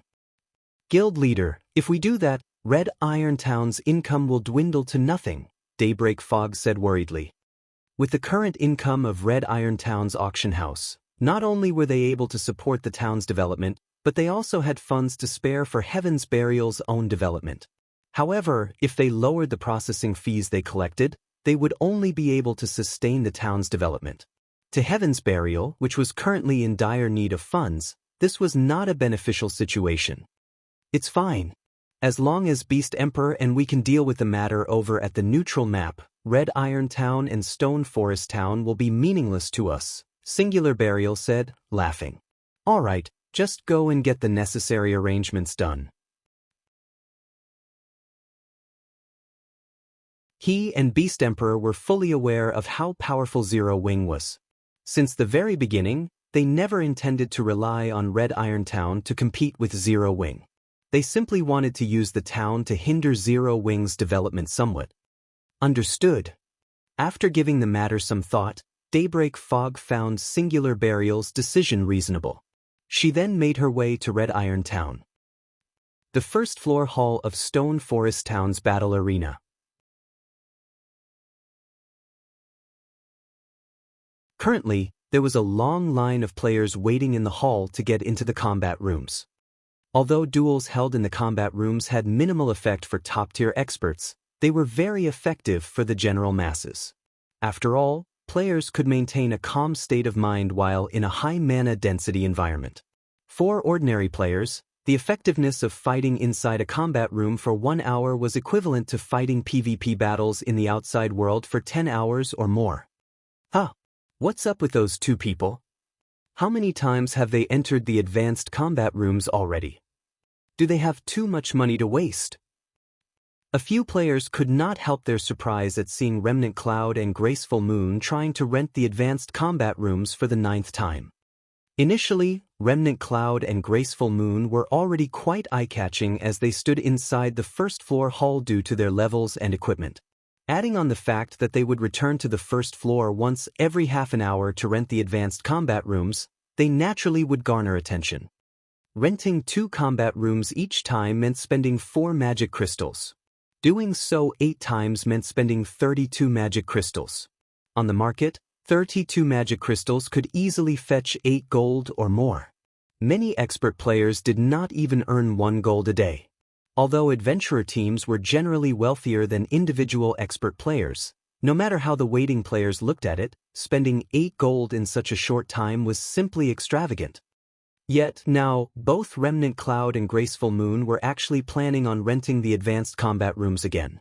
That was simply ludicrous. Sir, I'm very sorry, but as per our battle arena's rules, non-members are allowed to rent the advanced combat rooms only 8 times per day. If you wish to increase your number of entries, you'll have to become a member of the battle arena. In that case, you get 16 entries per day. If you become an advanced member, you can rent the advanced combat rooms without limit, the female NPC receptionist said, smiling as she looked at Remnant Cloud. I get to use the advanced combat rooms 16 times a day if I become a member? Remnant Cloud fell into deep thought. That is correct. The female receptionist nodded. If you wish to become a member of our battle arena, you'll have to deposit 1,200 magic crystals into your individual account. Having just arrived at Stone Forest Town recently, the players lining up at the counter next to Remnant Clouds were startled when they heard the prices quoted by the NPC receptionist. Has Zero Wing gone mad? There's someone willing to rent the expensive advanced combat rooms, yet Zero Wing has actually gone and limited the number of entries? Do they hate getting magic crystals that much? That's right. Only adventurer teams on Firecloud Fox's level would be willing to pay such a high price. If it were me, I would rather spend my magic crystals at the trial tower. Just as everyone was ridiculing the battle arena's regulations, Remnant Cloud suddenly opened his mouth and asked, "What are the conditions to become an advanced member here?" He dumbfounded everyone. What's going on? Is Firecloud Fox that wealthy? Everyone could not help but be shocked by Remnant Cloud's question. Although this was their first time hearing about the advanced membership, needless to say, the advanced membership fee would definitely be much higher than the basic membership fee. If you wish to become an advanced member directly, you have to deposit 3,000 magic crystals into your personal account. If you become an advanced member, not only will you be able to rent the advanced combat room without limit, but you'll also receive a 20% discount when using the normal combat rooms, the NPC receptionist explained. How fraudulent! If I had that many magic crystals, I would rather stay cooped up inside the trial tower than come here. Zero Wing is insane. Is there really someone who would be so foolish? A commotion broke out when the onlookers heard the NPC receptionist's explanation. Previously, the price of the battle arena's basic membership was already pretty fraudulent. However, the price of the advanced membership appeared utterly ridiculous. 3,000 crystals? A tight frown formed on Remnant Cloud's face. After a moment of deliberation, he said, I just need to have a total of 3,000 magic crystals stored inside my personal account, right? That's right. The receptionist nodded. If that's the case, carry out the basic membership procedures for the two of us for now, Remnant Cloud said, gritting his teeth as he paid 2,400 magic crystals to the NPC receptionist. This amount was already close to 1/3 of Firecloud Fox's stockpile of magic crystals. Of course, if it was possible, Remnant Cloud very much preferred to become an advanced member instead. That way, he could keep improving himself inside the advanced combat room. However, he had brought less than 3,000 magic crystals this time. Hence, he could only settle for basic membership for now. Understood. The NPC receptionist received the 2,400 magic crystals and started the membership procedures of the battle arena with Remnant Cloud and Graceful Moon. After completing the procedures, Remnant Cloud and Graceful Moon immediately turned around and dashed towards the staircase, apparently planning on entering the advanced combat rooms again. Is this a joke? Is he some actor hired by Zero Wing? The surrounding players wore a look of confusion on their faces as they watched Remnant Cloud and Graceful Moon leaving hurriedly for the 7th floor of the battle arena. They simply could not believe this situation. The two players were actually willing to become members of the battle arena just so that they could have more chances to enter the advanced combat rooms. Just what kind of magic does this advanced combat room possess? Wait a minute. I'm not renting a normal combat room anymore. I want to rent an advanced combat room instead. Quite a few expert players that were about to pay their rental fees suddenly changed their minds. They were intensely curious about what was so special about the advanced combat room that it could mesmerize experts like Remnant Cloud and Graceful Moon to such a degree.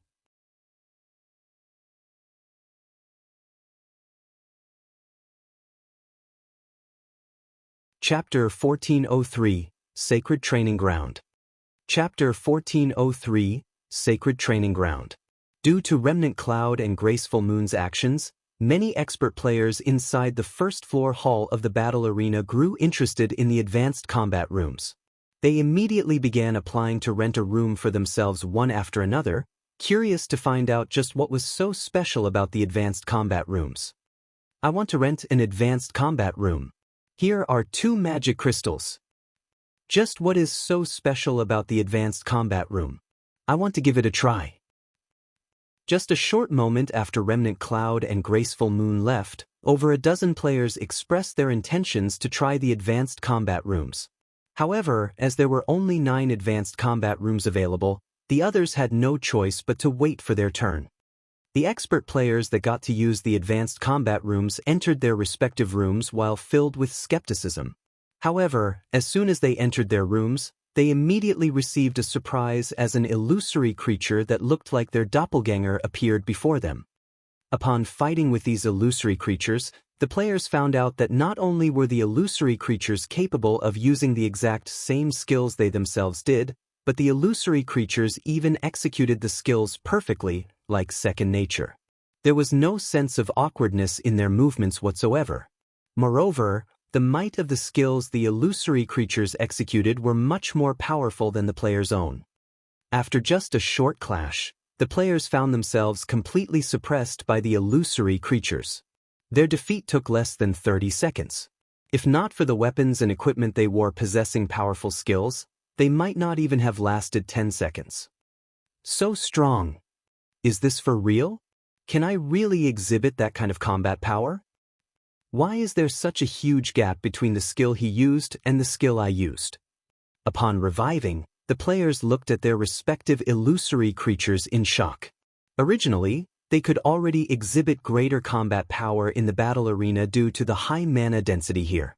However, they never imagined that they had the potential to elevate their combat power to such a degree.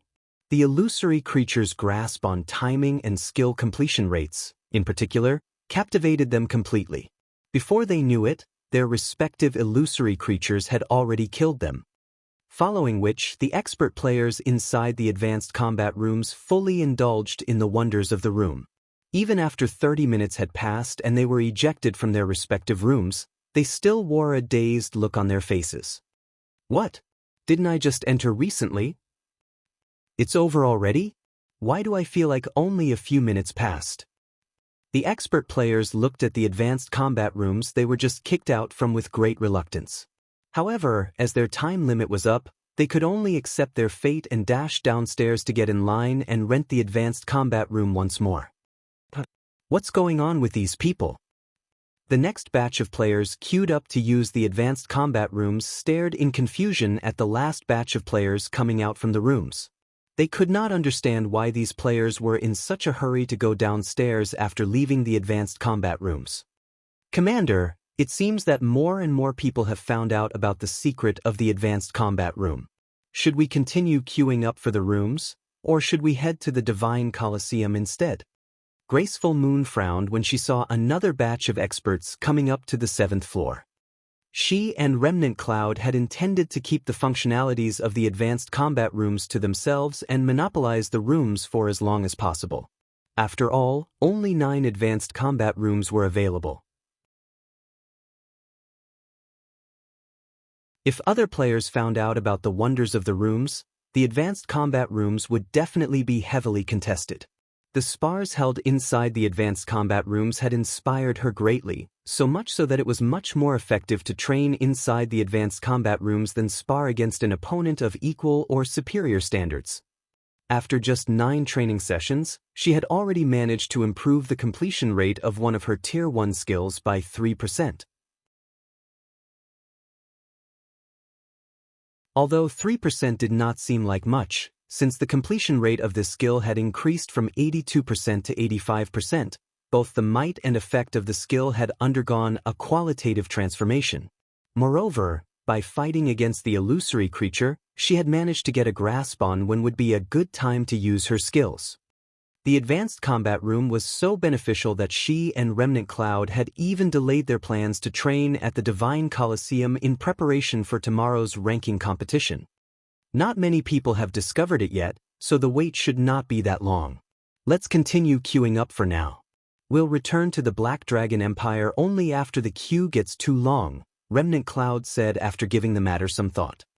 Previously, he had planned on heading to the Divine Colosseum to train after testing the advanced combat room once. However, just one try had gotten him addicted. Compared to the Divine Colosseum's trial tower, the advanced combat room could provide him with much greater aid, especially when it came to the improvement of skill completion rates. Meanwhile, details regarding the advanced combat rooms quickly spread, causing a huge commotion on Star Moon Kingdom's official forums. Amazing advanced combat rooms appear in Stone Forest Town. Shortly after this post appeared, it was already upvoted to the top 10 positions on the forums. This allowed everyone to find out about the advanced combat rooms. Is this a scam? Is the advanced combat room really that miraculous? Why would I need to lie to you? Right now, the advanced combat rooms are already in great demand. Just the number of players currently queued up for the rooms is already close to 300.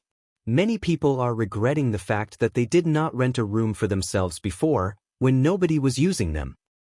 I heard that due to the high demand, the battle arena amended the regulations for the advanced combat rooms. Now, non-members get only 1 entry per day, while basic members get 4 entries. Only advanced members have no limit. Moreover, the rental price has also increased from the previous 2 magic crystals to 4 now. Zero Wing is so fraudulent. They actually dare to charge 4 magic crystals. This is insane. Who would be willing to rent something so expensive? Expensive? You can't rent one right now even if you want to.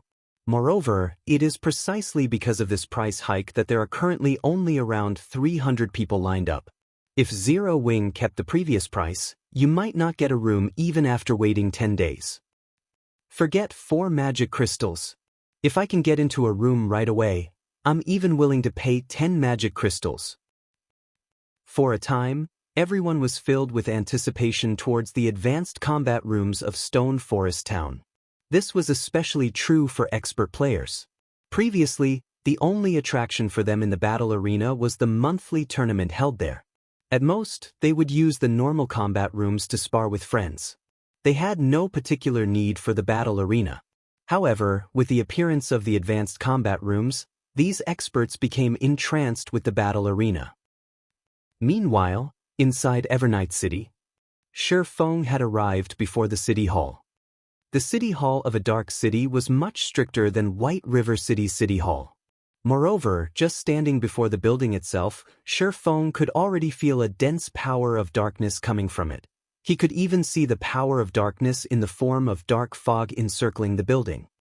Even dark players would feel uncomfortable when subjected to such a dense power of darkness. However, to Shifeng, who wielded the Bible of Darkness, this power of darkness was practically non-existent. As a result, he arrived inside the courtyard of the city hall with relative ease.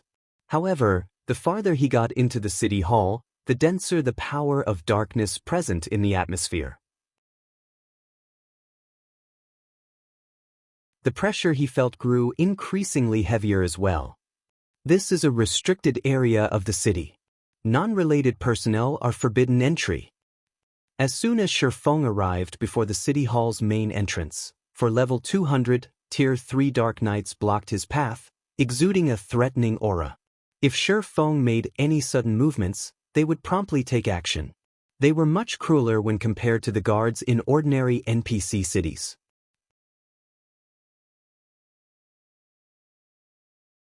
I have come to meet with Lord Magrants, Shifeng said as he revealed the advanced garrison order.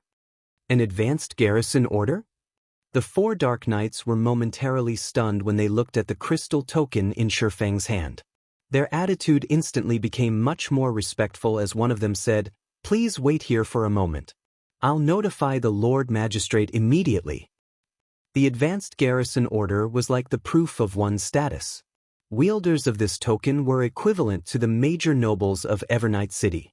Let alone guards like themselves, even the magistrate of Evernight City had to treat the owners of advanced garrison orders with respect. Very quickly, the Dark Knight that went to report Shifeng's arrival returned. The NPC then stopped before Shifeng and said respectfully, "The Lord Magistrate has already been notified of your presence. Please follow me."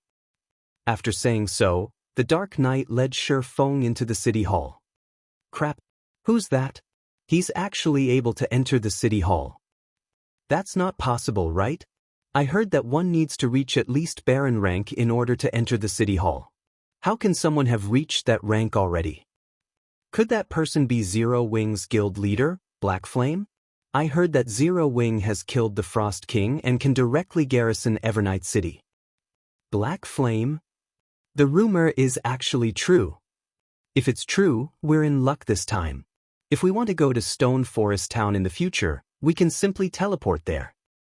Several players got goosebumps when they saw Shifeng entering the city hall. Meanwhile, news of this situation also spread rapidly throughout Evernight City.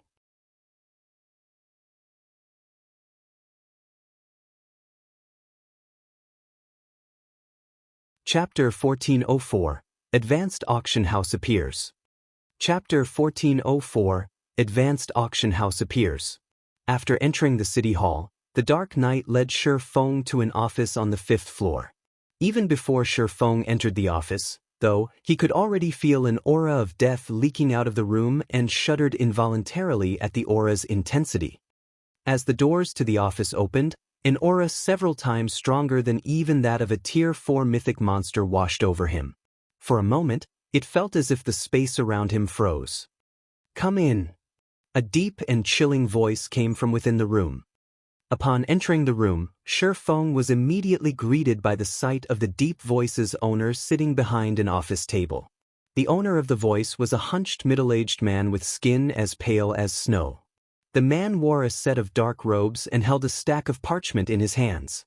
If not for the faint tinge of life in the aura the man exuded, one would even think that they had come across the god of death. Meanwhile, this man was none other than Magrance, Evernight City's magistrate. Magrance was the overlord of Evernight City. At the same time, he was also a Tier 5 Dark Magus, an existence that even Star Moon Kingdom feared. Magrance was the reason why the kingdom's army did not dare take action against Evernight City. Facing an NPC of such caliber, Shifeng did not dare waste time playing around with words. He immediately took out the advanced garrison order and placed it on the table. Lord Magistrate, I wish to have my guild garrison this city. I hope that you can permit it, Shifeng said respectfully. This is indeed my city's advanced garrison order. All right, I permit your guild to garrison Evernight City. Magrance nodded after glancing at the crystal token on the table. He then took out a piece of parchment and a map of Evernight City and said, "Write down your guild's name on this parchment. You may then pick one of the empty spots on the map to cite your guild's residence." After receiving the parchment and map, Shifeng wrote the words Zero Wing on the parchment without hesitation. He then started browsing through the available locations for a guild residence. Is this the privilege of having an advanced garrison order? Shifeng grew ecstatic when he saw the available locations on the map.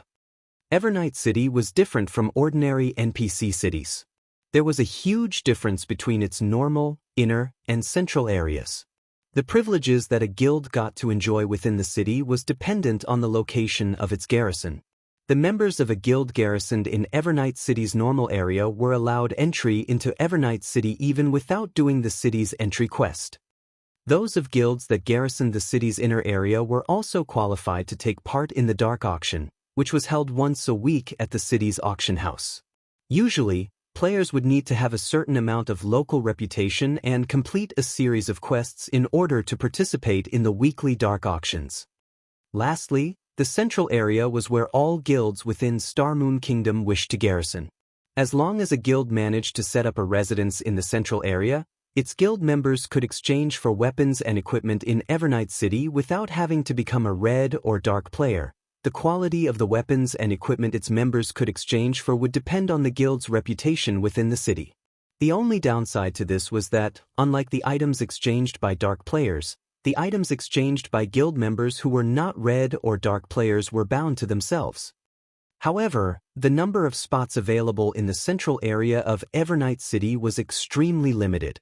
In addition, as there was no fee for garrisoning Evernight City, the 10 available spots would be distributed via an elimination system. Guilds would be ranked according to the number of city contribution points they accumulated each month, and those qualified to garrison the central area could compete for the 10 spots each month. With the advanced garrison order, Zero Wing could directly garrison the central area. On the other hand, Heaven's Burial only managed to garrison the inner area. Lord Magistrate, I have already made my decision. After Shifeng made his selection, he returned the parchment and map to Magrance. Excellent. From now on, Zero Wing will be one of the guilds garrisoned in Evernight City. You may go and take a look at your guild residence now, Magrance said, nodding after he took a look at the contents of the parchment. He then waved his hand, signaling permission for Shifeng to leave. At the same time, the sound of a system notification entered Shifeng's ears. Evernight City Region System Announcement. Congratulations to Zero Wing for becoming the first guild to garrison Evernight City's central area. Rewarding 1,000 Evernight City Guild reputation and 3,000 Evernight City Guild popularity. The system announcement repeated 3 times, notifying every player within Evernight City of its contents. Many large guilds reacted enviously to this situation. Setting aside the guild reputation awarded, just the guild popularity awarded was already enough to make the various large guilds go crazy. After all, the quality and quantity of guild quests a garrisoned guild could receive in Evernight City varied depending on the amount of popularity it had. This would also have a significant impact on the amount of contribution points the guild members accumulated. Crap, Zero Wing is amazing. I heard that, even until now, Heaven's Burial has only managed to get into the inner area after going through many difficulties. With this, Zero Wings members are going to have an awesome time. As long as they collect enough contribution points, they can exchange for weapons and equipment suitable for themselves at any time. I heard that the benefits a guild receives for garrisoning the central area aren't limited to just that. It seems that guild members also receive a 30% discount when using the teleportation arrays of Evernight City. If that's the case, then I must join Zero Wing. I can save money and exchange for suitable weapons and equipment without having to rely on dark players. For a while, practically every player in Evernight City was discussing Zero Wing. This situation also frustrated the various dark players and dark guilds of Evernight City, who lost their opportunity to make a fortune. Generally, normal players paid at least double the original price of an item when getting dark players to act as proxies for them. Now, however, normal players could just join Zero Wing and gather a sufficient amount of Evernight City contribution points to exchange for items themselves. With such an option available, only a fool would continue purchasing Evernight City's products from them. Back in Evernight City City Hall, Shifeng spent 1,000 gold to establish a teleportation channel between Evernight City and Stone Forest Town. This matter immediately attracted the attention of many players. Guys, look, the teleportation array has 2 available destinations now. This is great. We can actually teleport directly to Stone Forest Town now. With this, I won't have to waste hours traveling to the town anymore. I previously did not bother visiting Stone Forest Town due to the long distance. This is a good opportunity to visit it. I heard that Stone Forest Town opened a new kind of combat room. We can go there and give it a try now. In just a few short minutes, thousands of players had transferred to Stone Forest Town via teleportation array.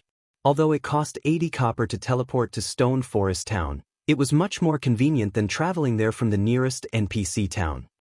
As a result, many independent experts and adventurer teams began feeling that garrisoning Stone Forest Town was not a bad idea. After all, with Evernight City serving as a transfer point, they could save up on plenty of time. Meanwhile, the activation of the teleportation channel also caused the player population of Red Iron Town to decrease drastically. Black Flame, I'll let you have your fun for now. However, you'll soon know that all your efforts are in vain, Singular Burial sneered as he read the report he just received. He then looked at Daybreak Fog on the screen before him and said, "You all can begin operations now." Guild leader, leave it to us. Daybreak Fog smiled, her eyes filled with confidence. Meanwhile, Shifeng, who was surveying Zero Wing's residence in Evernight City, got a sudden call from Melancholic Smile. Guild leader, the advanced auction house has been constructed. Should we open it to the public now? Melancholic Smile asked, her face tinged with excitement.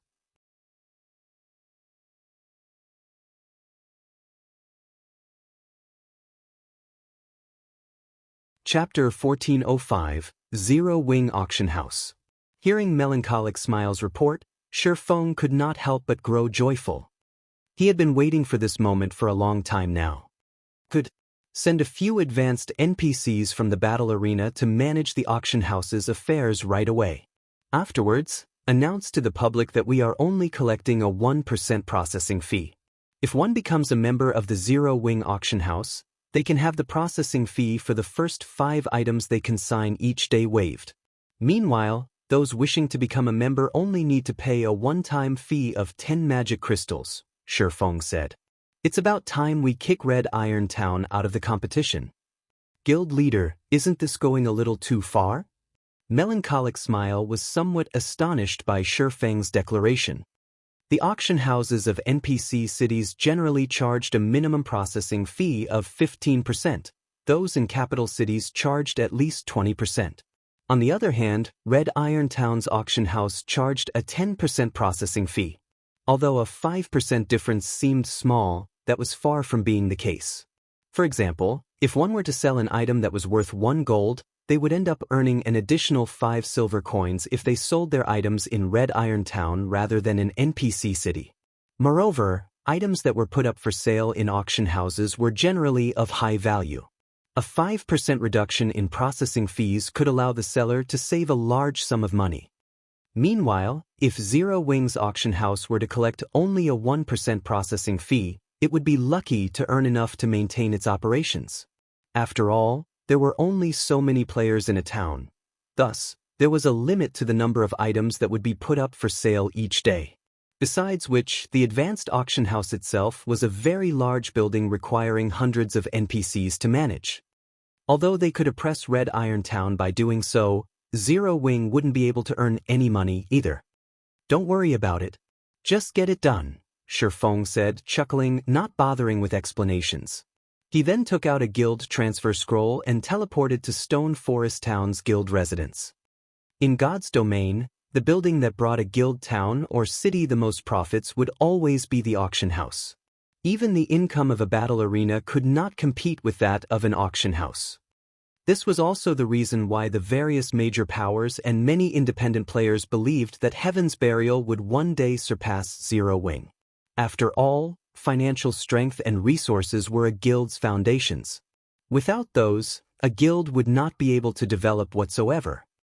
While collecting only a 1% processing fee might seem very little, and with Stone Forest Town's player population, Zero Wing would indeed be very fortunate to break even, it did not possess only Stone Forest Town. The guild still had a small city that was soon to be completed. Luring more players to Stone Forest Town would also help attract more players towards Zero Wing's new city. At that time, Zero Wing's overall income would naturally increase. Not to mention, as more guild towns started obtaining their own auction houses, their guilds would also lower the processing fees charged in order to be more competitive.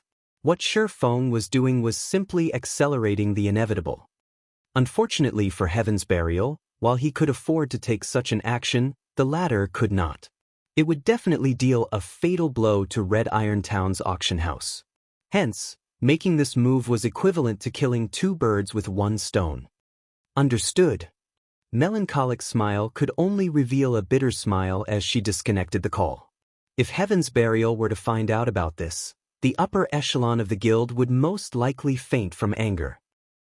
Meanwhile, inside Red Iron Town's auction house, Daybreak Fog announced the new regulation of the Heaven's Burial auction house. The original 10% processing fee was lowered to just 5% now. This change immediately caused a commotion among the players inside the auction house. Heaven's Burial is so generous. They actually have the processing fee they're charging. It seems Heaven's Burial is trying to put pressure on Zero Wing. Ha! My timing is simply impeccable.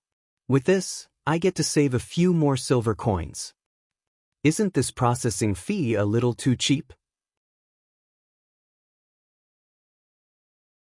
Even if I import items from cities other than Star Moon City, as long as I sell them at a sufficiently high price, I can still make quite a profit. Red Iron Town's rise is definitely unstoppable now. Many players inside the Heaven's Burial auction house were surprised at Heaven's Burial's crazy move.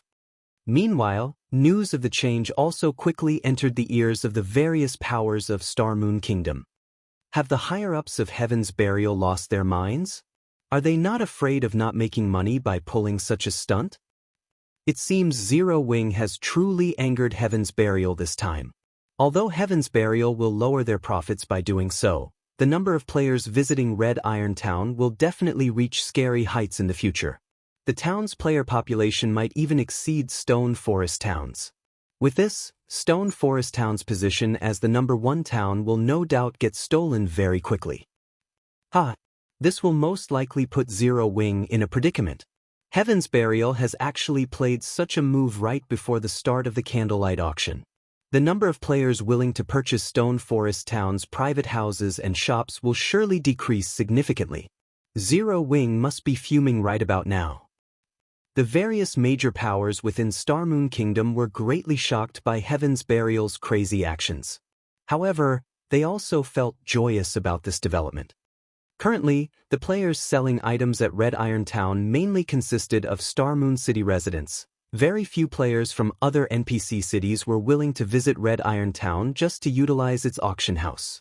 The main reason for this situation was the expensive teleportation fees. With the processing fees charged by the Heaven's Burial auction house halved, the money saved could be used to cover the teleportation fees. This change would definitely attract large groups of players from other NPC cities. Hence, it was only a matter of time before Red Iron Town surpassed Stone Forest Town. Once the independent players and adventurer teams based in the various NPC cities of Star Moon Kingdom received this information, they started organizing their items, prepared to make a trip to Star Moon City. In less than half an hour since the announcement was made, Red Iron Town's player population increased by over 50,000. Now, the town's total population was only a little over 100,000 away from catching up with Stone Forest Towns. Big Sis Fog. The rare items the guild leader had us send over have arrived. Moreover, based on the reports we've received, many merchant players in Stone Forest Town have already begun leaving the town. By the looks of it, they are planning on going to Red Iron Town, a level 30+ female assassin reported. Put the items up for sale in batches. After this, I want to see if there are still people willing to purchase the private houses and shops of Stone Forest Town, Daybreak Fog said, nodding. Although Heaven's Burial would not earn much by lowering the processing fees to such a level, being able to lure away the merchant players of Stone Forest Town was already more than enough, as doing so would decrease Stone Forest Town's popularity in turn. Meanwhile, in front of Stone Forest Town's advanced auction house, the massive size of the building had attracted the attention of many players. What a huge building! It's practically as large as the battle arena. Could Zero Wing be planning on setting up another battle arena? That shouldn't be the case.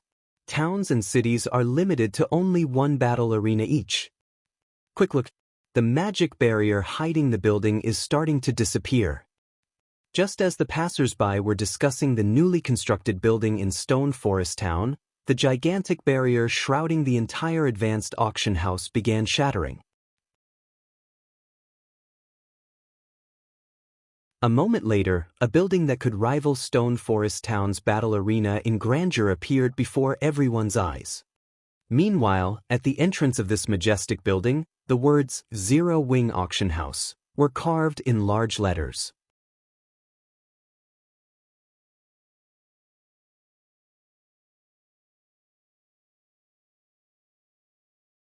Chapter 1406, Dominating Star Moon Kingdom. Chapter 1406, Dominating Star Moon Kingdom. An auction house? What? Zero Wing built an auction house as well? Isn't the design for it supposedly very rare? What a big auction house. I recall that the Heaven's Burial auction house only has 3 floors. This one should have at least 5. Come on, let's go in and take a look. Nice timing. I was originally planning on a trip to Red Iron Town to sell my items. Now I can save myself the effort. The passers-by were momentarily stupefied by the appearance of the advanced auction house. For a time, they all thought that their eyes were playing tricks on them. As for the guild spies stationed in Stone Forest Town, they were utterly dumbfounded when they saw the Zero Wing auction house. Ever since Heaven's Burial constructed an auction house, the various large guilds and superpowers had gone nuts searching for an auction house design of their own. Unfortunately, the design was simply too rare. Even now, there was no news of any super guild, or any guild for that matter, successfully constructing another auction house.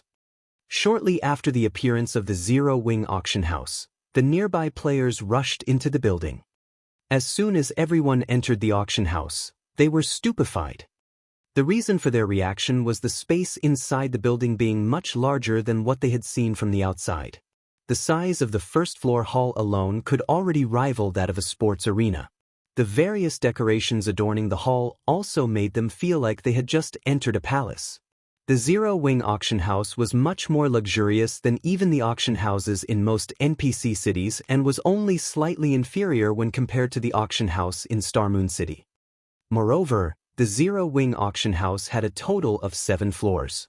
The first floor was meant for consigning items, the second floor for purchasing items, the third floor for bartering, the fourth floor for NPC basic auctions, the fifth floor for NPC intermediate auctions, the sixth floor for NPC advanced auctions, and the seventh floor for large-scale private auctions. Isn't the Zero Wing auction house a little too amazing?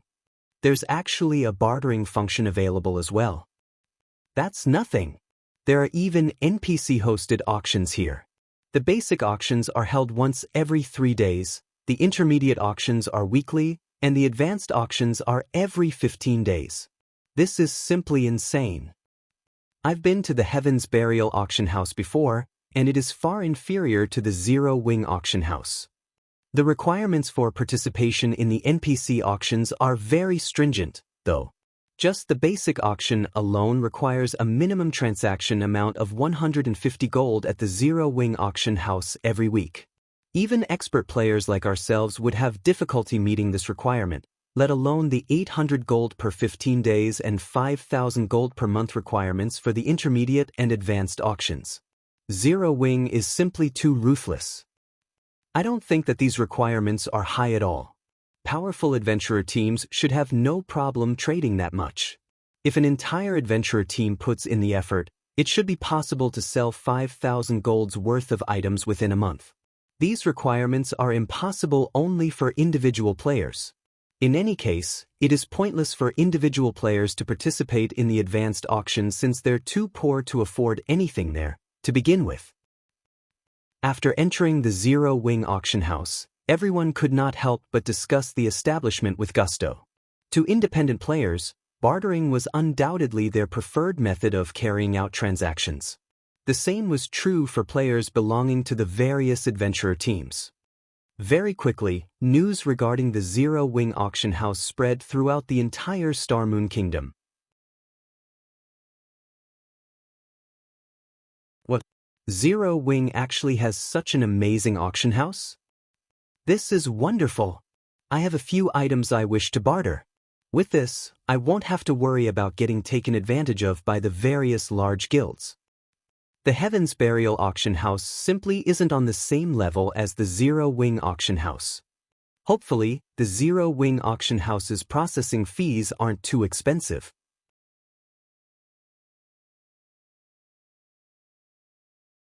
For the bartering function, I'm willing to pay as high as 15%. Posts about the Zero Wing auction house went viral on Star Moon Kingdom's official forums, completely overshadowing the news of the Heaven's Burial auction house lowering its processing fees. Or to put it in another way, nobody was talking about the Heaven's Burial auction house anymore. How is this possible? Daybreak Fog had a complicated expression as she read the latest report sent to her by her subordinates. At this moment, she was filled with shock, rage, and a little bit of helplessness. The Heaven's Burial auction house was Red Iron Town's foundation. Originally, they had been prepared to use the Heaven's Burial auction house to put pressure on Zero Wing. Now, however, the tables were turned.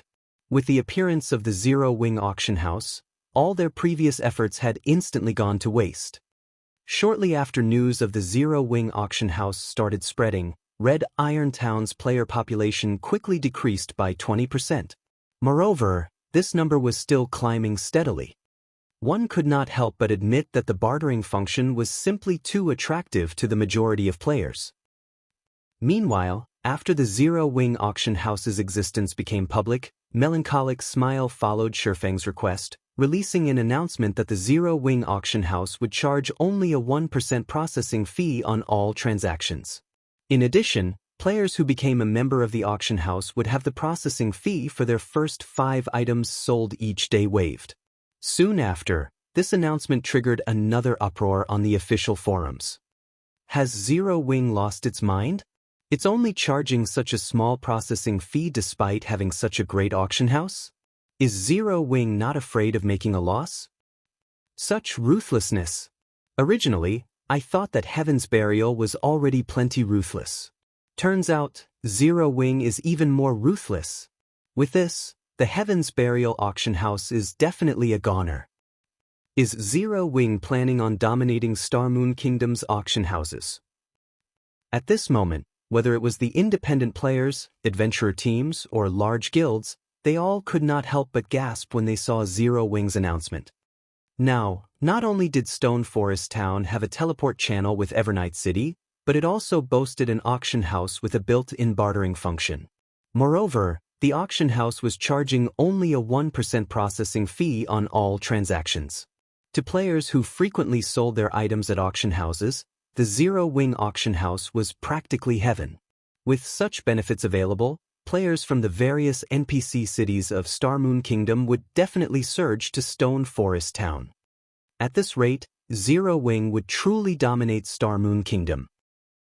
Big Sis Fog, what should we do now? One of the players managing the Heaven's Burial auction house could not help but ask as she looked at Daybreak Fog. Shortly after Zero Wing's announcement, the number of players visiting the Heaven's Burial auction house had more than halved. At this rate, it was only a matter of time before the establishment lost all its customers. Zero Wing. Daybreak Fog practically shouted every syllable at the top of her lungs when she saw Zero Wing's announcement. With this, not to mention relying on the Heaven's Burial auction house to sustain Red Iron Town's development, they would already be fortunate to get back their investment in the auction house. Aside from Heaven's Burial's upper echelon, the adventurer teams garrisoned in Red Iron Town were also filled with regret when they heard about the Zero Wing auction house. So long as they remained garrisoned in Red Iron Town, they would not be able to set foot into Stone Forest Town. Like many other adventurer teams, they possessed plenty of rare items.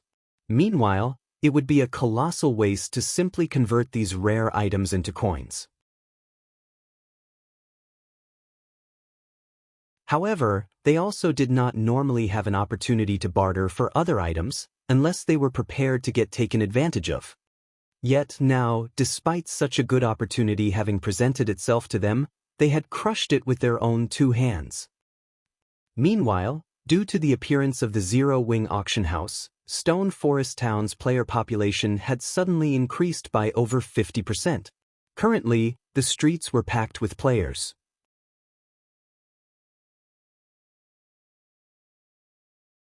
Among them, the visiting merchant players inundated Melancholic Smile with offers stating their willingness to sign all sorts of unbalanced agreements.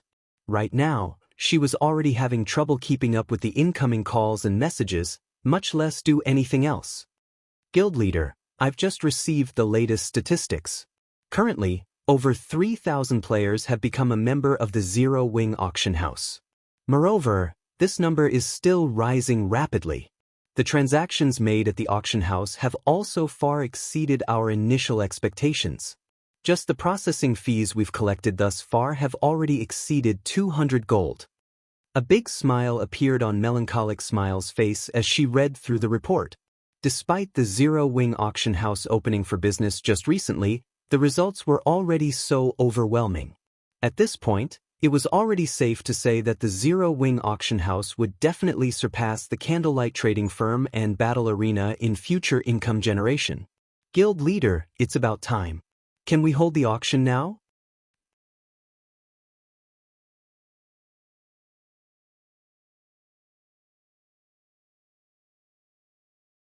Chapter 1407, Manatite Mine.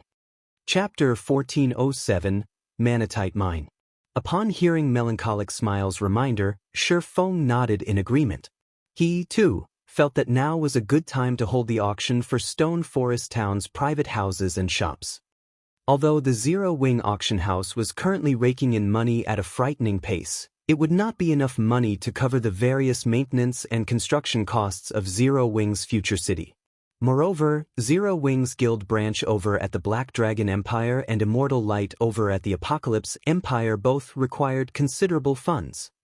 As the era of mounts had already arrived, they needed to equip guild members with mounts as soon as possible to improve their leveling speeds.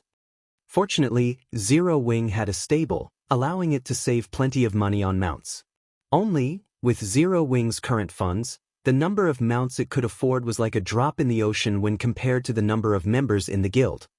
Following which, Shifeng left the matter regarding the auction to Melancholic Smile to manage, while he returned to White River City to make preparations for claiming the Manatite mine in the Sea of Death. Currently, Although Zero Wing was capable of earning a lot of coins, its supply of magic crystals was grossly inadequate. Now, Shi Feng also needed to supply magic crystals to the Ring of Gospel, in addition to the 3 magic towers in Stone Forest Town. The number of magic crystals that the battle arena was currently raking in was just not enough to sustain such enormous expenditures. Not to mention, once Zero Wing City was completed, the guild's magic crystal consumption would definitely become even more frightening. In God's domain, the various large guilds all wished to construct as many cities as possible. After all, a city represented the generation of a massive amount of wealth, both coins and credits. However, constructing a guild city was easier said than done. To put it simply, while constructing a city was easy, maintaining it was quite difficult.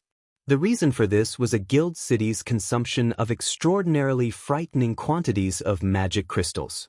Hence, in Shi Feng's previous life, even first-rate guilds could construct only a very limited number of cities. Only the various superpowers that had occupied or veins capable of producing magic crystals could easily maintain multiple guild cities. Ordinary large guilds would already be fortunate to be able to maintain a small city. Now that Zero Wing City was nearing completion, Shi Feng naturally had to make some preparations ahead of time. White River City, Candlelight Trading Firm. When Shi Feng arrived before the Candlelight Trading Firm's entrance, he noticed that the situation at the trading firm had changed quite remarkably. Currently, there was a long line of lifestyle players queued up outside the trading firm, many of whom had reached intermediate or advanced rank. Meanwhile, of the various lifestyle classes present, alchemists numbered the most. The Candlelight Trading Firm's test is simply too terrifying. Even an intermediate alchemist was disqualified. A level 10 player lining up to apply for Candlelight's test exclaimed in surprise when he saw an intermediate alchemist walking out of the trading firm wearing a disappointed expression. Although intermediate alchemists were not as popular as advanced alchemists among the various large guilds, if they wished to join a guild, the various large guilds would still welcome them with open arms. After all, nurturing an intermediate alchemist was neither easy nor cheap. Nevertheless, the Candlelight Trading Firm had actually rejected an intermediate alchemist without hesitation. Based on your level, you must have just recently entered White River City, right? A level 28 basic alchemist standing behind the level 10 newcomer said. Chuckling, he continued, there is nothing surprising about an intermediate alchemist getting disqualified. Previously, there were even advanced alchemists that got disqualified. This can't be true, right? Those are advanced alchemists we are talking about. The level 10 newcomer revealed a dubious expression when he heard the basic alchemist's words. You better believe it. Ever since the Candlelight Trading Firm revealed the new benefits it is offering to alchemists, it has become a sacred land for alchemist players. For your info, if you manage to become the 10th most skilled alchemist in Candlelight, you will get to use secret silver ranked alchemy tools. These are tools that very few guilds in Star Moon Kingdom possess. Moreover, this is the benefit provided to just the 10th ranking alchemist. If you manage to reach 4th place, you will get to use an entire set of secret silver alchemy tools. Meanwhile, the 1st ranking alchemist gets to use an entire set of dark gold alchemy tools. Due to these benefits, alchemists from all over Star Moon Kingdom as well as from several neighboring kingdoms have come to join Candlelight. As a result, Candlelight's criteria for alchemists have also increased significantly. You should feel fortunate that you are not an alchemist. Otherwise, as an apprentice, I'm afraid you won't even get through the first test. When the level 28 basic alchemist spoke about the Candlelight Trading Firm, his eyes were filled with yearning. Inwardly, however, he also felt a sense of helplessness. While the alchemists of the Candlelight Trading Firm received excellent benefits, the requirements to join Candlelight were proportionately difficult. It seems that those alchemy tools are working quite well as promotional tools. Shi Feng could not help but smile when he overheard the conversation between the two lifestyle players. I should find an opportunity to obtain high-ranking forging tools and engineering tools as well. While the importance of lifestyle players had grown during recent times, it had not reached a point where lifestyle players were indispensable in the game. However, once mainstream players reached level 50, the need for lifestyle players would thoroughly reveal itself. At that time, the guilds that controlled the most top-tier lifestyle players would be able to dominate the trade market of God's domain. Following which, Shi Feng entered the candlelight trading firm and went straight to his personal special forging room. He then took out the Titan device design from his bag and started examining it. The Manatite mine located on the island in the Sea of Death was very special. Originally, Shi Feng planned on capturing it only after Zero Wing's entire main force had obtained their Tier 2 classes. However, there was no need to do so now. The Manatite mine was located on an island called Karna Island, which had powerful monsters and an unusual environment.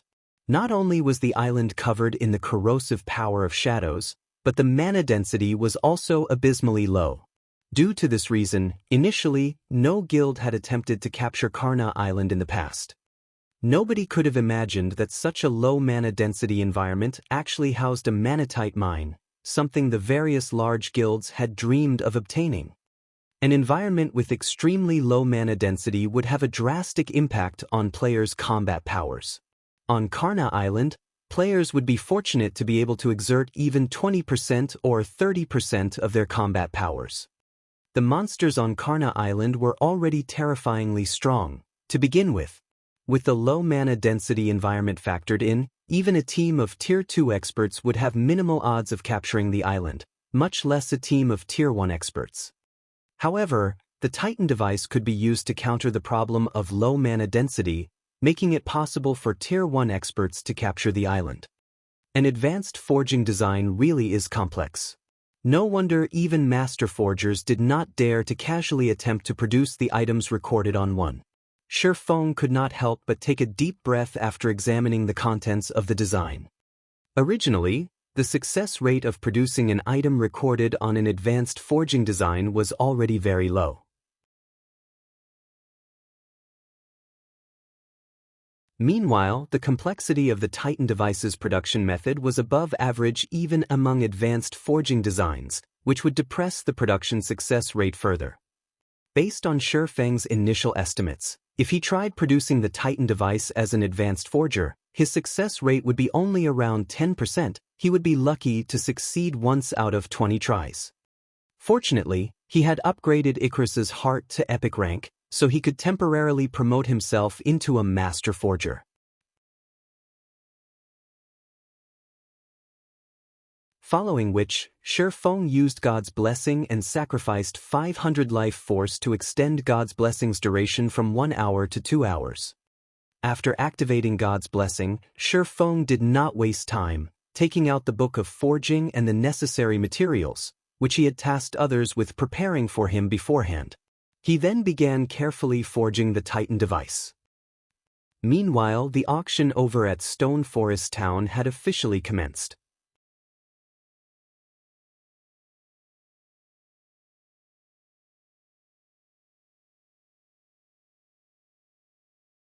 Chapter 1408, Horrific Auction. Inside the 7th floor auction hall of the Zero Wing auction house. Previously, everyone had thought that very few people would attend the auction this time since only Stone Forest Town's private houses and shops were up for sale. Yet now, the hall, which could accommodate up to 30,000 people, was actually at capacity. Moreover, this was despite Zero Wing having limited entry into the auction to only members of the Zero Wing auction house and those that carried more than 2 gold on their persons. Usually, only expert players would have such a large sum in their pockets. Commander, look, there are so many adventurer teams participating in the auction this time, not only from the Black Dragon Empire but also from other kingdoms. Graceful Moon was slightly shocked when she looked at the familiar figures around her. She had never thought that the Zero Wing auction would hold such a huge influence. However, after further consideration, she found it reasonable. After all, the current Stone Forest town was simply too excellent. The town had a battle arena with advanced combat rooms, which allowed experts of her caliber to improve rapidly, as well as a high-class auction house, which had a system-operated bartering function. After finding out about these facilities, adventurer teams would be crazy not to want to develop here. Let them be. I've already had Flying Fox prepare quite a lot of funds.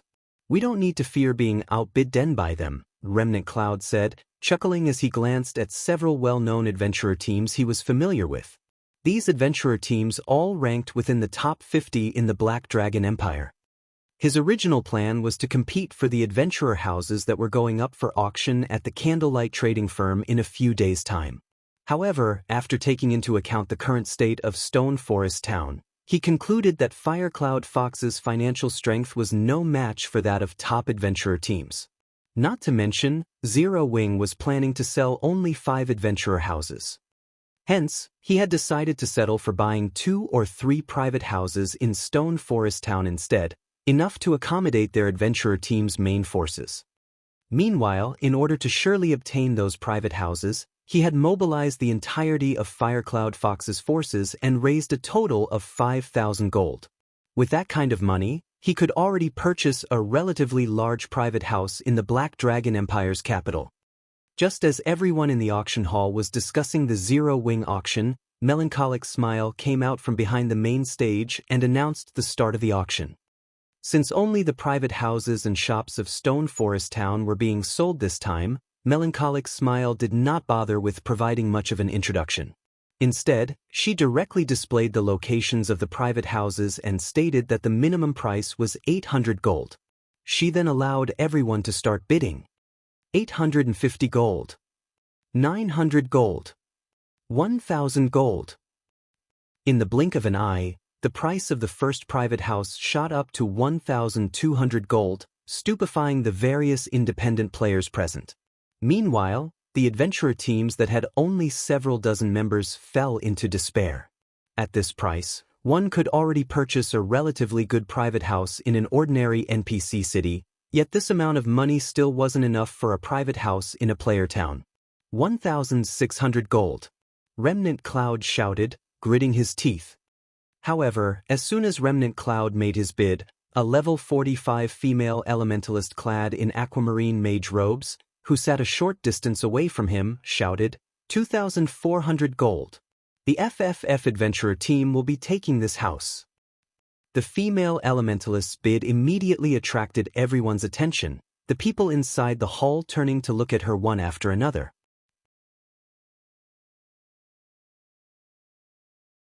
What? Even a top adventurer team from the Black Dragon Empire has come to join the competition. Isn't she Luofe, FFF's vice commander?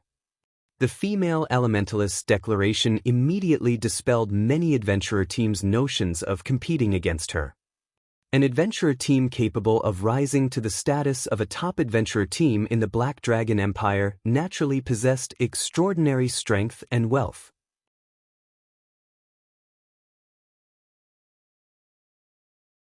Most likely, even third-rate guilds were no rival for the Empire's top adventurer teams. In terms of financial strength, a top adventurer team of the Empire could even compete with an ordinary second-rate guild.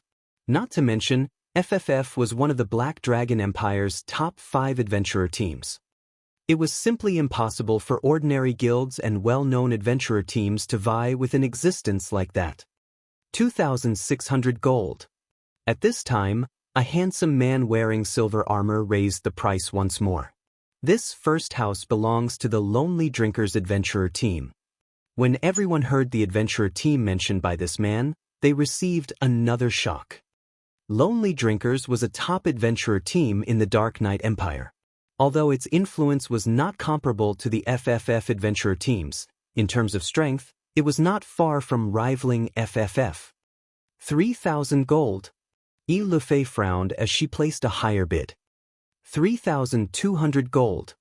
The handsome man did not give up either. For a time, the auction became a competition between these two top adventurer teams, leaving no room for the other adventurer teams present to intervene. In the end, the first private house went to Luofe for 4,500 gold. Among the private houses on sale this time, it was the closest to both the Zero Wing Auction House and the Adventurers Association. However, this outcome still made the players present gasp involuntarily. Nobody had thought that two top adventurer teams from two different empires would actually come to contest for Stone Forest Town's private houses. If they were to relate this incident to others, most likely nobody would believe them. Now that even the top adventurer teams of empires are coming to compete for Stone Forest Town's private houses, the adventurer teams that previously garrisoned Red Iron Town are most likely dying with regret right now. These top adventurer teams are simply too rich. If I had that kind of money, I would definitely use it to purchase a shop in a major NPC city instead. What do you know? In the future, Stone Forest Town will become even more amazing than major NPC cities. There is no loss in buying the town's private houses now. In the future, the houses will most likely go for even higher prices. No one had ever thought that the private houses of Stone Forest Town would be so popular. The guild members of the various large guilds present were stupefied by this scene. In such a way, a total of 20 private houses were sold in the zero-wing auction, with the most expensive for 4,500 gold and the cheapest for 1,500 gold. Throughout the auction, many more top adventurer teams and well-known adventurer teams had revealed themselves, driving home to everyone present just how frightening Stone Forest Town actually was. Meanwhile, the shops were even more hotly contested. Of the 10 shops sold, even the cheapest one had gone for 3,500 gold, while the most expensive one, which was located between the zero-wing auction house and the battle arena, had gone for 9,000 gold. Meanwhile, the majority of the merchant players competing for these shops possessed either the support of a large guild or a top adventurer team. Ordinary merchant players had no chance of getting a shop for themselves at all. When the auction concluded, Zero Wing had earned a total of 113,000 gold. Now, Zero Wing possessed enough funds to cover not only the follow-up construction costs of its city but also the establishment of a guild town by Zero Wing's branch guild over at the Black Dragon Empire. After the auction ended, word about what happened during the auction also spread like wildfire. Upon receiving this news, the various adventurer teams and merchant players that were still undecided were rendered utterly speechless. They also regretted the fact that they did not try to compete for the private houses and shops.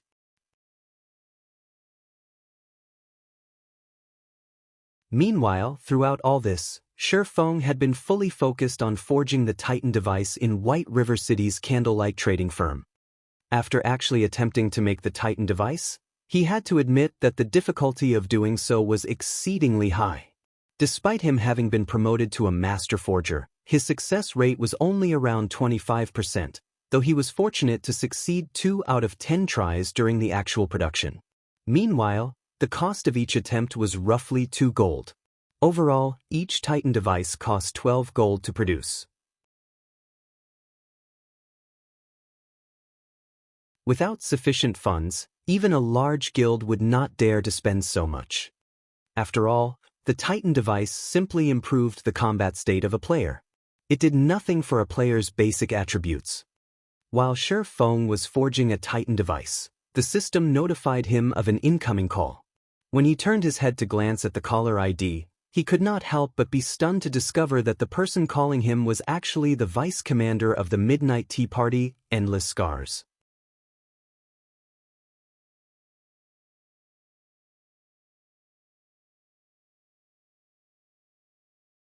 Chapter 1409, Promotion to Master. Chapter 1409, Promotion to Master. Why is she calling me all of a sudden? Shi Feng was somewhat confused as he looked at Endless Scars' ID. Endless Scars had been a legendary existence in the past. In addition, Midnight Tea Party, the adventurer team she was currently in, had been in existence that even super guilds feared. However, neither Endless Scars nor the Midnight Tea Party had shown any interest in guilds. Hence, Shi Feng didn't bother keeping in touch with Endless Scars and the Midnight Tea Party. He never imagined that Endless Scars would take the initiative to contact him now. However, Shi Feng did not put too much thought into the matter.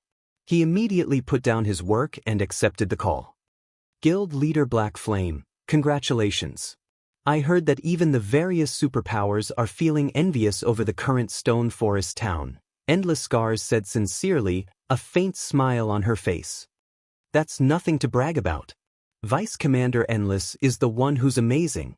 You've managed to obtain such a powerful weapon and equipment since I last saw you, Shi Feng said as he looked at the dark purple mage robes Endless Scars was wearing in the screen. Currently, although Shi Feng could not see Endless Scars' level, the mana surrounding her was actually visible to the naked eye, flickering in and out of existence, which was definitely not an effect that ordinary epic items could create. One could just imagine how powerful the weapon and equipment Endless Scars carried on her body were. To what do I owe this sudden call? It's nothing important, really. I just wish to invite Guild Leader Black Flame to join me on a quest, Endless Scars said, giggling. As long as you help me complete this quest, I am willing to compensate you with a secret technique tablet. Even if we fail to complete the quest, I'll still compensate you with 5,000 magic crystals. A secret technique tablet? Shi Feng was shocked. Secret technique tablets were extremely rare items that the various superpowers in God's domain desperately competed for, as these allowed players to grasp all sorts of powerful combat techniques. Under normal circumstances, nobody would trade away their secret technique tablet. Shi Feng found it very hard to imagine that Endless Scars would be willing to use such a rare item as remuneration. Even a bronze secret technique tablet was still quite shocking.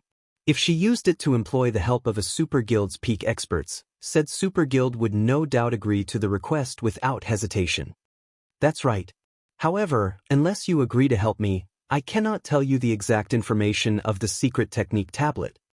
Smiling, Endless Scars prompted, how about it? Are you willing to help me with this small problem, Guild Leader Black Flame? After giving the matter some thought, Shi Feng asked, right now? No. When Shi Feng did not agree to her offer right away, Endless Scars could not help but grow confused. Most likely, even super guilds would immediately agree to her request if they were offered a secret technique tablet, yet he was actually hesitating.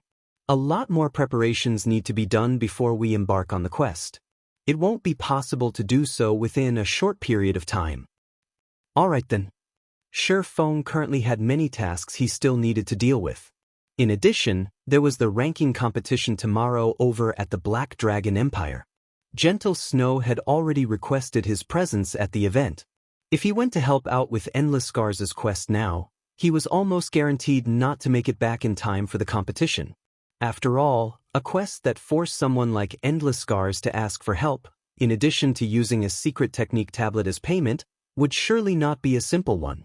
It would no doubt be impossible to complete quickly. But we have an agreement, and I'll contact you once my side is ready.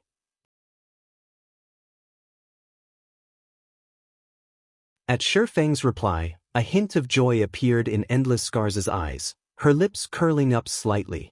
Oh, right, as a bonus, I'll let you in on something. The ranking competition being held in the Black Dragon Empire this time is slightly different. I've heard that the top 3 guilds will receive an invitation to the Secret Pavilion's main headquarters to take part in the Secret Pavilion's internal auction.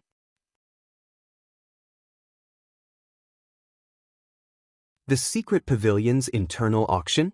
Shi Feng could not help but grow a little excited upon hearing this.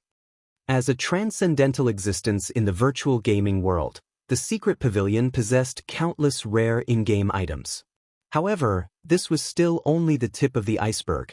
What was truly amazing about the Secret Pavilion was its ability to procure items in the real world that were of great help to a guild's development, such as training slots, data of expert players that could be used in a simulation system, S-rank nutrient fluids, Harmony tea, virtual gaming cabins, and other products.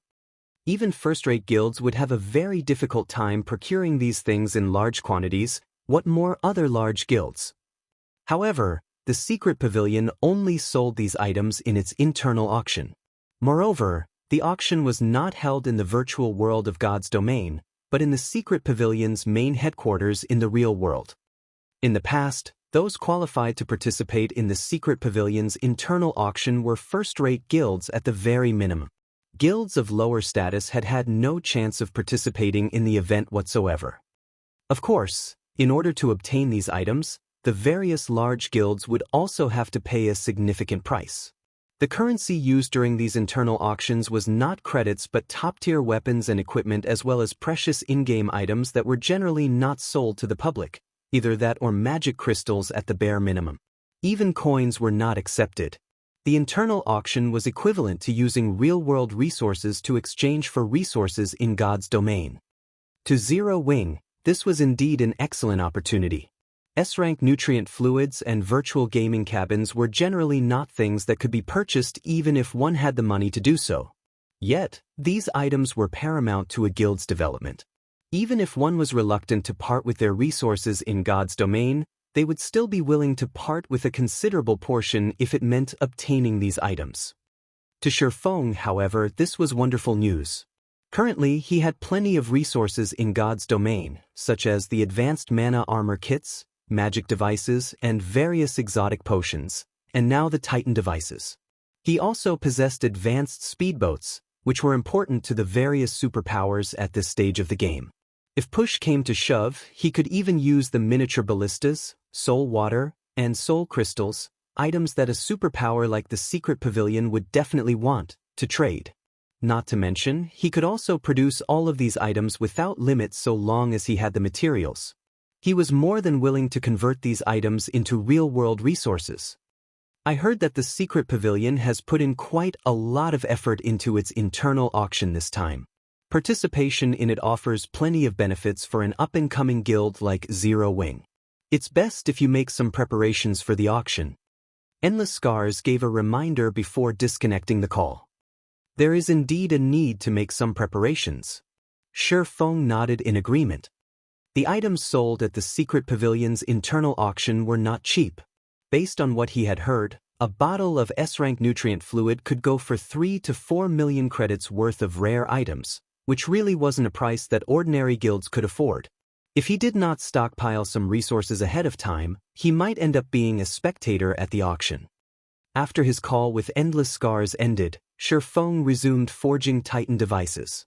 In order to increase his success rate, he had even taken out his precious magical gold as well as 100+ magisteel ingots, which the guild had collected, raising his success rate to roughly 35%. As Shifeng continued forging Titan devices, he became increasingly proficient at it.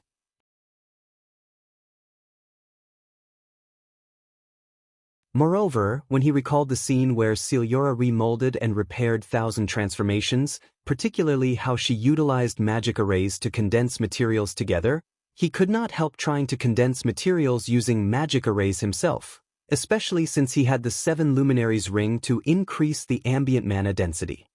After all, as long as he learned to condense materials using magic arrays, not only would his production speed increase, but his success rate would also increase significantly. The first attempt failed.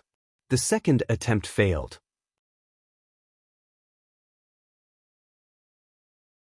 After experiencing numerous failures, Shifeng started recalling and experimenting with the various magic arrays he had produced before. Suddenly, the celestial magic array came to mind. Out of curiosity, he tried using a foundational celestial magic array to condense the materials. As the materials took shape, the amount of mana gathered in the magic array became increasingly terrifying. 5 minutes later, a Titan device appeared before his eyes. However, unlike the previous Titan devices he made, the color of this Titan device was silver instead of a dull gray.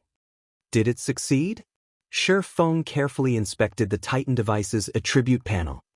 Suddenly, the sound of a system notification entered Shifeng's ears. System, congratulations. You have created a new advanced item.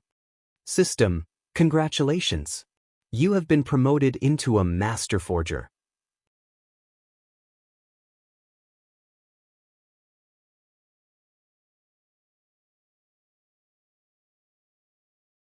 Chapter 1410, All-Round Device. Chapter 1410, All-Round Device. I got promoted into a master? Shifeng could not help his confusion as he looked at the system notification. He had long since maxed out his forging proficiency. However, he had not created any new items since becoming an advanced forger, so he had remained stuck at the rank all this time.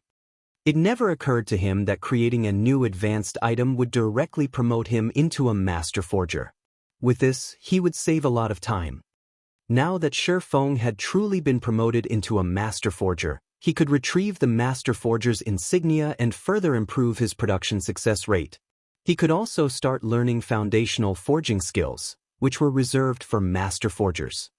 These foundational forging skills were of great help to master forgers in creating new items. For example, there was material analysis, which allowed master forgers to analyze material to get a better idea of what materials would complement it. Aside from that, there was also attribute analysis, which allowed master forgers to produce weapons and equipment tailored to a particular player, allowing the said player to exert more of their actual strength. Due to the existence of these skills, master forgers enjoyed a much higher status than advanced forgers. There's no reward notification for becoming a master forger? Could someone else have become a master forger already? Shi Feng felt slightly surprised as he took a look at the system notification once more. Reaching the master rank was not easy for lifestyle players, especially in the top 3 most popular lifestyle classes. A lot of effort was needed to do so. Even Cream Cocoa and the others, people supplied with all sorts of precious resources, had yet to become master forgers. Meanwhile, he had only managed to become a master forger so quickly due to his luck. He never imagined that there would actually be someone who had become a master forger even sooner than he did. However, Shi Feng did not dwell on the matter. There were plenty of talents in God's domain. There was nothing strange about someone becoming a master forger ahead of him. After his joy from becoming a master forger faded, Shi Feng shifted his gaze to the silver device sitting atop his workbench. Before, due to his excitement, he had completely neglected to inspect his creation. What amazing attributes! Shi Feng's eyes glowed as he looked at the attribute panel displayed before him. Not only did the silver device increase the user's surrounding mana density by an additional 20% when compared to the Titan device, but it also amplified basic attributes. Although it only increased the user's basic attributes by 5%, this was still a rare bonus. After all, the Titan device was originally a tool specifically meant to counter low mana density environments.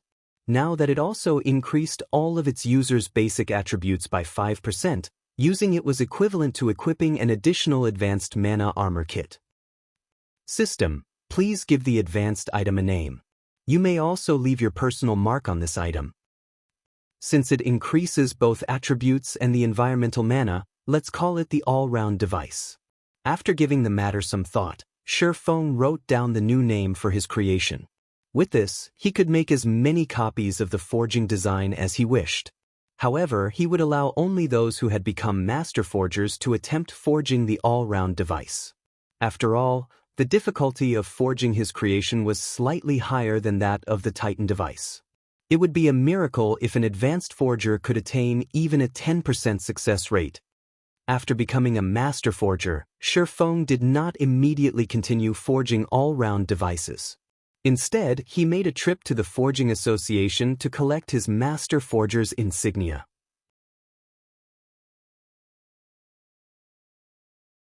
While he was at it, he also spent 20 gold to learn material analysis and attribute analysis. Master Forger's Insignia, Dark Gold Rank Item. Increases production speed by 20% and production success rate by 3%. User Restriction, Yi Feng. Cannot be dropped. With the Master Forger's Insignia, not only did he take less time to forge the all-round device, but his forging success rate also increased considerably.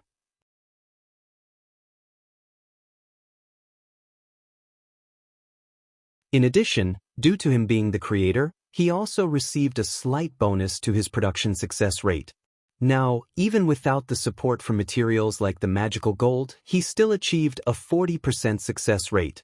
On average, he could produce 2 all-round devices out of 5 attempts. With this, the cost of the all-round device was directly halved to only 6 gold.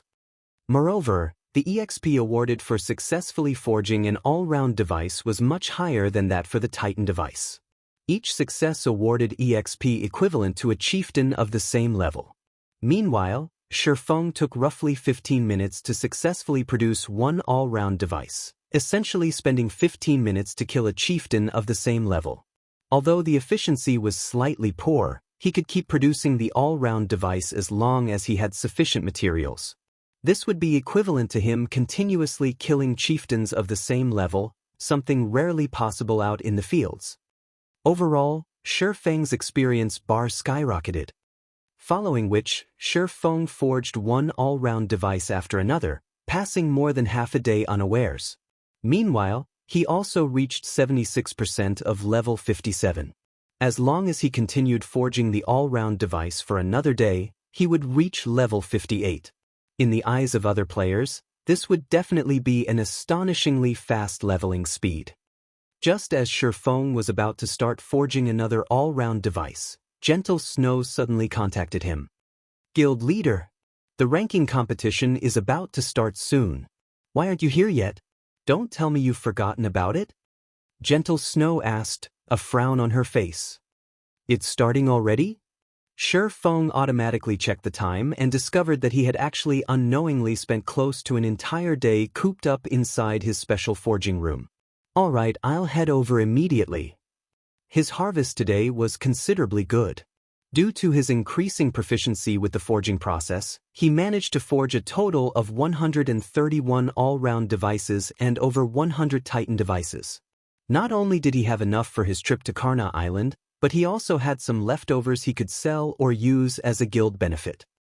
Although the Titan device only improved the mana density around its user, if it was used appropriately, such as in the exploration of low mana environments, its value would increase several-fold. In reality, there were quite a few low mana environments in God's domain, many of them locations that guilds and adventurer teams wished to explore. Only, due to the environments severely affecting one's combat power, players were generally forced to give up on ranging through these areas. Take the Dragon's Graveyard, a well-known forbidden land in the Black Dragon Empire, for example. Due to a certain incident, many dragons had died in that location in the past. Now, it was a forbidden land for the living, a level 50 to level 100 super large-scale leveling map that had practically no mana present, such that players could not use Tier 1 skills and spells there. If players entered the map, their combat power would be reduced to less than 10%. As luck would have it, the bosses located at the inner and core areas of the Dragon's Graveyard had quite a significant chance of dropping the stable design and all sorts of advanced designs and recipes. However, this was still just the tip of the iceberg. If one managed to get the first kill on the Dragon's Graveyard's final boss, they would be awarded their choice of weapon at Black Dragon City. Moreover, this weapon would be a fragmented legendary weapon. Hence, in the past, the various large guilds in the Black Dragon Empire had put in a lot of effort into searching for tools that could help raise one's ambient mana density. Only after gathering sufficient tools did they succeed in raiding the Dragon's Graveyard. Meanwhile, back then, the Titan device had been one of the best tools available for the purpose. In the past, a single Titan device had easily sold for 50 gold. One could just imagine how desperate the various large guilds were back then.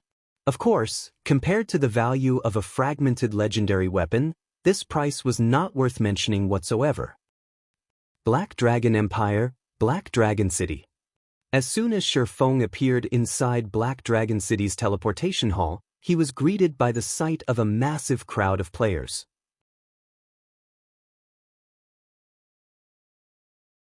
After he exited the teleportation hall, the players were still packed like sardines.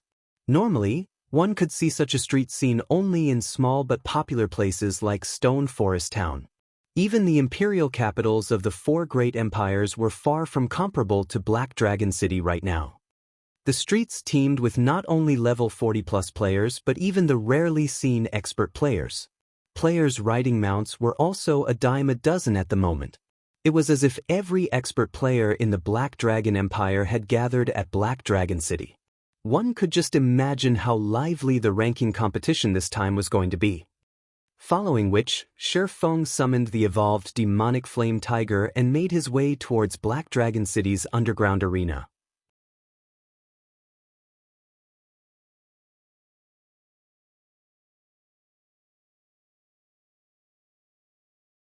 Chapter 1411. Initial Appearance in Empire. Chapter 1411. Initial Appearance in Empire. Black Dragon City, Underground Arena. Currently, the street outside the arena was crowded with players. However, the players that could actually enter the facility numbered extremely few. Players who wished to enter the underground arena needed an invitation from the secret pavilion or to have passed the qualifiers for the official competition. Everyone else could only stand outside the arena. Of course, catering to the general public's interest, the secret pavilion would also live-stream the competition on the large screens outside the underground arena, allowing people on the streets to watch the matches. This was a privilege available only to players that had rented the entire underground arena. However, it cost around 15,000 gold to rent the underground arena of an imperial capital for an entire day. Most likely, only the secret pavilion was capable of carrying out such a feat. Other superpowers would balk at spending so much money just to host a competition. Aside from playing on the screens outside the underground arena, the live stream of the competition would also be uploaded to the official forums, allowing all players in the Black Dragon Empire to watch it as well. Hence, a player who achieved a good battle record in the competition could definitely become famous throughout the empire. Meanwhile, the members of guilds that received an invitation from the secret pavilion were currently entering the underground arena one after another. Quick look. Those players in that group seem to be from the first-rate guild Undefeated Dynasty. Their levels are so high. They're all actually above level 45. Those people seem to be Fantasy Shrines members. The equipment they're using is so good. Every one of them is actually geared with 1 or 2 pieces of epic equipment. The bystanders were stunned by the 5 first-rate guilds that were entering the underground arena. The weapons and equipment worn by the expert players they normally saw were already plenty amazing. However, now they were looking at the representatives of the 5 first-rate guilds whose levels and items surpassed those of expert players by leaps and bounds. Meanwhile, each of the 5 first-rate guilds attending the competition this time had sent between 8 and 12 representatives. Even the most inferior piece of equipment these representatives wore was level 40 dark gold equipment. As for epic weapons and equipment, although not everybody was equipped with one, each first-rate guild boasted at least 7 or 8. Let alone the ordinary players on the street, even the second-rate guilds attending the competition were shocked at the robust foundations these first-rate guilds displayed. "Snow, is the guild leader not here yet?" Zhao Yueru asked as she walked out of the underground arena. Currently, she was dressed in a set of dazzling crimson robes and held a blue crystal staff in her hand. Meanwhile, the instant Zhao Yueru appeared, she immediately attracted the attention of many players on the street. However, while part of the reason why so many players had their attention stolen by her was the contrast between her devilish body and angelic countenance, the greater reason was her personal fame. Just recently, Zhao Yueru had annihilated the expert team of Corpse Soul all by herself. Meanwhile, Corpse Soul was an infamous dark guild in the Black Dragon Empire.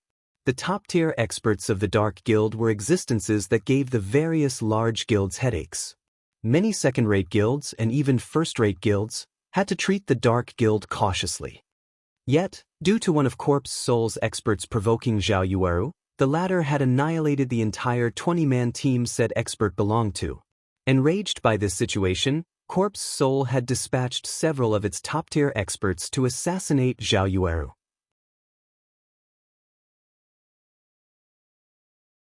However, not only did those top-tier experts fail to accomplish their mission, but a few of them had even fallen at her hands.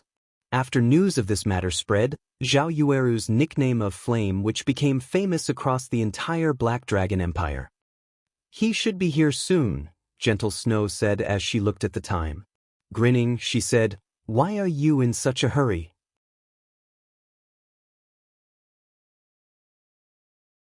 "Could it be that you can't wait to show Yi Feng the results of your latest training?" The guild's core upper echelon knew that Yi Feng and Black Flame were the same person. Back when Gentle Snow found out, she had been stunned. She had never imagined that Yi Feng could create such a powerful guild, one capable of rivaling even veteran first-rate guilds, all by himself. Of course, I want to see what kind of reaction he'll make when he finds out that I've already reached the refinement realm. Zhao Yueru giggled. Ever since joining Zero Wing, she realized that there would always be someone better than herself. Previously, she had been one of Ouroboros's top-ranking top-tier experts. Yet, after entering Zero Wing, she had failed to rank even within the top 10 of the guild. However, now that she had become a refinement realm expert, she was confident of entering the top 10 of Zero Wing and instantly reaching the level of peak experts like Fire Dance, Violet Cloud, and Aqua Rose. While Gentle Snow and Zhao Yueru were chatting, another team of players walked out of the entrance of the underground arena. These players all sported a Crimson Flame emblem, the symbol of the Crimson Castle Guild, one of the guilds that frequently clashed with Zero Wing's branch guild, which Gentle Snow managed. Although Crimson Castle was only a second-rate guild, 9 Dragons Emperors secretly supported it. Crimson Castle had also allied with a few other second-rate guilds, hence, the guild's strength was not one bit inferior to that of first-rate guilds. Guild Leader Snow, long time no see. I never thought that you would be interested in the ranking competition as well. It seems the competition this time is going to be interesting, Crimson Fox, the guild leader of Crimson Castle, said, smiling as he walked up to Gentle Snow. Aren't you here as well, Guild Leader Crimson? Gentle Snow said. She could not help but feel a little surprised as she looked at Crimson Fox and his entourage. Currently, Crimson Fox had already reached level 45, and the majority of his equipment were dark gold rank. As for the weapon he carried and the top he wore, Gentle Snow could not determine their quality due to their glow effects having been hidden. However, she could tell that they were either epic rank or epic growth type weapons and equipment. Meanwhile, similar to Crimson Fox, the other members of Crimson Castle were all level 45. The weapons and equipment they possessed nearly rivaled Crimson Fox's. Aside from these players, Gentle Snow had also spotted 2 cloaked players among Crimson Castle's team. Although she could not see the levels and equipment of these players, the pressure she picked up from them was much greater than even the pressure Crimson Fox exuded. Guild Leader Snow, neither of our guilds were able to achieve a clear victory in our previous war with each other. Are you interested in settling our dispute through the ranking competition this time? Crimson Fox said, a sly smile on his face. How do you want to compete? Gentle Snow asked. We'll compete using our guild rankings in the competition this time. Whoever places higher will be the winner. Meanwhile, whoever loses will give up on Hidden Fog Town. How about it? Crimson Fox suggested. As Crimson Fox had deliberately spoken in a very loud voice, everyone on the street heard his words. What's going on? Is Crimson Castle planning on competing with Zero Wing? As expected of large guilds, they're actually using a town as a wager. I wonder if Zero Wing will dare to accept the challenge. If Zero Wing is afraid of accepting even such a small challenge, what qualifications does it have to participate in the ranking competition? At this moment, everyone could not help but turn to look at Gentle Snow and Crimson Fox.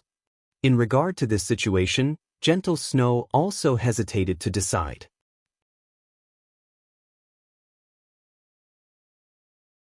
Hidden Fog Town, a dark town located in the vicinity of Lake Heart City, had a mithril vein. Conquering Hidden Fog Town was equivalent to obtaining the mithril vein, which would greatly help in a guild's production of weapons and equipment.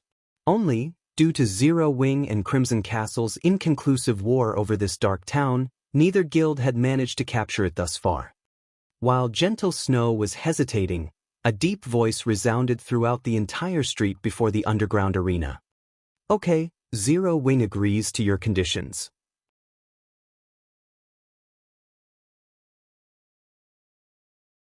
Immediately, every player on the street shifted their gaze to the source of the voice.